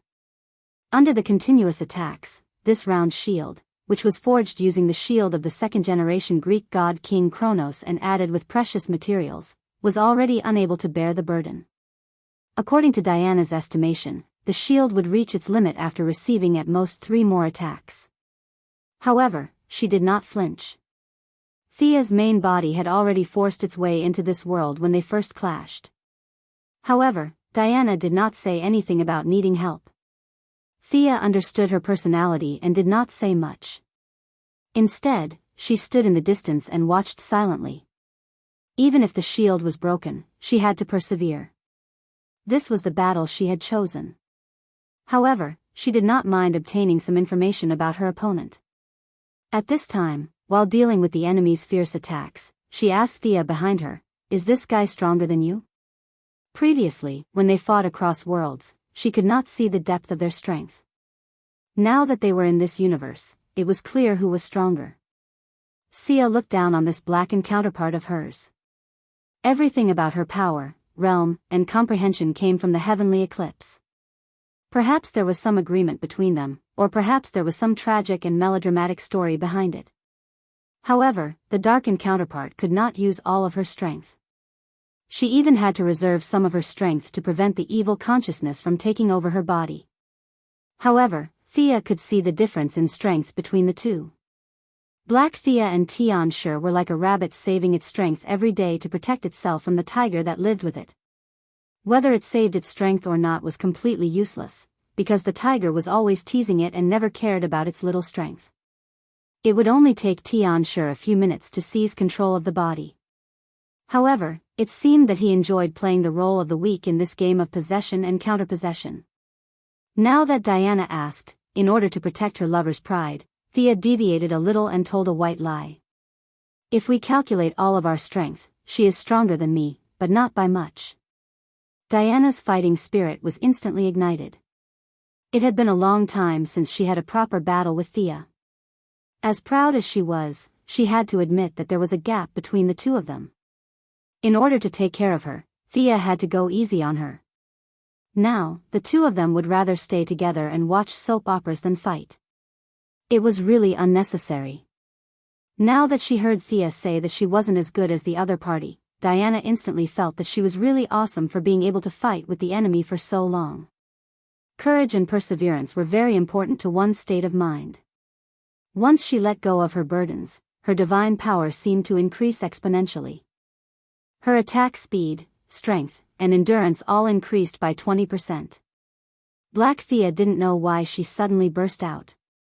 She thought that she had been holding back before, so she also took defensive measures. As the vengeful spirit of God's predecessor, Tianshi advocated attacking. Black Thea's personality on Earth was also to attack again and again. After defending for 2 consecutive times, she discovered that Diana didn't have any powerful moves.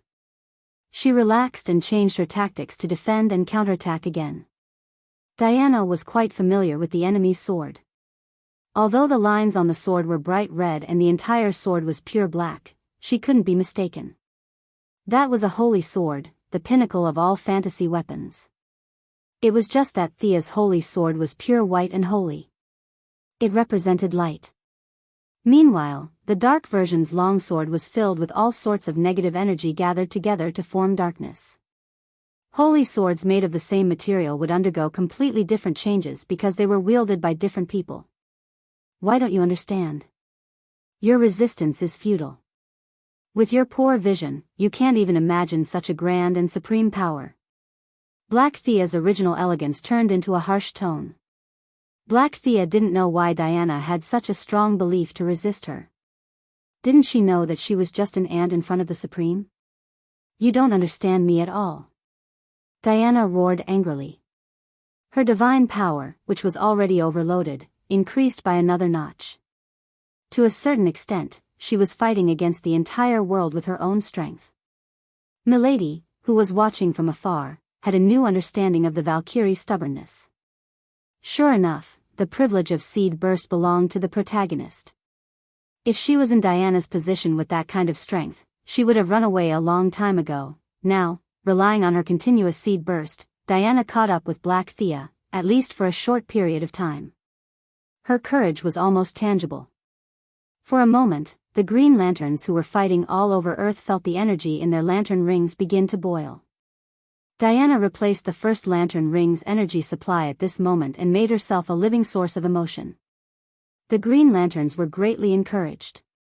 With more than 500 Green Lanterns, their courage was fed back to Diana.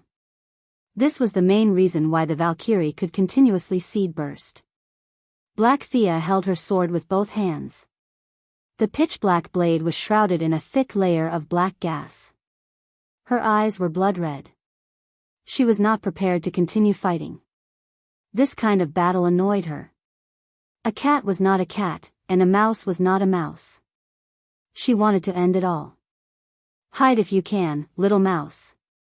Black Thea's face was filled with anger. The aura around her holy sword was extremely tyrannical. She wanted to destroy this planet. Heavenly eclipse could easily destroy a planet, and she needed to mobilize the power of heavenly eclipse. Separated by a layer, it was slightly slower. However, in the outside world, it only took an instant. Diana could not ignore it. Seeing that her opponent was about to destroy the planet, she bravely raised her shield to block it. Kaboom! The pitch-black holy sword hit the shield like a hammer. This shield, which could be considered the top divine artifact of the Greek pantheon, was finally overwhelmed. Countless spiderweb-like cracks appeared under the immense force. Diana had already expected this. It was just a shield. With the support of Thea's underworld, the goddess of courage said that divine artifacts were not much. She did not have time to feel sorry for the shield. She lowered her arms slightly to reduce the force. Then, she pushed Black Thea's attack from the side to the left. 100-meter-long black gas turned into a crescent-shaped slash. It brushed past the surface and flew into the distance, directly flying out of the atmosphere. Diana's shield shattered. She crossed her hands, and one sword turned into two swords. Her left hand slashed towards Black Thea's lower abdomen. Black Thea quickly dodged, but she did not expect Diana's right sword to entangle her like a snake. She had already used her moves, and this sword was at the peak of its speed. She only had time to tilt her head in the nick of time. With a soft sound, the sharp blade left a bloody mark on the left side of her face. It penetrated less than a centimeter into her flesh before it was blocked by her strong defense. However, this was the first time Black Thea had been injured. This sword had destroyed all of her pride. At this moment, her invincible image was interpreted as pretentious. She touched the blood on her cheek. How long has it been? She had forgotten that she could still be injured. She could no longer suppress her monstrous anger. A small patch of blue skin appeared in the middle of her jade-white cheeks. You can bleed too. Diana smiled happily. The corners of her mouth were slightly raised. Chapter 978. Thea felt that this smile was very beautiful and charming, but in the eyes of the dark Thea, it was mocking her. Ant, weakling. Kill, kill. A dark energy that made people tremble surged out from the depths of Black Thea's soul, and a burst of violence acted on this planet, acting on this universe. That was a supreme power that did not belong to this world. Although it was insignificant to the supreme, both magic and divine power had to bow in front of it. Whether it was quality or quantity, there was a difference between heaven and earth. At first, it was only a few strands, but then it was like water released from a dam, uncontrollable. Black Thea's elegance and calmness completely disappeared, replaced by a fierce aura. At first, there was still a hint of struggle in her eyes, but unfortunately, it was quickly surrendered in front of the tide of evil thoughts. Diana gasped for breath as she watched the enemy's appearance change greatly, and she was powerless to stop it. She was very tired, her body was overdrawn, and her divine power was almost dried up. Her most powerful state began to rapidly fade after receiving Black Thea's earth-shattering sword, but she was not afraid, she was not fighting alone. The dark Thea was transforming into the heavenly eclipse. She held the sword with one hand and pointed it at Diana. Her body was still the same body, but her soul had changed greatly. The holy sword did not recognize him, but unfortunately, that resistance was very weak in front of the heavenly eclipse. Your life will be taken by me. The main body of the voice was still a female voice, but there was another voice faintly contained in it, another language. The voice was very soft, and if one did not listen carefully, it would be ignored, but once one listened carefully, it was full of bewitching magic, and the more one could not hear it clearly, the more one could not help but listen carefully. The language used by the heavenly eclipse was unheard of, it was the world's most simple language. In the Old Testament, it was recorded in the book of Genesis that the people of the world originally spoke the same language, and they tried to build a tower to heaven, the Tower of Babel. In order to stop the humans' plan, God made the humans speak different languages, but because the construction work could not communicate, the plan failed. This story was partly imaginary, but part of it was true. At least, Thea, who pondered about the creation of the world every day, felt that it was normal. In the beginning, there were only a few lives, so it was normal to speak the same language. For the sake of the development of life, God had created his own language so that they could communicate and improve faster.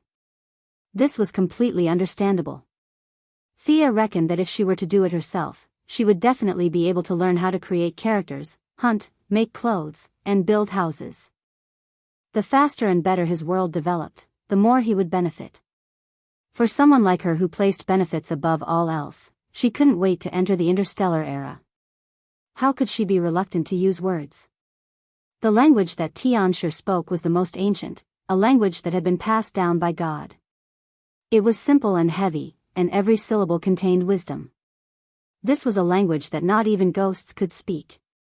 Thea hid in the distance and secretly memorized a few sentences, preparing to study it when she had time in the future. It wasn't that she didn't want to hear more, but it was time for her to leave the stage. Diana would deal with the normal Black Thea, while she would deal with the half-Black Thea and half-Eclipse. Ghost would be the last to deal with the full Eclipse. This was the result of her discussion with Ghost. After all, they had come all the way here. It would be inappropriate if they didn't fight at all. Moreover, she still had to show her strength and make Darkseid, who was watching in the dark, wary. A verbal agreement was still not enough. Anti-Supervisor and Tianshi were in cahoots. She guessed that Anti-Supervisor was most likely watching the battle in the antimatter universe. If he joined forces with Tianshi at the critical moment, it would be very troublesome for them to fight 2 against 2. If Darkseid didn't show up, or if he joined forces with the enemy, the situation would be even more dangerous. As someone who was afraid of death, she wouldn't allow herself to be in danger. Therefore, she volunteered to fight the second stage, leaving the third stage for Ghost to deal with. Even if Darkseid betrayed her, Anti-Supervisor, and Tianshi. With 3 against 1, Ghost should be able to hold out for a while. During this time, she could take her people and escape. At least, that was her plan. Black Thea's laughter was strange and unpleasant. It sounded like she was crying and laughing at the same time. Seeing that Diana was powerless, as if she had given up resisting, she raised her sword. This sword wasn't inferior to the one that had been prepared to destroy the planet. It was even more casual, as if she was swatting away a fly. It was simple and natural. The sword brought about a turbulent black hurricane that covered the sky and swept toward Diana. Thea walked out of the shadows. Using magic against divine power was a little low.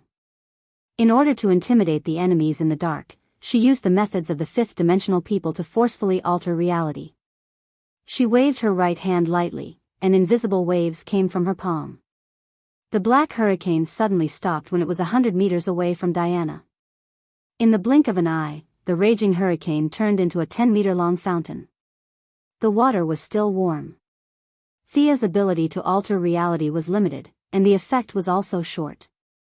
She took advantage of the moment when her opponent was stunned to seize control of the hurricane. This was a little difficult for Diana to understand. The war goddess was still at the stage of pursuing her own abilities and exploring them in depth. Thea was different. She had already uncovered a corner of creation, and it wasn't difficult for her to borrow a part of the universe's power. If Tianshi could borrow it, so could she. In less than half a second, the fountain disappeared, and the black hurricane returned to its original state. However, she had changed the direction of the attack by 180 degrees and was now crazily sweeping toward Tianshi. Not bad. At this time, Black Thea's consciousness was fading. The dark blue skin had already covered the left side of her face, making her look extremely ugly from afar. Tianshi's vision was far beyond the fifth dimensional. In his eyes, these methods were not bad. The alteration was only temporary. Even if the troublemaker jumped out now, he wouldn't be afraid, let alone Thea. Lucifer, Michael, and the others pursued eternity. They were eternal, and the world was eternal. Spectre and Tianshi, these two gods, did not need to pursue eternity, but they also represented eternity. They could also change the creation of a space, but it was meaningless. Tianshi was disdainful. He didn't know that Thea wasn't putting on a show for him. Darkseid, who was watching in the dark, was shocked. There was no magic, no divine power, and it was completely different from his father, Yoja-kan, who was so scared that he peed his pants.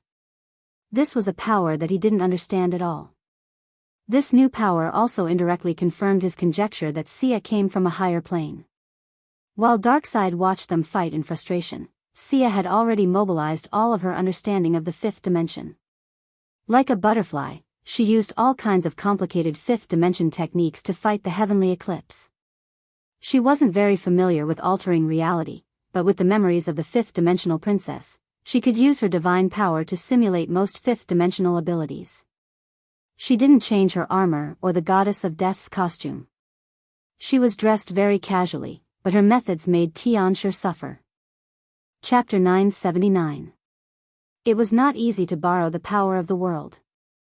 Tianshi had long lost his original body, and now his consciousness was sealed in the heart of darkness. Separated by a layer of stone seal and Black Thea's body, he had to spend more energy to absorb and transform the power of the world. The power of the world was transferred to him through the two layers, and the loss was immeasurable. After spending so much energy, he might be able to destroy the enemy. Unfortunately, although the scene looked lively, Thea was not fighting with him at all. All the consumption came from this universe. The hurricane was changed into a fountain, the earthquake was changed into a bronze statue, and the meteorite was changed into a flying bird. All kinds of messy modifications made a very serious battlefield feel a little funny. This made Batman, who was secretly observing from the moon, speechless. Thea was also helpless. The fifth-dimensional people were a group of jokers. Their methods were also comedic. It was strange that they could be serious. Tianshi thought that he was being looked down upon. He was angry, but he really had no good ideas. Without his original body, he was no longer the vengeful spirit of God. His realm was clearly much higher than Thea's, but he was limited by his host and could not unleash his full power. Sometimes, he was even forced into a difficult situation. Swoosh! Tianshi paused for a moment, as if he had made a decision. He waved his right hand, and a blood-red spear was thrown at Diana. Thea was too worried to change this reality. Instinctively, she took out her holy sword, quickly caught up with the blood-red spear, and cut it in half. Why bother?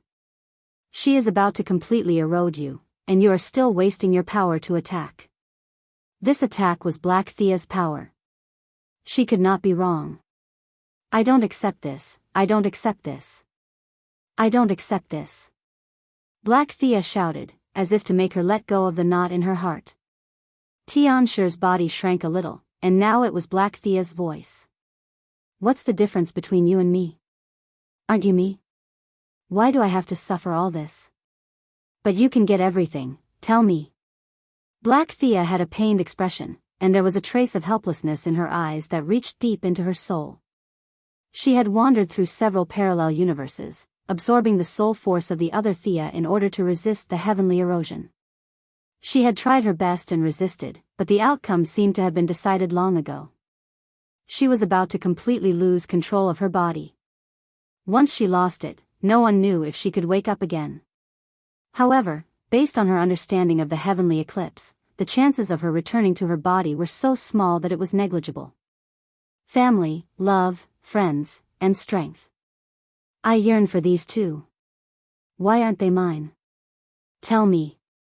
There seemed to be some tears in her eyes. Unfortunately, just as the tears flowed out, they were evaporated by the high-temperature energy on the surface of her body. Diana seemed to want to say something, but Thea waved her hand to stop her. She sneered and said, "If you think you've been wronged, who will the people who died in your hands complain to?" Earth 2's Thea Quinn was just a rebellious girl. She had just resolved the misunderstanding with her father. Her life was trampled on by you. Who can she complain to about her life? Earth 10's Thea joined the army. She had a bright future ahead of her, but she was also killed by you. Do you know how her family and her brother felt? Earth 36's Thea was the lover of the superhero Archer Kid. She was also cruelly killed by you. How do you explain her life? Earth 39's Thea. Thea listed them one by one. There were a total of 7 parallel universes where Thea had been killed by her. Thea did not exist in other universes. Even Superman and Batman did not exist. For example, Earth 26 was a cartoon world. The superheroes there were Captain Carrot, Rubber Duck, and the like. It was a very cute world. For example, Earth 50 was the world of the Justice Overlord Superman. Star City was razed to the ground. Naturally, there was no Thea. It could be said that there were only 9 people who had survived to adulthood. The 2 of them were the only 2 survivors. If I didn't have the power, I would have been killed by you. What right do you have to cry here? Thea was very unhappy. Very unhappy. If she was a hero of pure justice, she would have comforted her and used her mouth to clear her name. She did not have such a habit. She scolded her directly. After all, she was going to be corrupted. Tian Shi would eventually take control of her body. Trying to reason with her? There was no need for that. She had a vague thought. Destroying all of her counterparts would be beneficial to her future path. However, she was not sure what the benefits were. She raised her sword and pointed. One wrong step led to many wrong steps. You passed your misfortune on to others. Today, it is time for you to taste the consequences. Look back at the mistakes you have made all these years. Thea pulled out Tian Shi's timeline. Originally, she could not do it. However, Tian Shi seemed to know what she wanted to do. Instead of stopping her, he was very cooperative. Black Thea's past life began to appear one by one. The evil world could turn a good person into a bad person. Old Robert and Moira, who were originally half black and half white in this world, basically maintained their original state. However, Black Thea was influenced since she was young. She longed for power. Especially after it was revealed that she was not a descendant of the Quinn family, the family conflict escalated to the extreme. After that, with the help of her kind father, Malcolm, she joined the League of Assassins. The League of Assassins here was a public welfare organization that was willing to help others and eliminate evil. The Ninja Master was a kind old man who could be elected as a moral model. Black Thea had a happy time here, but she did not give up on the pursuit of power. Later, she found clues about Tian Shi in an ancient book. After going through a lot of hardships, when she found Tian Shi, she realized that there was no such thing as a free lunch in the world. Her realm and power were raised to a realm that she could not even dream of before. The result was that she and Tian Shi became symbiotic. With a determined personality, she tried to break out of this situation. She began to use the ability given to her by Tian Shi to find a solution. She traveled to every corner of Earth 3 and found the Holy Sword on her journey. She killed people of the same race to strengthen her soul foundation. Later, she experimented with the fusion of multiple abilities on Lex. It could be said that she had put in a lot of effort for this. Unfortunately, it was all in vain. In the face of Tian Shi, the resistance of mortals was too weak. Her past was revealed one by one. Black Thea's psychological defense was directly shattered, and the process of Tian Shi seizing her body accelerated. Thea also said in her heart, "Hurry up, hurry up." Once Tian Shi came out and the spirit boss appeared, she could go to the side and rest. Simulating the abilities of a fifth-dimensional person for a long time was very tiring. After all, she was not a fifth-dimensional creature. Unexpectedly, things did not go as she wished. Just when the blue skin was about to cover her entire face, the speed of erosion stopped and even took a small step back. Chapter 980. I want to fight with you. I won't be satisfied until we fight. Black Thea's expression was pained, but Tian Shi's invasion was temporarily suppressed. It was unclear how deep her obsession was. Before Hija was about to lose everything, she relied on her tenacity to not admit defeat and slammed on the brakes. This caused the young lady, who was about to call it a day and go back to rest, to choke and cough. Eris sighed. She couldn't refuse Tianshi's challenge. Even the goddess of death had her pride. You asked for it. Why do you have to do this? Tianshi is using me to destroy your confidence. Wouldn't it be better to just leave quietly like this? Thea's tone was relaxed, but she also raised her aura to the peak. She wanted to cut the Gordian knot and get rid of Tianshi as soon as possible. This time, she didn't borrow the power of the universe. Instead, she used her own divine power. The entire universe seemed to tremble slightly because of her all-out effort. She didn't need to look to know that she was the focus of the multiverse at this moment.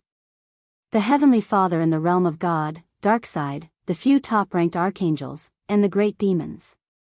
The observer in the observation realm, the anti-supervisor in the antimatter world, the endless family's big brother fate, and even more world lords outside the 52 parallel universes. Their attention was probably focused on her. Black Thea always felt that she could borrow the power of the universe. She was very powerful, but this view wasn't completely correct.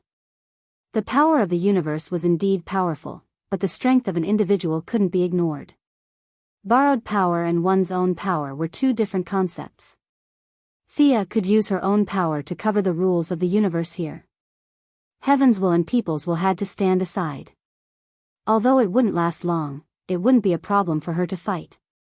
The Seven Lantern Corps received a warning in advance and landed at the rear. The light from their rings slowly disappeared, and their emotional energy was covered by the divine power of death. However, Hal Jordan was still brave. After the energy from the lantern ring disappeared, he knocked down the divine power ring with a right hook. He used facts to prove that he was still a good man even without the lantern ring. On the other hand, the Flash also ran back to the base camp. The divine power of death had also cut off his connection with the space of speed. Without speed, it was too dangerous to wander outside. The originally blood-red sky was covered by black clouds, and bone-chilling cold rain continued to fall.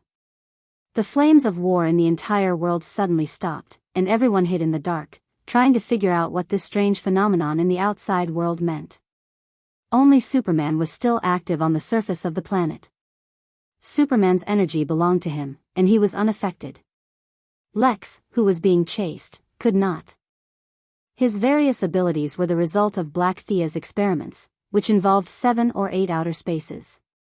Thea covered the entire parallel universe and cut off all connections to the outside world. The balance of his abilities was broken, and he began to vomit blood. For some reason, the Super Queen was flying with Lex instead.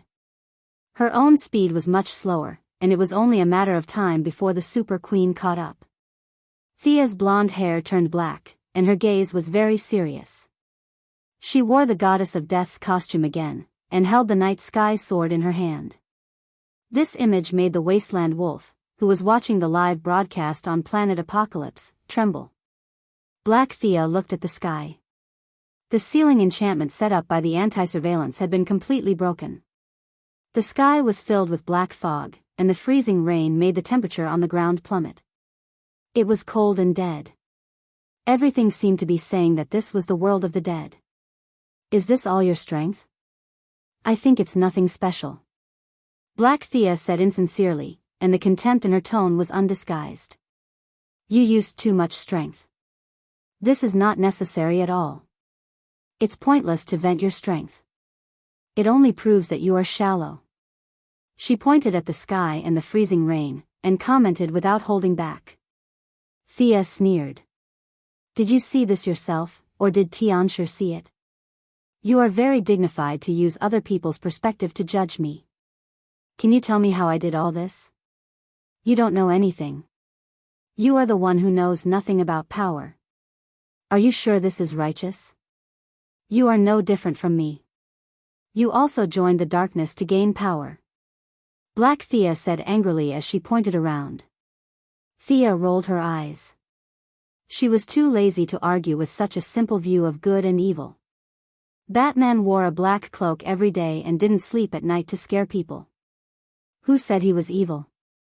There were good and evil people, but there was no such thing as power. Especially in modern society, the right to speak was in one's own hands. If one said they were righteous and did not violate their bottom line, then they were righteous. Stop talking nonsense. Let me see if you only know how to talk big. Thea's figure gradually blurred and disappeared from everyone's sight. Black Thea hurriedly used her own methods to search around, but unfortunately, she found nothing. She was a little anxious and hurriedly asked Tianshi in her body, "Where is she? Is she going to sneak attack me?" Tianshi smiled sinisterly. "A sneak attack is definitely going to happen, but where is she now?" "You are really asking me? How is that possible? Even you can't find her whereabouts? Is she not in this part of the universe?" Black Thea didn't expect Tianshi to say that he couldn't do it. Even if Tianshi was sinister and cunning, he wouldn't lie. He represented God's previous spirit of vengeance. His pride wouldn't allow him to lie. Tianshi thought about it. At first, he didn't want to answer, but seeing that Black Thea seemed to care about this question, he could only say, "It's most likely some kind of death domain. I don't understand that domain. After all, I can't die. I can create death, but I won't study the meaning of death."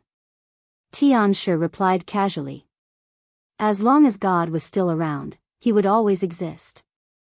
What kind of death could affect him? There was no power in this world that could kill him. He was very calm and even looked at the outside world with interest from his soul. Black Thea felt uncomfortable. She was jealous and envious. Endless resentment filled her chest. Why did she have this kind of power that could make Tianshi's eyes light up? It was obvious how rare this ability was. Most importantly, this ability belonged to her, and there were no side effects. "I suggest you move a bit. Your body is starting to stiffen. Haven't you noticed?" "Idiot." Tianshi reminded her in her soul. Only then did Thea realize that she seemed to have fallen into a mixture of quagmire and spider webs. There was not a single ray of light around her, but she could feel countless threads rushing towards her. They were weightless and extremely light. However, there were simply too many of them. Every time his body came into contact with a thread, his body would become slightly heavier. What kind of attack is this? She waved her holy sword and kept hacking at the threads around her. "She is making you undead.